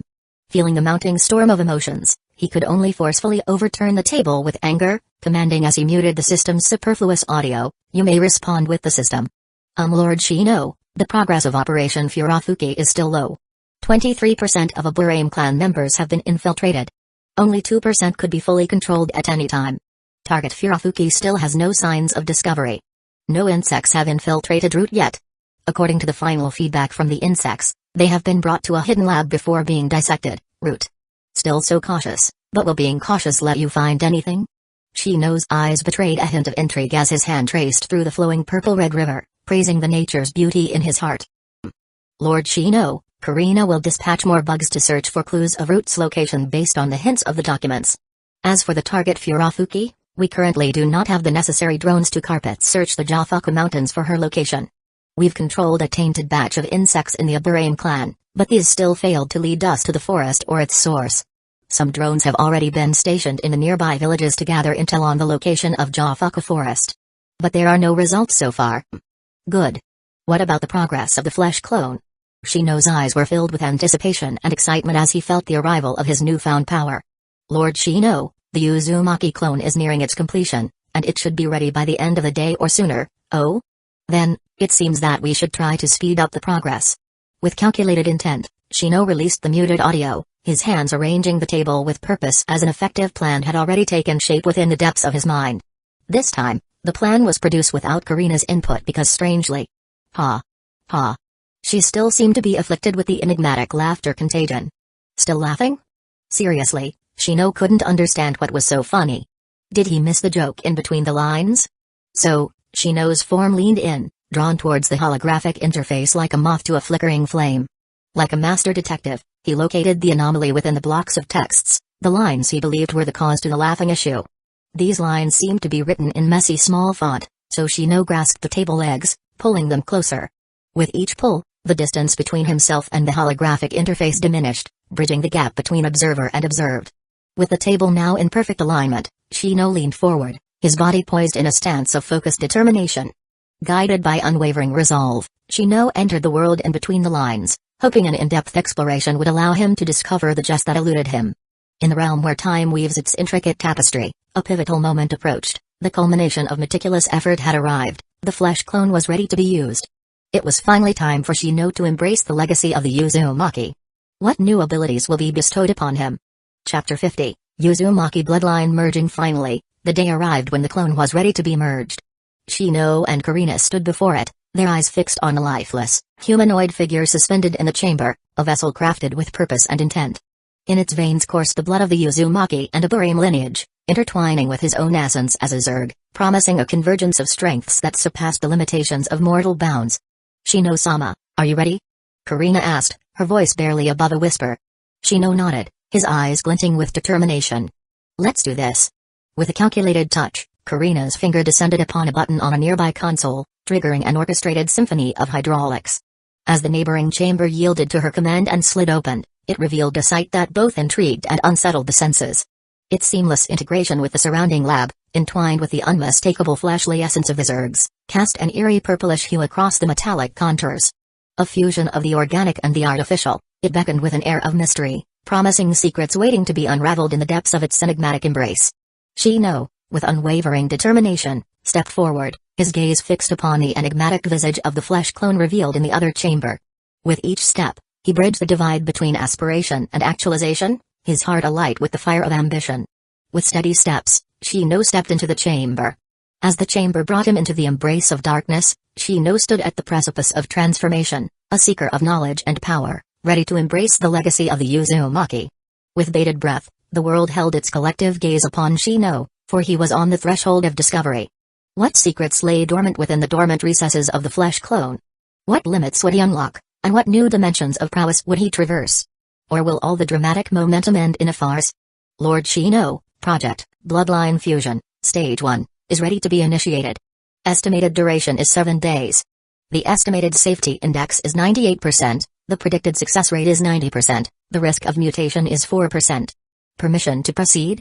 I'll leave it to you out here, Karina. Do it. Starting Bloodline Fusion. Lord Shino, Karina will await your rebirth. Karina pressed a button on a nearby console, and the chamber began to fill with its nutrient solution. As the tendrils of anticipation snaked through the air, Shino's mind flickered with a mosaic of possibilities. Would he be bestowed with the Uzumaki's unparalleled resilience, an indomitable fortitude that would render him impervious to the trials that beset lesser souls? Or perhaps his chakra would surge with a newfound intensity, coursing through his being like a tempestuous current, granting him the power to harness a vaster army of bugs and ninjutsu. The nutrient solution reached his neck, soon his mouth. Shino held his breath, yearning for the revelation that loomed on the horizon. The creep in the base was the ideal home for the bugs nesting in his body, so his body had long been devoid of bugs. He knew that there was no bugs to save him here. But he knew he was safe. The nutrient solution sealed the chamber, enveloping Shino within its embrace.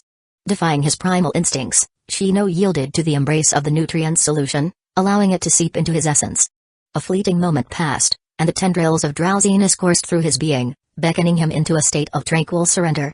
With each sip, a creeping drowsiness seeped into his veins, its tendrils lulling him into a hazy state. As his lips parted one last time, the elixir of sustenance cascaded into his mouth, his vision and consciousness began their gradual descent into the abyss of obscurity. Outside, Karina's resolute touch graced the consoles, commanding an ethereal ballet of holographic interfaces. With unwavering focus, She meticulously monitored and manipulated the delicate biological larvae, the chamber cradling her master, ready to perform a captivating dance of biological supremacy. On the other side, the uncanny flesh replica, bearing an eerie resemblance, commenced its gradual desiccation, morphing into a withered vessel. Sinewy appendage-like extensions intertwined with the vital junctures of the clone, siphoning its crimson life force and essence, only to transport it through a fleshy conduit, connecting the two chambers in a chilling symbiosis. Karina meticulously verified every indicator, ensuring that the symphony of signs harmonized flawlessly with the expected data. Confirming all signs were normal, Karina commenced the experiment. As if imbued with a cryptic vitality, the fleshly appendages swelled, greedily extracting the wellspring of essence from the chamber of the replica, channeling it into the awaiting larvae. A mesmerizing dance of spectral luminescence coursed through the larvae's sinewy form, pulsating with an otherworldly vigor as it absorbed the potent elixir. Within the larvae, enshrouded in a web of fleshly tendrils, Shino's form remained suspended in an enigmatic stasis, meticulously anchored by their embrace. Along these fleshy appendages, the precious essence coursed, guided with an uncanny precision.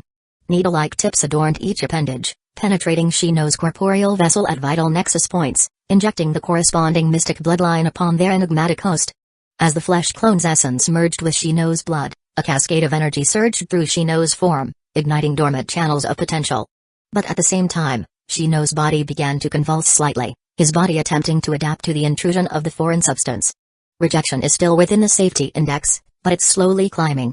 As Shino-sama predicted, there will be a rejection despite all my calculations. There are still many intricate secrets hidden deep in the bloodlines that we haven't collected data about. I even made a guarantee that there would be no problems because our Zerg life forms were compatible, but if we had rashly chosen to go through with my plan. In a chilling revelation, Karina's body trembled with a mixture of dread and apprehension, recalling the choice Shino-sama had made despite her analysis. Fortunately, Shino-sama decided to cultivate a flesh clone, one grown with our merged essences such that the resulting bloodline would be compatible with Shino-sama's body. Had we directly injected my Uzumaki blood into Shino-sama's body, the consequences would have been dire. Karina's lithe form contorted seductively, entangled in an enigmatic dance of astonishment, as Shino's profound intellect left her spellbound. As expected of Shino-sama, only his wisdom can lead the hive to glory. Karina just wants to. Ha. No. Karina. Focus. I can't let anything go wrong with Shino-sama. With an internal reproach, Karina swiftly redirected her gaze, fixating unwaveringly on the experiment. During Shino's slumber in his endeavor to gain power, the events of the story continued to progress forward, like a rampant train unstoppable in its tracks. Karina, masquerading as Shino on the bustling streets of Hidden Leaf Village, steadily made her way towards the revered Hokage building. Cloaked in a facade of normalcy, his seemingly ordinary presence concealed the intricate web of control masterfully woven by Karina. As she neared the towering structure, a vibrant panorama unfolded before her watchful gaze. The atmosphere hummed with anticipation, for this auspicious day marked the coronation ceremony of the fifth Hokage, the esteemed Tsunade. Eagerly, Karina's discerning eyes scanned the teeming crowd, expertly seeking out the familiar figures amidst the sea of faces. And there, amidst the bustling crowd, stood Hinata, seemingly determined to gain the attention of the boy of her admiration after the pep talk she had given her. Flanking her side was the radiant Naruto and the potential stalk, Sakura. Without hesitation, Karina controlled Shino's clone and glided toward the trio, her movements calculated and seamless, blending effortlessly into the tapestry of the event. As she joined their circle, a whispered greeting escaped his lips, laden with the artful deceit of her hidden machinations. Hinata, Naruto, Sakura, he intoned, his voice veiled in a veneer of familiarity. Shino-kun. You're here, Hinata's gentle smile greeted him. Shino? Naruto's eyes squinted, seemingly on the verge of closure, staring him up and down, arms crossed in a gesture of contemplation. What's wrong? He asked, arching his brow. Nothing, Shino. I just felt something was different about you today. As Naruto's murmurs reached her ears, Karina's mind jolted with a tinge of astonishment. This boy's instinct were spot on. As expected of the existence marked as the protagonist in the database. No wonder Shino-sama warned me to be careful. Ah. I see. No one has interrupted you today, Dappeo. Naruto nodded his head in affirmation, seeming to have came to his own conclusion, only to have Sakura's hand swiftly descended upon his head, delivering a gentle but impactful knock. Naruto. Be polite. Sakura's growl reverberated with energy, before she composed herself with a gesture, a facade of politeness directed towards Shino. Shino-kun, don't mind Naruto, he can say nonsense sometimes. With a subtle adjustment of his glasses, Shino silently nodded, conveying a tacit understanding that resonated through the air. Meanwhile, atop the majestic Hokage building, Tsunade, the embodiment of authority and wisdom, ascended the stage. Adorned with the Hokage hat, she radiated an aura of power as she addressed the expectant masses. With the resplendent Hokage rocks serving as a magnificent backdrop, she placed the Hokage hat against her chest as a pledge. From this day forward, I'm the one who will govern Hidden Leaf Village, the 5th Hokage.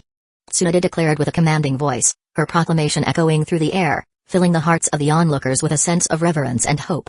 With a sweep of her hand, an enigmatic force seemed to surge forth, the Hokage hat in her hands becoming an ethereal blade, a symbolic cut through the air, intending to cut open a path to a new era.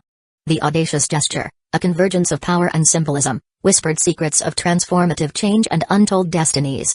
Amidst the euphoric cacophony of jubilant spectators, the unwavering gaze of Shino fixated upon the resplendent figure of Tsunade, the newly minted 5th Hokage. Veiled behind the facade of the clone's stoic countenance, Karina's mind whirred with calculating intent, silently pondering the allure and suitability of the radiant blonde beauty as a potential addition to Shino-sama's imperial harem. I certainly want to keep Shino-sama all to myself, but we Zergs do not age and will live for an incalculably long span of time. Without a fresh variety of flowers, Shino-sama's affection for me may wilt over time. This is intolerable. Karina's mind, a labyrinth of resolute determination, brimmed with unyielding conviction as she reached a decisive conclusion.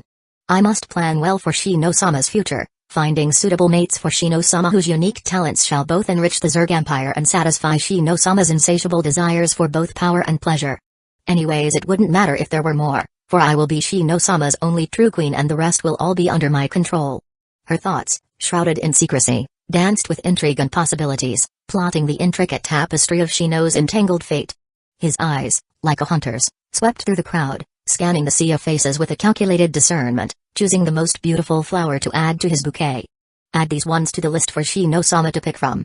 He. Who will be her target? Whose fate will be altered? Drop the votes and comments, not for the story, but for the desired beauties. Chapter 51, Awakening a Colossal Zerg Larvae, its purplish hue radiating an otherworldly glow, throbbed with an eerie rhythm, akin to the pulse of a restless heart, signaling an imminent birth of its enigmatic occupant. Before this grotesque egg stood Karina, her captivating figure adorned with flowing red and purple dresses, draped in a lab coat that billowed with an air of scientific reverence. Her unwavering gaze fixated upon the pulsating cocoon, a fervent anticipation igniting her every fiber, as she stood as the sentinel of her one and only master's awakening. In an enthralling display of metamorphosis, the larvae quivered with anticipation, the fragile shell succumbing to an inward collapse, dissolving into mere remnants. From within this ethereal dance of dissolution, a humanoid form emerged, a testament to the merging of liquid and biomass into his form. As the amalgamation settled, a figure stood revealed, his naked form endowed with streamlined muscles that exuded an aura of latent power. His once bushy brown locks now transformed into a disheveled untamed style, a wild fusion of black intertwined with captivating streaks of royal purple. Karina's gaze lingered upon his captivating form, her eyes tracing the contours of his enticing figure with an intensity that bordered on obsession. A flicker of primal desire stirred within her, manifesting in an involuntary release of drool from her parted lips. However, beneath the surface allure, her analytical mind churned, delving into the enigmatic results before her. Her scrutiny fixated on a notable absence, the lack of the Uzumaki's signature red hair, a striking departure from expectations. Questions surged within her, a confluence of doubt and curiosity intertwining like a delicate dance. Did the fusion fail? And then, in a captivating moment of revelation, Shino's eyes snapped open, ablaze with a mesmerizing violet hue, harboring an enigma that whispered of untold depths and hidden purpose. In that ephemeral moment, Shino's eyes gleamed with an otherworldly intensity, for within their depths dwelled the flames of metamorphosis. As he took a deep breath, a profound sense of rejuvenation washed over him, as if he had been granted a new lease on life. As Shino extended his limbs with a languid grace, he savored the electrifying surge of vitality that permeated every fiber of his being. With each passing heartbeat, his connection to his blood lineage solidified, unlocking a reservoir of dormant abilities and untapped potential. His journey into the realm of the bloodline limits had just begun, and the world would soon bear witness to the emergence of a new force, a force woven from the threads of the Zerg Dominator and ancient blood. His body seems to be teeming with an untamed energy, and he could feel the restrained power throbbing in his limbs, arousing his desire to unleash the raw might dwelling within. His piercing gaze roamed the confines of the lab, absorbing the intricate details of his surroundings with a keen sense of observation before fixing his fiery gaze on Karina. In that moment, Their eyes locked in a silent exchange as Shino displayed his mastery of his newfound power, traversing the lab with supernatural swiftness, setting off a wave that cascaded through the lab, the sheer intensity of its presence coercing the bicolor rose against the unforgiving walls. In that moment of convergence, an intricate dance unfolded, where power and vulnerability merged in a mesmerizing union. This tempestuous phenomenon carried an air of force, a testament to the latent power simmering within Shino. The pressure he exerted was like the relentless waves, whispering of untold secrets and hidden desires, his touch leaving an indelible impression. As Shino conducted a symphony with his newfound powers, Karina diligently did her duty to analyze his powers. With unwavering determination, she posed the question that lingered in her mind, as Shino-sama was Project Blood Fu Fusion a success? In response, Shino's gaze was imbued with a flicker of enigmatic satisfaction, his drumstick descending upon the drums with a dramatic flourish. Naturally. And then, with a single thought, a captivating transformation ensued. The black strands of his hair shifted in a mystical dance as the signature red of the Uzumaki clan emerged, intertwining with the remnant streaks of purple, resiliently occupying its royal position, an ethereal testament to a power that transcended mere blood lineage. Embracing his newfound mantle, Shino elevated an instrument held within his grasp, raising it skyward in a gesture both poised and commanding. As his lips brushed against its surface, a delicate sweep that defied convention, the music resonated, its pitch ascending in a breathtaking crescendo. As the accordion's bellows were deftly squeezed, a tantalizing shift in the very fabric of the drum sound permeated the air, but Shino, the conductor, still did not forget his role as the musician. He increased his rhythm, each strike was imbued with an enigmatic power, resonating through the air like a captivating incantation. The drum reverberated beneath his skills, the beat he conjured evoking a tapestry of emotions. With each resounding beat, he transported the listeners to realms yet undiscovered, captivating their hearts and minds with the tantalizing promise of an uncharted melody. Ha ha ha. The air was punctuated by Karen's gasps, each exhalation carrying a weighty mixture of exhilaration and what Shino believed to be amusement. However, she still fought to anchor her focus to the task at hand, her determination shining through the veil of levity. Ah yes Shino-sama, why are here ha ha. In the wake of Karen's mockery, an electrifying surge coursed through Shino's veins. It was as if her words, both a jest and a catalyst, had unlocked a hidden reservoir of creativity within his being. Oh? Do you find my new hair to be funny? In the depths of Shino's gaze, a spark of mirth ignited, flickering with a knowingness that hinted at hidden layers of meaning. No haha Shino-sama. Her denial, like a smoldering ember fanning the flames of his creativity, ignited a blazing inferno within him. And now, the crescendo of his creativity swelled to the brim, forcing him to embrace the thrill of pushing himself to the very limits of his musical talent and beyond. It seems I'll have to conduct the most interesting phase of the symphony, so you would listen intently instead of being distracted by my hair. With this resolute declaration, Shino stood at the precipice of his artistic opus, ready to orchestrate the grand finale of his symphony. As his drumstick moved with newfound fervor upon the drums, the pace of his beats quickened, each strike resonating with an intoxicating intensity. The rhythmic cadence of the drums became a vessel for his emotions, a conduit through which he channeled his innermost passions. With a final, resounding note that hung in the air like a crescendo, Shino reached the climactic zenith of his performance. It was a moment of sublime fusion, where the convergence of beauty, emotion, and untapped potential coalesced into a captivating climax. In the wake of his symphony's resounding finale, an ethereal silence settled upon the stage, as if the very air held its breath in awe. The lingering notes of Shino's extraordinary performance hung delicately, weaving a tapestry of emotions that reverberated within the hearts of all who bore witness. As the enchantment of the moment still lingered in the air, Karina, her eyes brimming with admiration and appreciation, seized the opportunity to add her own musical voice to the ethereal tapestry. Descending with a graceful poise, she cradled the flute in her hands, its slender form a conduit for her deepest sentiments. Her fingers danced delicately along the instrument, effortlessly evoking a myriad of emotions.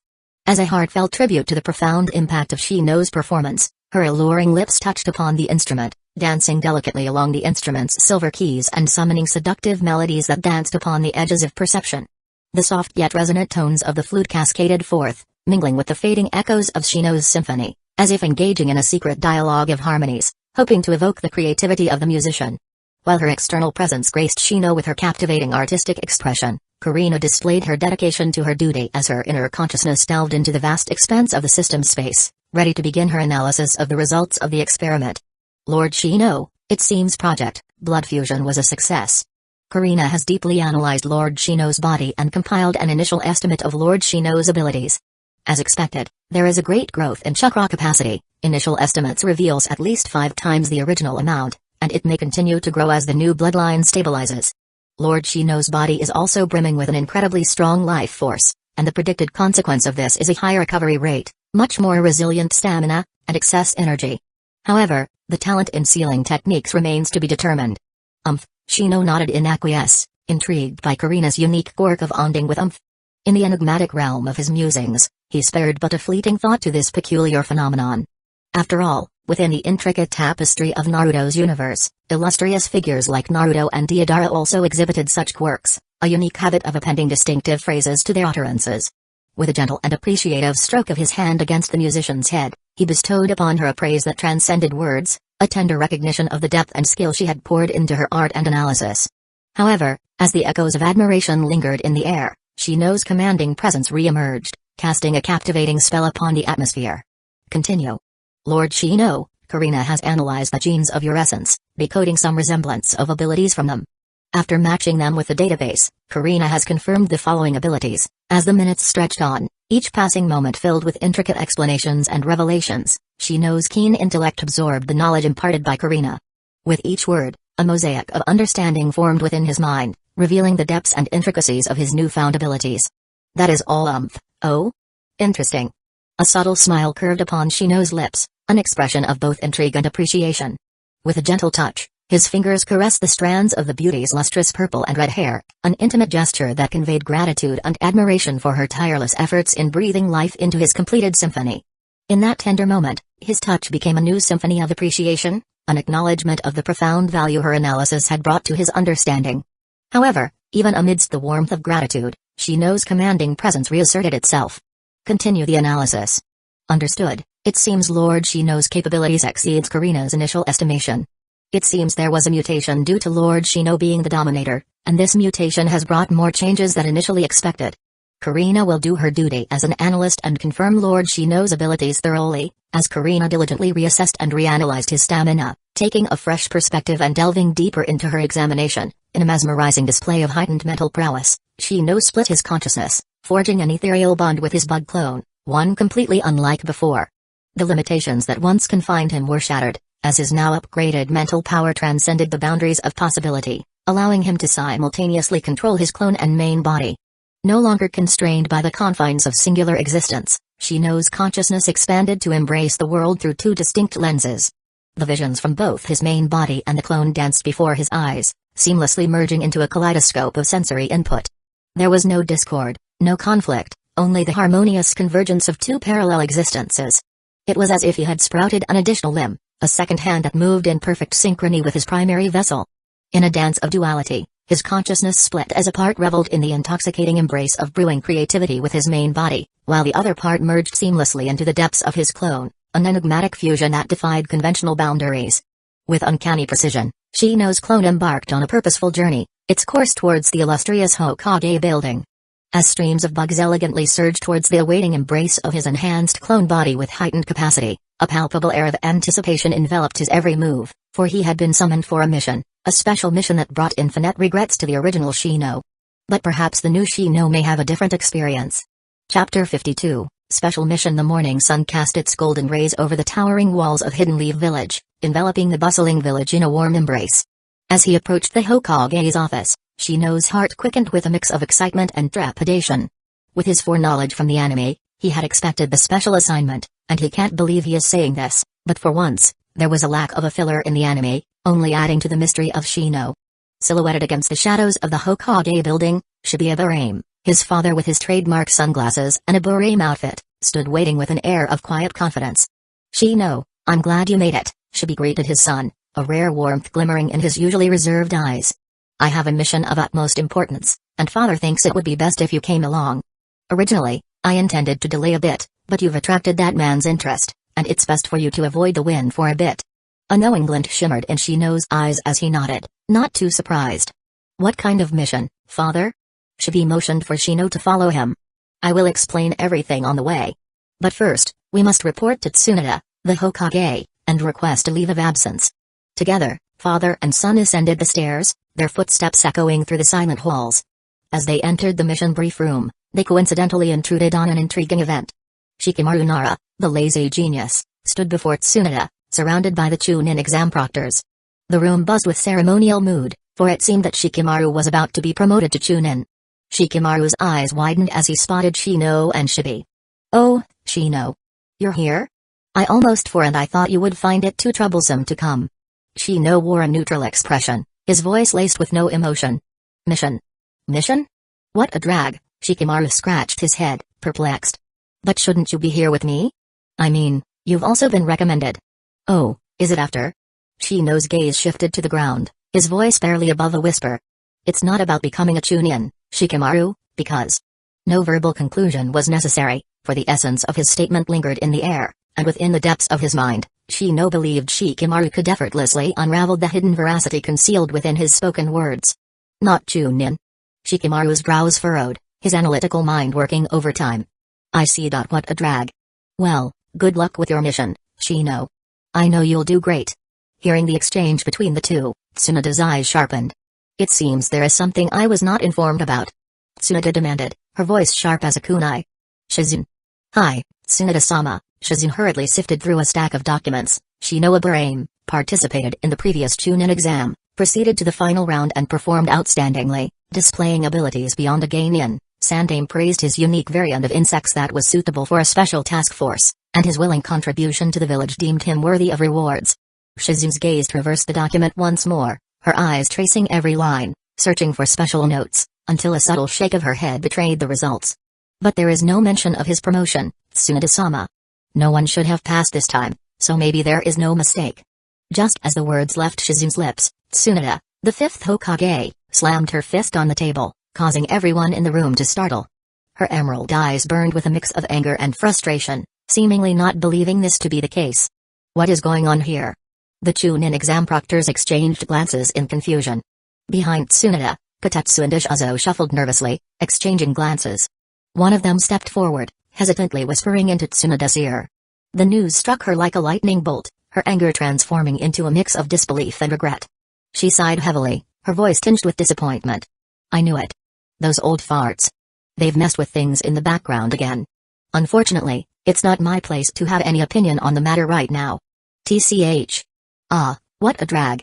The old man guessed it right after all. Amidst a mumbled utterance slipping through Shikamaru's lips, he deftly retreated, fading into the shadows as he sought to diminish his very presence. Things are only troublesome when he hears about them, and he certainly didn't hear anything. Shino was his friend, but with his mere Chunin status, he was powerless to intervene in this particular affair. It's definitely not because he found it troublesome. Shino and Shibi exchanged silent glances. Tsunade rose from her seat, her frustration evident in her eyes. She took a deep breath, trying to regain her composure before addressing Shino directly. "Shino, do not take this to heart. Originally, no one should pass this time around, and Shikamaru is an exception. Likewise, your skills and contribution have been recognized. It's unfortunate because the advisors rejected the proposal. They believe that you still need a year or two more of tempering."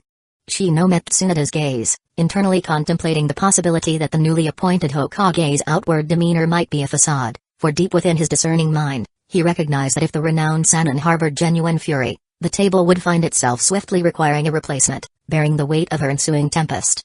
Meanwhile, Shino's stoic demeanor didn't betray his inner musing. "Thank you, Tsunade-sama. I am willing to wait because good. There's no need to say more. It's enough to know you have an open mind," Tsunade said, her voice now filled with a mix of regret and determination. "It's unfortunate, but let me assure you, once Hidden Leaf Village is stabilized, issues like this won't occur again. I'm willing to bet on Tsunade-sama." In an abrupt crescendo of tension, Shizune interrupted Tsunade, fearing the results of her formidable betting power. "Ahem. Very well, there's no need to say more." Tsunade nodded, a hint of pride shining through her disgruntlement. "Your loyalty and commitment are commendable. I heard you came for a mission? Shibi?" Shibi's voice carried a hushed intensity as he spoke, his words laced with hidden implications. "Hokage-sama, I humbly request a leave of absence for both Shino and myself. We have an urgent mission, one that delves into personal matters and I cannot reveal too much regarding its content." Tsunade's piercing gaze fixed upon Shibi, her eyes reflecting a mixture of curiosity and concern. "Shibi, what kind of mission necessitates such secrecy? And what personal issues are you referring to?" Shibi hesitated for a moment, the weight of unspoken truths etched upon his face. "It has to do with the previous Hokage. Sandame." Tsunade arched a brow. No. Shibi adjusted his glasses. Yondaime. A thick shroud of silence descended upon the room, intertwining with the exchanged glances of the perplexed occupants, an unspoken enigma weaving its threads through their collective bewilderment. Tsunade's features contorted with a mixture of surprise and consternation. The revelation sent a shiver down her spine, as she realized the magnitude of the mission. Is this mission crucial? And you are taking your son along?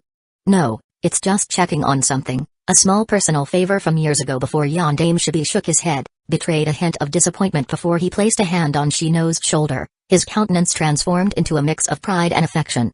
As for Shino, there is an individual, the one living in the darkness, who has set his sights on Shino recently. I believe it would be best if I took him out for some special training.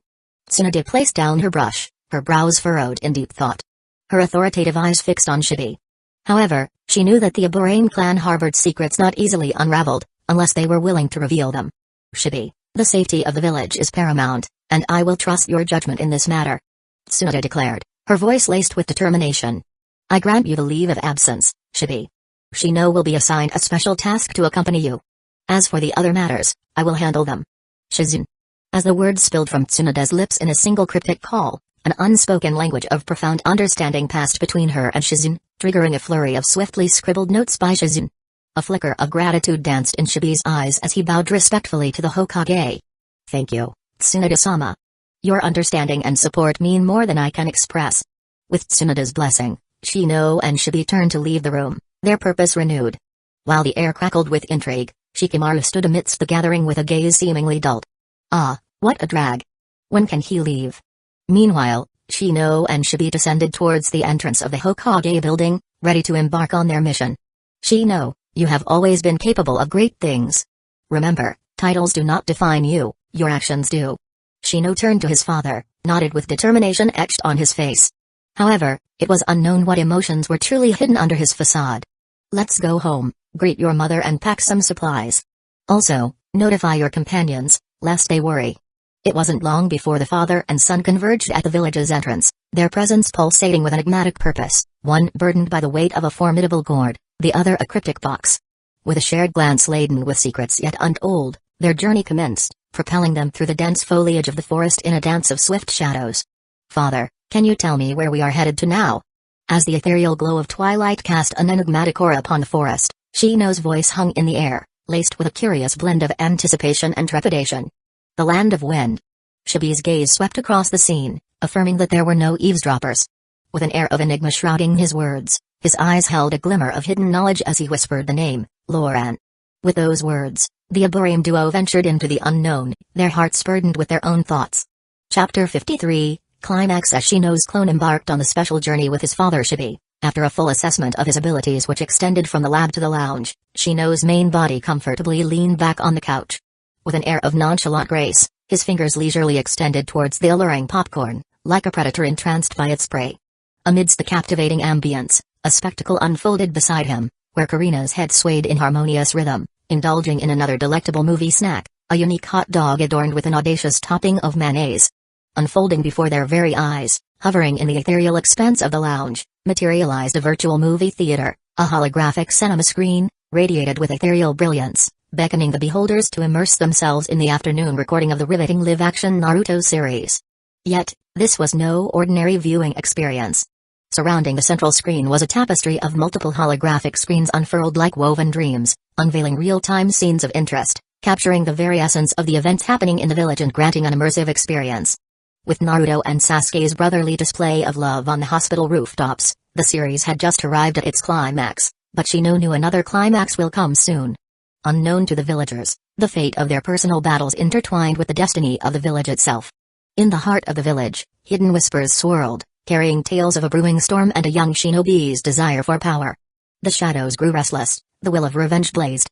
Beyond the Hokage building, where the night concealed secrets and danger danced amidst the moonlit shadows, the hidden four awaited their reveal.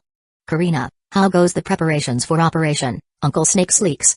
Lord Shino, both decoy and transport drones have been deployed accordingly, arranged along the estimated routes of Sasuke's escape. An underground decoy labyrinth had been completed to throw off pursuers. Bug monitors have also been distributed in the area, covering a vast expanse of the forest. Once the a subtle dance of pleasure swept across Shino's countenance, accentuated by the narrowing of his enigmatic eyes.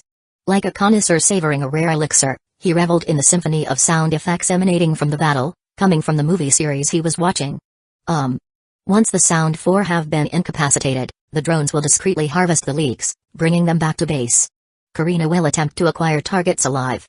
However, it is estimated it would be difficult to collect the final two. Karina will execute retrieval protocol when a chance arises. Good. Shino nodded as he continued to ask, how about the arrangements for the Kaguya boy? Drones have been arranged to collect the target, Kimimaro Kaguya, once he buries into the ground and exhausts himself after triggering his death rattle. Estimated probability of acquiring living specimen is 0.001%. Hey, might as well say it's impossible. Hopefully the other leaks would be picked successfully. After all, they would be very crucial to our Project 6 paths of... A subtle shift in the atmosphere caught Shino's attention as his brows arched in curiosity, his gaze capturing the sight of Karina sitting up. Done? In a captivating interplay of emotions, the movie scene transitioned. Shino's voice emerged, imbued with both the lure of intrigue and the weight of exasperation. Karina, you're blocking the screen. The show has just gotten to the dramatic part. In a moment suspended between the realms of innocence and temptation, Karina's lips traced a seductive path, leaving a lingering sensation of desire.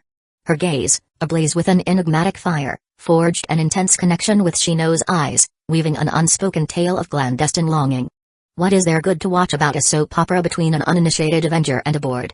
Amidst a hushed breath, her voice dripped with sultriness, shrouding her words in a veil of intrigue, while her touch, like a silken caress, delicately aimed the remote at the television. My dear, let Karina show you a proposal for a drama between a hero and a beauty.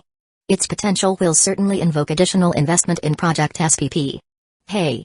Caught within the labyrinth of swirling emotions, Shino's head swayed gently in surrender, his words tinged with a tender affection and doting, do as you wish. Two tongues intertwined and their hot breath intermingled as they discussed the drama deep into the night. The theater reverberated with the symphony of battle, each resounding clash blending seamlessly with the live action unfolding on the side screens, a treacherous gambit orchestrated by the Sound 4, secretly blazing a path out of the village, eliminating every concealed Anbu operatives tasked with monitoring Sasuke and partially disabling the preventative enchantments serving as a warning barrier for the village. Perhaps, even the dangerous old man would have never predicted the elusive figure destined to seal his doom would so effortlessly slip away from his meticulous web of his scrutiny. He had unknowingly released a formidable force that would challenge his malevolent designs and bring light to the darkness that veiled their paths. Even worse, in targeting the transmigrated Shino, he had a free coffin prepared for him, one he may use before his predestined time. As the night deepened, the movie came to an end. So, Shino gently embraced Karina and fell into slumber, recharging for the morning episode. Immersed in the velvety embrace of night, the curtains descended upon the cinematic masterpiece, leaving Shino and Karina adrift in the aftermath of their movie theater date. In a tender symphony of connection, Shino enfolded Karina in his arms, finding solace in each other's comfort, surrendering to the lull of slumber, their spirits rekindling in anticipation of the forthcoming morning chapter. In the blink of an eye, Shino was awakened by the unique alarm he had set. The alarm sound sent an electric jolt surging up his spine, urging him to perform his morning activities and daily routine. First, he went to the bathroom. After letting out the morning load, he waited for his pink toothbrush to be rinsed before thoroughly cleaning his mouth. Next he would enjoy a hearty breakfast, cooked by Karina, a master chef harnessing all the culinary skills from his memories and her own research. Naturally, as Karina cooked, Shino would also help out, mostly with simple tasks such as buttering the muffin, stirring up a batch of fresh whipped cream, presenting raw cucumbers to Karina, and washing raw cherries or grapes. After breakfast was the invigorating morning exercise. Here, Shino could finally arouse his surging energy, putting more effort and using more force to exercise his strength. He would go through many different, intensive exercise positions, most done while carrying an extra weight, optimized to gain the most results at a cost of draining the most energy. Here, Shino's untamed vigor was aroused, a tempestuous force propelled by unyielding determination, as he channeled his very essence into each exertion, embracing a symphony of effort and unleashing his latent strength with an intensity that defied the boundaries of the ordinary. He would venture through a myriad of exercise positions, meticulously engineered to extract the most profound results with the least exertion, allowing for a symphony of additional exercises within the same confines of time. And so, Shino found himself enraptured with his morning exercise while he awaited the broadcasting of the morning's episode of live-action Naruto. Ha! Ha! Ha! And naturally, his training coach, Karina, succumbed to the embrace of breathless exhaustion, an inevitable consequence of a training regimen meticulously tailored to the contours of his stamina, surpassing even the endurance of his esteemed training coach. But, the dutiful and diligent Karina was persistent in guiding Shino, unfazed by the shroud of sticky sweat that clung to her curvaceous body. Within the rough grasp of his hands, Shino seized the allure of the silky smooth exercise balls, their supple surfaces yielding beneath his touch. As his fingers coiled around the orbs, he embarked on an arcane journey, harnessing their yielding resistance to drain the fortitude of his fingers, a necessity for the enhancement of his masterful puppet control. In the realm of disciplined refinement, Shino's training encompassed more than the delicate intricacies of finger strength. As his fingers underwent training, he did not forego the realm of hip training, where the hidden power of his core lurked. So, he swung his hips in a natural rhythm, driving forward with such a force that would ensure his exercise would have deep effects. Naturally, he made sure to train his hip in every angle. After all, Shino had to make sure his hip muscles were thoroughly trained, lest he ends up like the Hidden Rock Village's old man Onoki, always pulling his hips. It'll be awkward in the future if he declares let the world feel stain, just to pull his hips afterwards. Ha. Ha. Ha. It seems Karina was really exhausted. Karina, rest for a bit. With an enigmatic suggestion slipping from his lips, Shino's touch roughly guided captivating Karina, settling her in side-sitting position. I'll train alone. Hands grasping onto the balance stump, Shino delved once again into the depths of his hip training, summoning forth an intensified fervor that surpassed all previous endeavors. The resting Karina's gaze remained transfixed upon him, her eyes adorned with a veil of misted tears, probably due to the shame of having to sit out the rest of the training. Her yearning to rejoin the training seemed to stoke Shino's inner fire, causing him to drive his hip forward with increasing intensity and speed. As he felt the tension building beneath his hips, a symphony of anticipation reverberated through his limbs because he knew his rigorous exercise was effective. Karina, how is the progress of the search for the giant bee? Floored Shino, the whereabouts of the target Sazumbachi have been ascertained. Currently drones are being deployed to analyze the environment and Karina is developing a strategy for covert apprehension. A transport drone has been deployed for pickup, and the estimated arrival time is approximately 1 week. Karina can display a real-time estimate for Lord Shino if he so desires. No need suddenly, Shino felt a surge of electrifying energy coursed through his spine. He felt his veins throbbing and the tension in his muscles. Finally, Shino knew he had reached his limit. With the knowledge that venturing further could teeter on the precipice of injury, Shino embraced the tantalizing allure of danger, propelling his hip forward in a final audacious gambit, his resolute intention to shatter the very confines of limitation. As the action unfolded, an electrifying surge surged through the very depths of his being, an enigmatic current of energy that ignited his senses and kindled a thrilling dance of heightened awareness within his veins.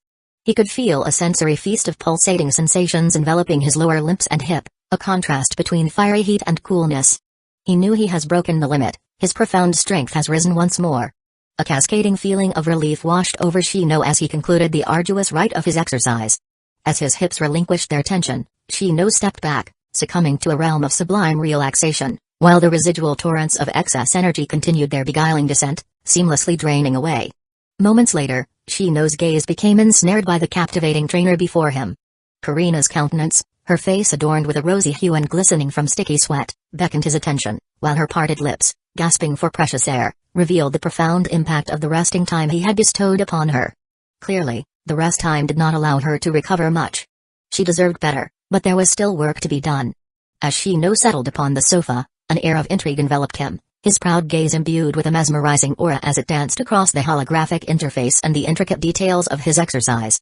Karina, clean up the gym. Within the depths of Shino's transformation, a chilling aura of cruelty had enshrouded his demeanor. What once began as the imposition of uncompensated overtime upon the indefatigable souls has now morphed into an insidious decree that even the weary ones must persevere in their labor in the realm of profound exhaustion. Karina's dwindling strength left her without the ability to rise, confining her to a humble crawl toward the sweat-drenched exercise bar. Even as the weight of fatigue threatened to consume her, her resolve fueled her faltering movements, for she understood the duty that awaited her. Even if she couldn't oversee every moment of Shino-sama's training, she bore the responsibility of restoring the gym to its pristine state, ensuring its readiness for the upcoming events. Shino's gaze rested on the mesmerizing holographic display that ignited his innate curiosity. It wasn't long before Shikamaru, the master strategist, assembled the ranks of Geinin, a convergence of exceptional talents comprising Naruto, Choji, Kiba, and Neji.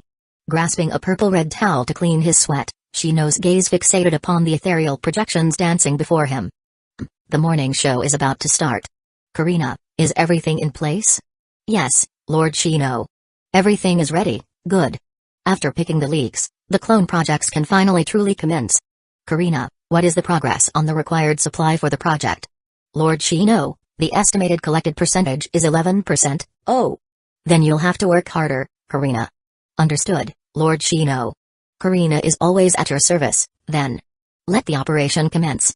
Chapter 54, Leak Harvest. The earth trembled beneath their feet as Choji, fueled by determination and the unwavering spirit of his friends, unleashed the full force of his butterfly mode. This attack is worth my entire life.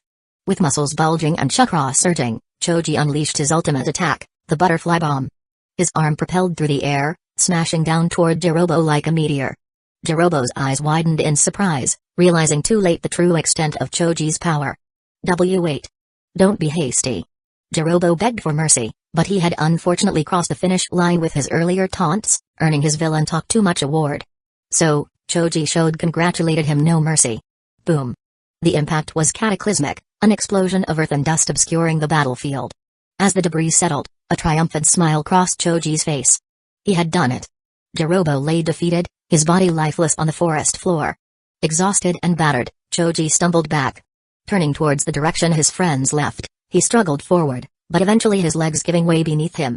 Leaning against a sturdy tree, he left his final message, a guide to the reinforcements behind. He collapsed, his breathing heavy and labored. The battle had taken its toll on him, and his consciousness slipped away, succumbing to the strain of using the final pill. Time seemed to stand still as Choji drifted into unconsciousness. The once chaotic battlefield now held an eerie silence, broken only by the distant rustling of leaves. But then, the tranquility shattered as a low rumble reverberated through the air. The ground beneath Jirobo's prone form trembled. From the depths of the earth, a colossal drone emerged.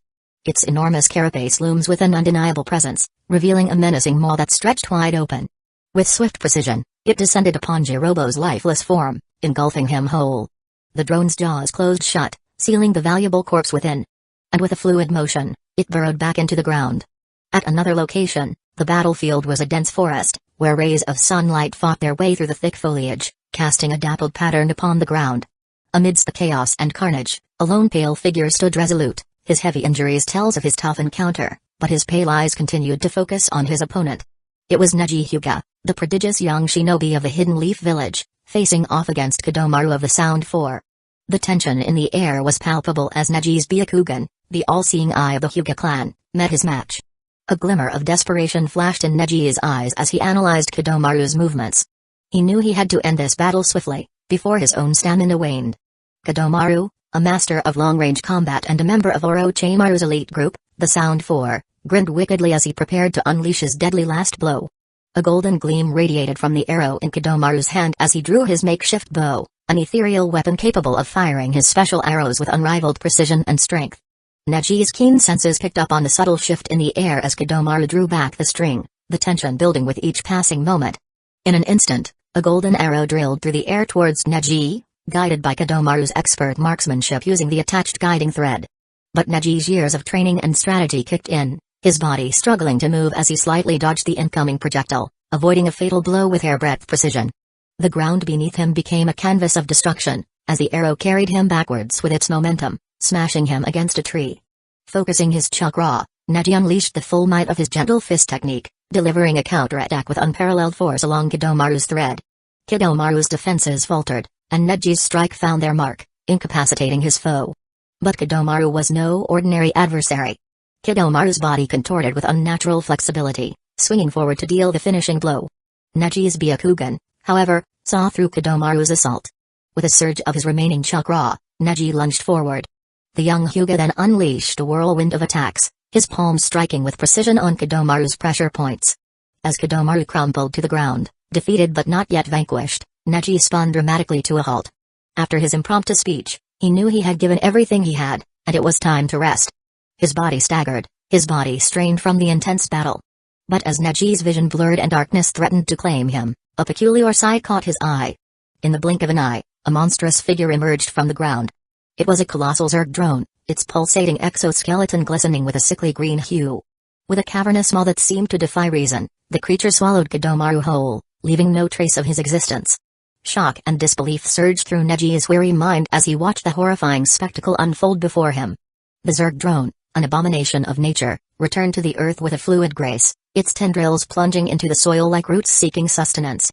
What was that? Engulfed in a disorienting haze, Neji descended into a profound coma. Within the creature's unholy chamber, Kidomaru's limp body hung suspended, attached to the drone's life-sustaining appendages. It was as if the abomination had assimilated the fallen shinobi, using his life force to fuel its own twisted existence. The life-sustaining connection became an ethereal tether, simultaneously nourishing its recipient while ensnaring them within the depths of an unyielding coma, a state of powerless unconsciousness. Lord Shino, the living specimen Kidomaru has been acquired and modified life-sustaining transport drone is returning to base. The corpse of Jirobo has already been deposited at base. Good work, Karina. And what about the other three? Lord Shino, the Sound 4 battles are still ongoing as shown on screen. As for Kimimaro, the drones have failed to approach the battlefield because the ground had been embedded with bones. The drones had failed to burrow through the chakra-infused bones, and manual tunneling will be required. Shino's piercing gaze traversed the labyrinthine array of screens, their illuminated surfaces flickering with vivid depictions of the battlefield, 3 of which captured the relentless struggle of his classmates with unparalleled clarity. Kimimaro versus the army of Naruto, Shikamaru using his shadows to play bondage with Tadaya, Yukon-Sekin versus Kiba Akamaru. Karina, deduct another point from the Kiba interruption variable. Done, but Karina suggests Lord Shino simply beat the rude dog. How dare he interrupt Lord Shino's valuable words? He should be punished. Alright, that's enough, Karina. No need to get so worked up. It's just a trivial matter. He'll get his retribution in the future. Karina's head lifted, her face puffed with a tempestuous rage, yet as she swallowed the seething fury that consumed her, an ambiguous silence hung in the air before she ultimately parted her lips. Fine. Karina will listen to Shino-sama and let off the stray dog for now. Near the location of Kiba, Shino sensed some of his ambushing drones return to hibernation. It seemed that Karina was really going to teach poor Kiba a lesson had he not stopped her. In the vicinity of Kiba's whereabouts, Shino's heightened perception detected a subtle shift in the locations of some of the arranged drones, their hidden presence retreating into a dormant state, an ominous sign that hinted at the impending culmination of Karina's vengeful wrath, a storm of retribution that threatened to engulf Kiba had he not intervened. And the lesson would probably be a deadly one given his current perilous situation. Karina, how long until the support from the Sand Village arrive? Lord Shino, they should have already arrived nearby, but they are planning which battlefield to support. High-risk target Gaara has destroyed the surveillance bugs in the area, and there is no real-time update on their strategy. But according to the database, Gaara will support his brainwasher, Naruto. Kankuro will support the dog who got beaten down. And Temari, Karina raised her head, her amorous gaze fixed on Shino. She should be going to catch the cheating Shikamaru who is groping others with his shadow technique. Shino's eyes, an abyss of enigmatic depths, smoldered with an electric intensity as they fixated upon the delicate residue of mayonnaise clinging to the plush contours of Karina's lips, an unexpected allure that bewitched him. And as the weight of his heated gaze bore upon her, Karina responded with a tantalizingly provocative act, her tongue sensually caressing her lips, erasing the trace in a gesture laden with intrigue and unspoken possibilities. Shino-sama, would you like to transform Temari into one of your queens? Karina would be happy to help. With a mischievous grin, Shino's hand rose to gently tap Karina's forehead, an innocent gesture that belied the underlying complexities of their enigmatic dynamic, hinting at a depth of playful intimacy that only they could comprehend. Do you really want me to bring a violent woman like that home? You're not afraid our base gets torn apart? Hee, Shino-sama, as long as it's your desire, Karina will find a way. Karina's proximity heightened, drawing her nearer until her warm breath, like a tantalizing whisper, delicately caressed the surface of the remote control. Handing the remote control over to Karina, Shino's head shook imperceptibly, his gaze transfixed upon the screen that unveiled the unfolding drama of Shikamaru's battlefield, where the unexpected arrival of Temari unfurled the forbidden scroll, recording the second spark of the duo's entwined destinies. Eagerly lending her assistance, Karina facilitated his vision's focus, zooming in and granting him a glimpse into the exquisite allure of Temari's youthful form, captivating and enigmatic. Yet as the tendrils of temptation coiled around Shino's consciousness, a profound sense of restraint compelled him to shake his head in an act of reluctant defiance. Let's leave this to the future. For now, let's focus on increasing our strength. You're the only one I need for now, Karina. Ah. Shino-sama. How could you say that? Rising with an air of anticipation, Karina's form quivered, an enigmatic dance of tremors that coursed through her being. In the breathless span of fleeting moments, Karina's eyes ignited like smoldering embers, their fiery intensity fixated unwaveringly upon Shino, as her alluring silhouette ascended with an effortless grace, delicately traversing the space between them to claim her seat upon the chair that beckoned her. A tantalizing heat emanated from her every pore, enveloping the air with an intoxicating aura, as her hushed whispers, laden with secrets untold, seared into the depths of Shino's ear, their steamy tendrils of enticement coiling around his very core. Shino-sama, if you say that, it makes Karina can't help it. Be serious. Kodomaru will be brought here soon. We need to extract all of his value before his death, and we can't waste a moment. Ha. Don't worry, Shino-sama. Karina has everything under control. Karina will claim her reward from Shino-sama before the prisoner arrives. Ha. A shadow descended upon Shino's countenance, his eyes darkened dangerously. Oh, are you saying my speed is too fast? No, Shino-sama.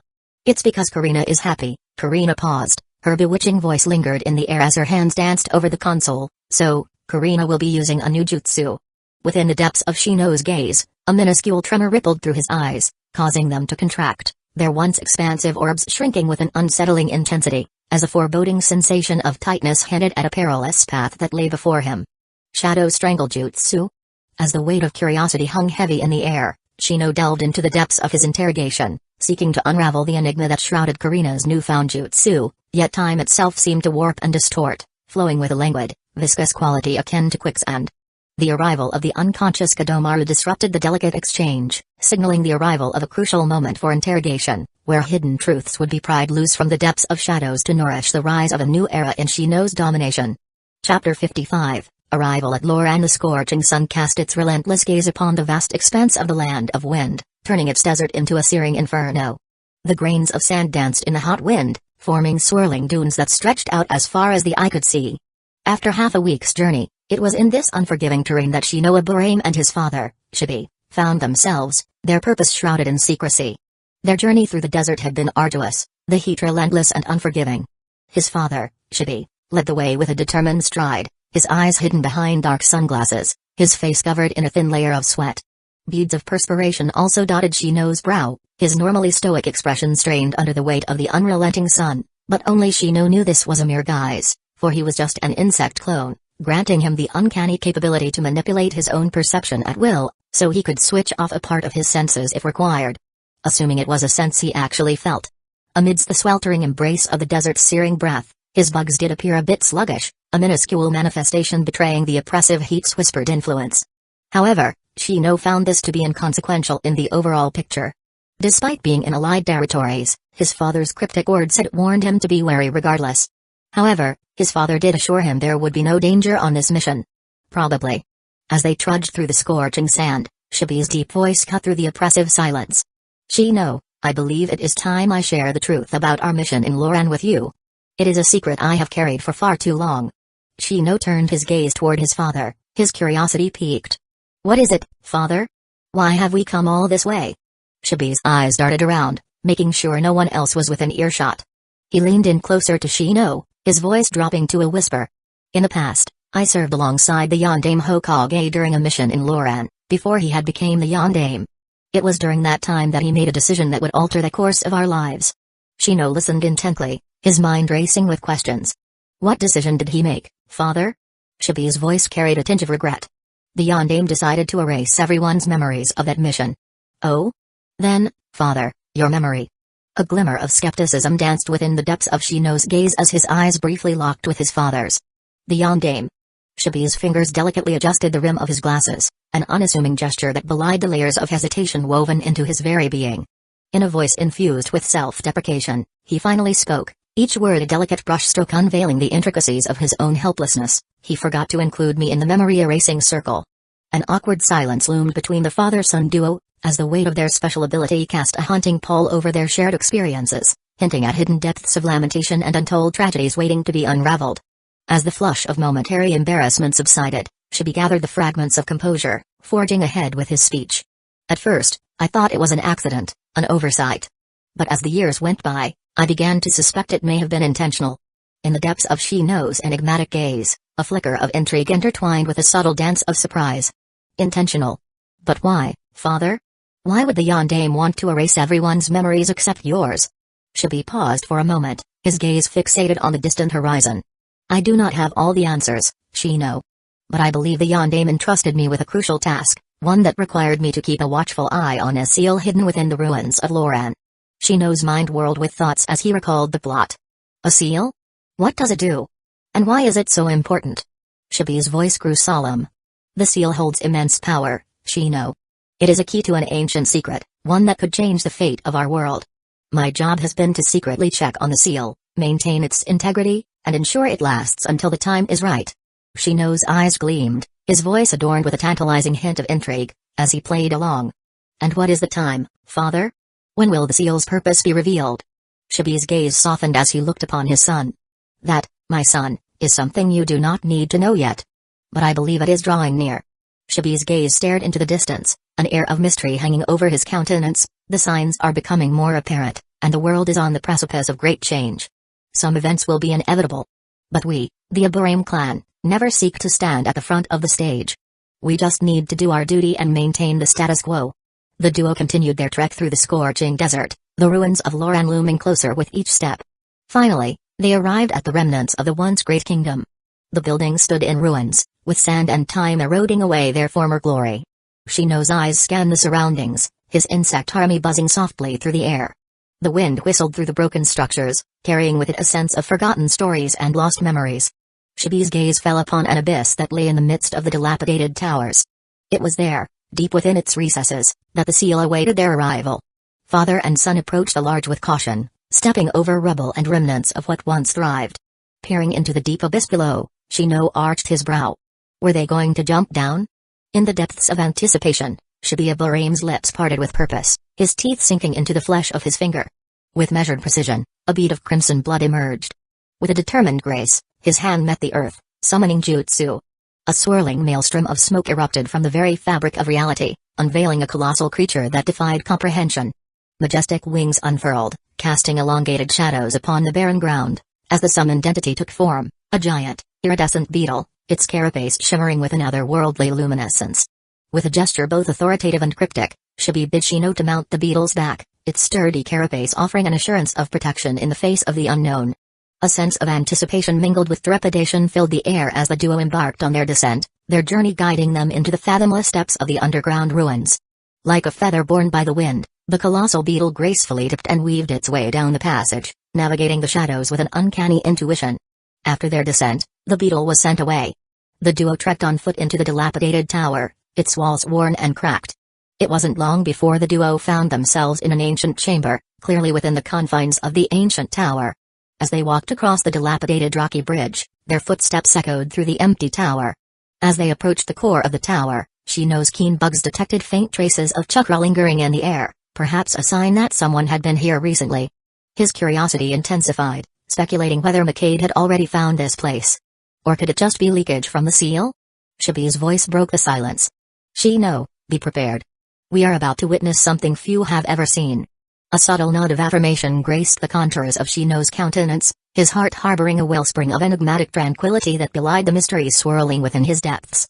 Naturally, Shino was not interested in the unfathomable power of the ley lines. He had no interest in dabbling with the power of time, especially not at his current stage of power. Not everyone has the protagonist's fortune. As a normal side character, the slightest misstep may lead to dire consequences, causing all his current efforts to go to waste.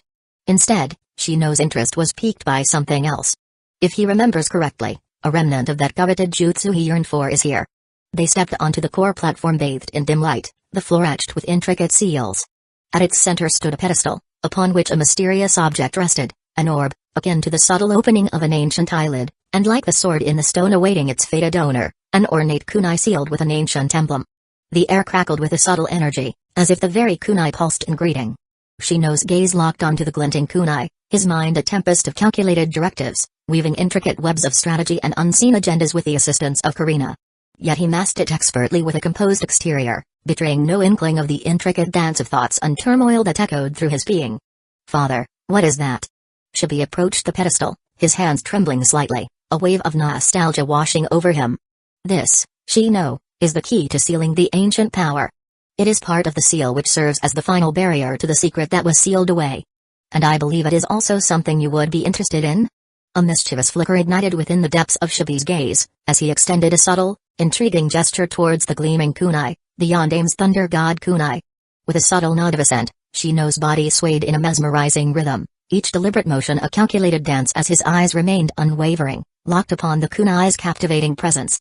Every intricate detail etched upon its surface became the subject of his relentless scanning.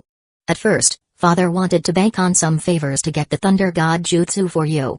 Shibi's head swayed in a solemn gesture, a tinge of disappointment weaving through his subtle movements, hinting at a hidden layer of unfulfilled expectations. But father didn't expect that ruthless man's obstruction to be so intense. And when the time came to submit the request, none of the others showed up to support. I don't know if this was intentional or if they had just forgotten. Shino's lips imperceptibly twitched. Probably a mix of both. Shibi's head shook gently, a glimmer of concealed nuance lurking within his composed demeanor. Father is used to it by now, your mother even more so, and Shino, you will become used to it in the future as well. Shino, you can take your time to observe the kunai. This is as much as father can do for you. Bestowing upon Shino's shoulder a measured pat, infused with the weight of unspoken encouragement, Shibi proceeded with meticulous deliberation towards the mystic seal. As for father, it is time to reinforce this seal. Judging by its appearance, the seal would naturally deteriorate and the power will probably break out within a couple of months. That would be an untimely disaster. The actors aren't in place yet, and we shouldn't let the bandit succeed so easily. A glimmer of enigmatic luminescence danced within the depths of Shibi's gaze, hinting at a tapestry of countless mysteries veiled within his mind. In the intricate web of their perceptive prowess, not even the faintest whisper of intrusion escaped Shino's notice, and certainly not Shibi's penetrating gaze. Both harbored shrouded speculations, their minds interlaced with enigmatic musings surrounding the mysterious intruder. Seizing upon his insights, Shibi resolved to interpose a formidable roadblock, a cunning obstruction designed to delay the intruder's endeavors. Even in the absence of perceived intruders, in a symphony of calculated purpose, his vigilant actions would ensure the integrity of the seal remained unscathed.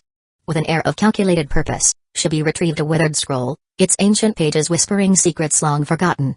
His eyes traversed the cryptic contents, meticulously aligning the intricacies inscribed within with the enigmatic seal before him. Discreetly, Shino's gaze surreptitiously glided across the delicate script adorning the wide-open scroll, a silent acknowledgement of the trust bestowed upon him by his father. The hidden knowledge unveiled before him spoke volumes, a testament to the unspoken bond they shared, for his father's intention was never to veil the scroll's content, but to illuminate his path. After determining the correct nodes, Shibi hovered his hand over the seal, a surge of power coursed through the chamber. Chakra was seemingly infused into the air, as the lines of the seal glowed. After Shibi meticulously deciphered the intricate network of nodes, his hand hovered with calculated precision over the ancient seal, a reverberation of raw power rippling through the chamber, as if the very essence of chakra danced within the air itself. The lines of the seal responded to the influx of energy, a mesmerizing display of radiant luminescence casting an otherworldly glow. The puzzle of his father's purpose finally becoming clear.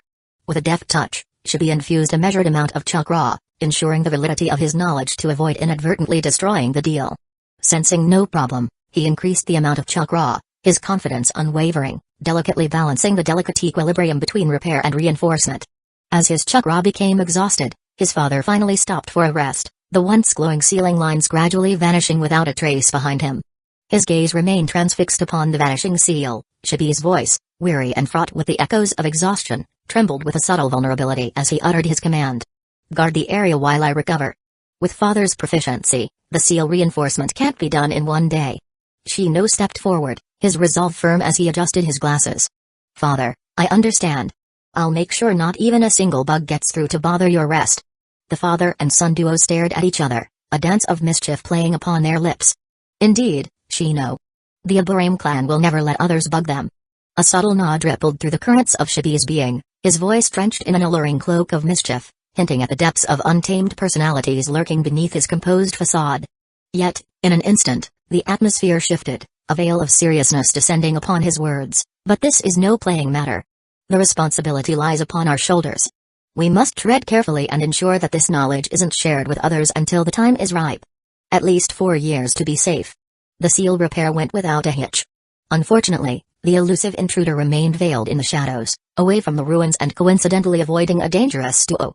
Perhaps he was also aware that the seal, though dormant, was deteriorating with time, and he was just biding his time until the opportune moment, a couple months later. But when he returns next time, he will be in for a stunning surprise. After this repair, the only way for the power to escape is years later or through the breaking of the seal. This will ensure any individual with nefarious thoughts will have to pursue ways to break the seal, Rather than just waiting for a free lunch, Shibi uttered with confidence, turning around to leave. Time to go home, Shino. As he turned, Shino's gaze lingered for but a fleeting moment upon the secrets concealed within the chamber, brushing past the gaping abyss surrounding the core. As the tendrils of his keen perception brushed against the presence of a hibernating Zerg buried deep beneath the surface, a knowing smile curled upon his lips, laden with a mixture of cunning and satisfaction. He won't dabble in time's intricate threads now, but in the future, he may weave a different story. When they left the underground ruins, the ruins returned to its desolate state, seemingly shielded from the ravages of passing years. The land of wind's unforgiving desert awaited them outside, but now they carried a newfound purposes, secrets that could reshape the destiny of their world. Shino, we were chosen to safeguard this knowledge, to ensure its preservation until the time was right. The Yondaemon entrusted me with this duty, and now it falls to both of us. Under the scorching sun, Shino and Shibi walked side by side, their shadows stretched long across the golden dunes. The winds whispered tales of forgotten power and concealed truths, and the duo ventured forth, bound by duty, their hearts aflame with the weight of their own calculated intentions. Chapter 56, Harvest and Plans. The Hokage's office was filled with an air of tension as Tsunade, the fifth Hokage, listened intently to Shizune's report on the failed Sasuke retrieval mission. The disappointment weighed heavily on her, but it was the revelation of the stolen corpses that truly shook her to the core. Slamming her fists on the table, Tsunade demanded answers. What in the world is going on, Shizune? Tsunade's voice rang out with a mix of frustration and concern. How could the corpses of Orochimaru's subordinates be stolen right under our eyes? You know they could have important clues leading to Orochimaru. And who is this mysterious person capable of controlling giant insects? Shizune stood before Tsunade, her face etched with worry. I'm sorry, Tsunade-sama. We are still investigating the matter, but it appears that the Aburame clan is not responsible. There are no records of them having such insects in their possession. Tsunade grunted in unhappiness, her mind racing to find a possible explanation. Are there any leads? Did anyone witness anything unusual? Shizune shook her head. No, Tsunade-sama. We haven't found any witnesses yet. However, there is one suspicious point. Under your permit, the Aburame clan head took his son with him on a secret mission, which is unusual considering the secrecy of the mission. It is unknown if they are attempting to set up an alibi, but we have reports from our allies confirming their arrival at the Land of Wind. It can't be them, not with that man staring at them. Tsunade's brow furrowed as she pondered the information. Could it be a ruse? Is it possible that the bugs are actually minions of a subordinate under Orochimaru? I don't want to jump to conclusions, but we can't ignore this possibility. Shizune nodded, understanding the gravity of the situation. I'll instruct the Anbu to keep a close eye on the Aburame clan. If there's any suspicious activity, we'll find out. In the meantime, we'll see if we can acquire any intel from the remaining corpse.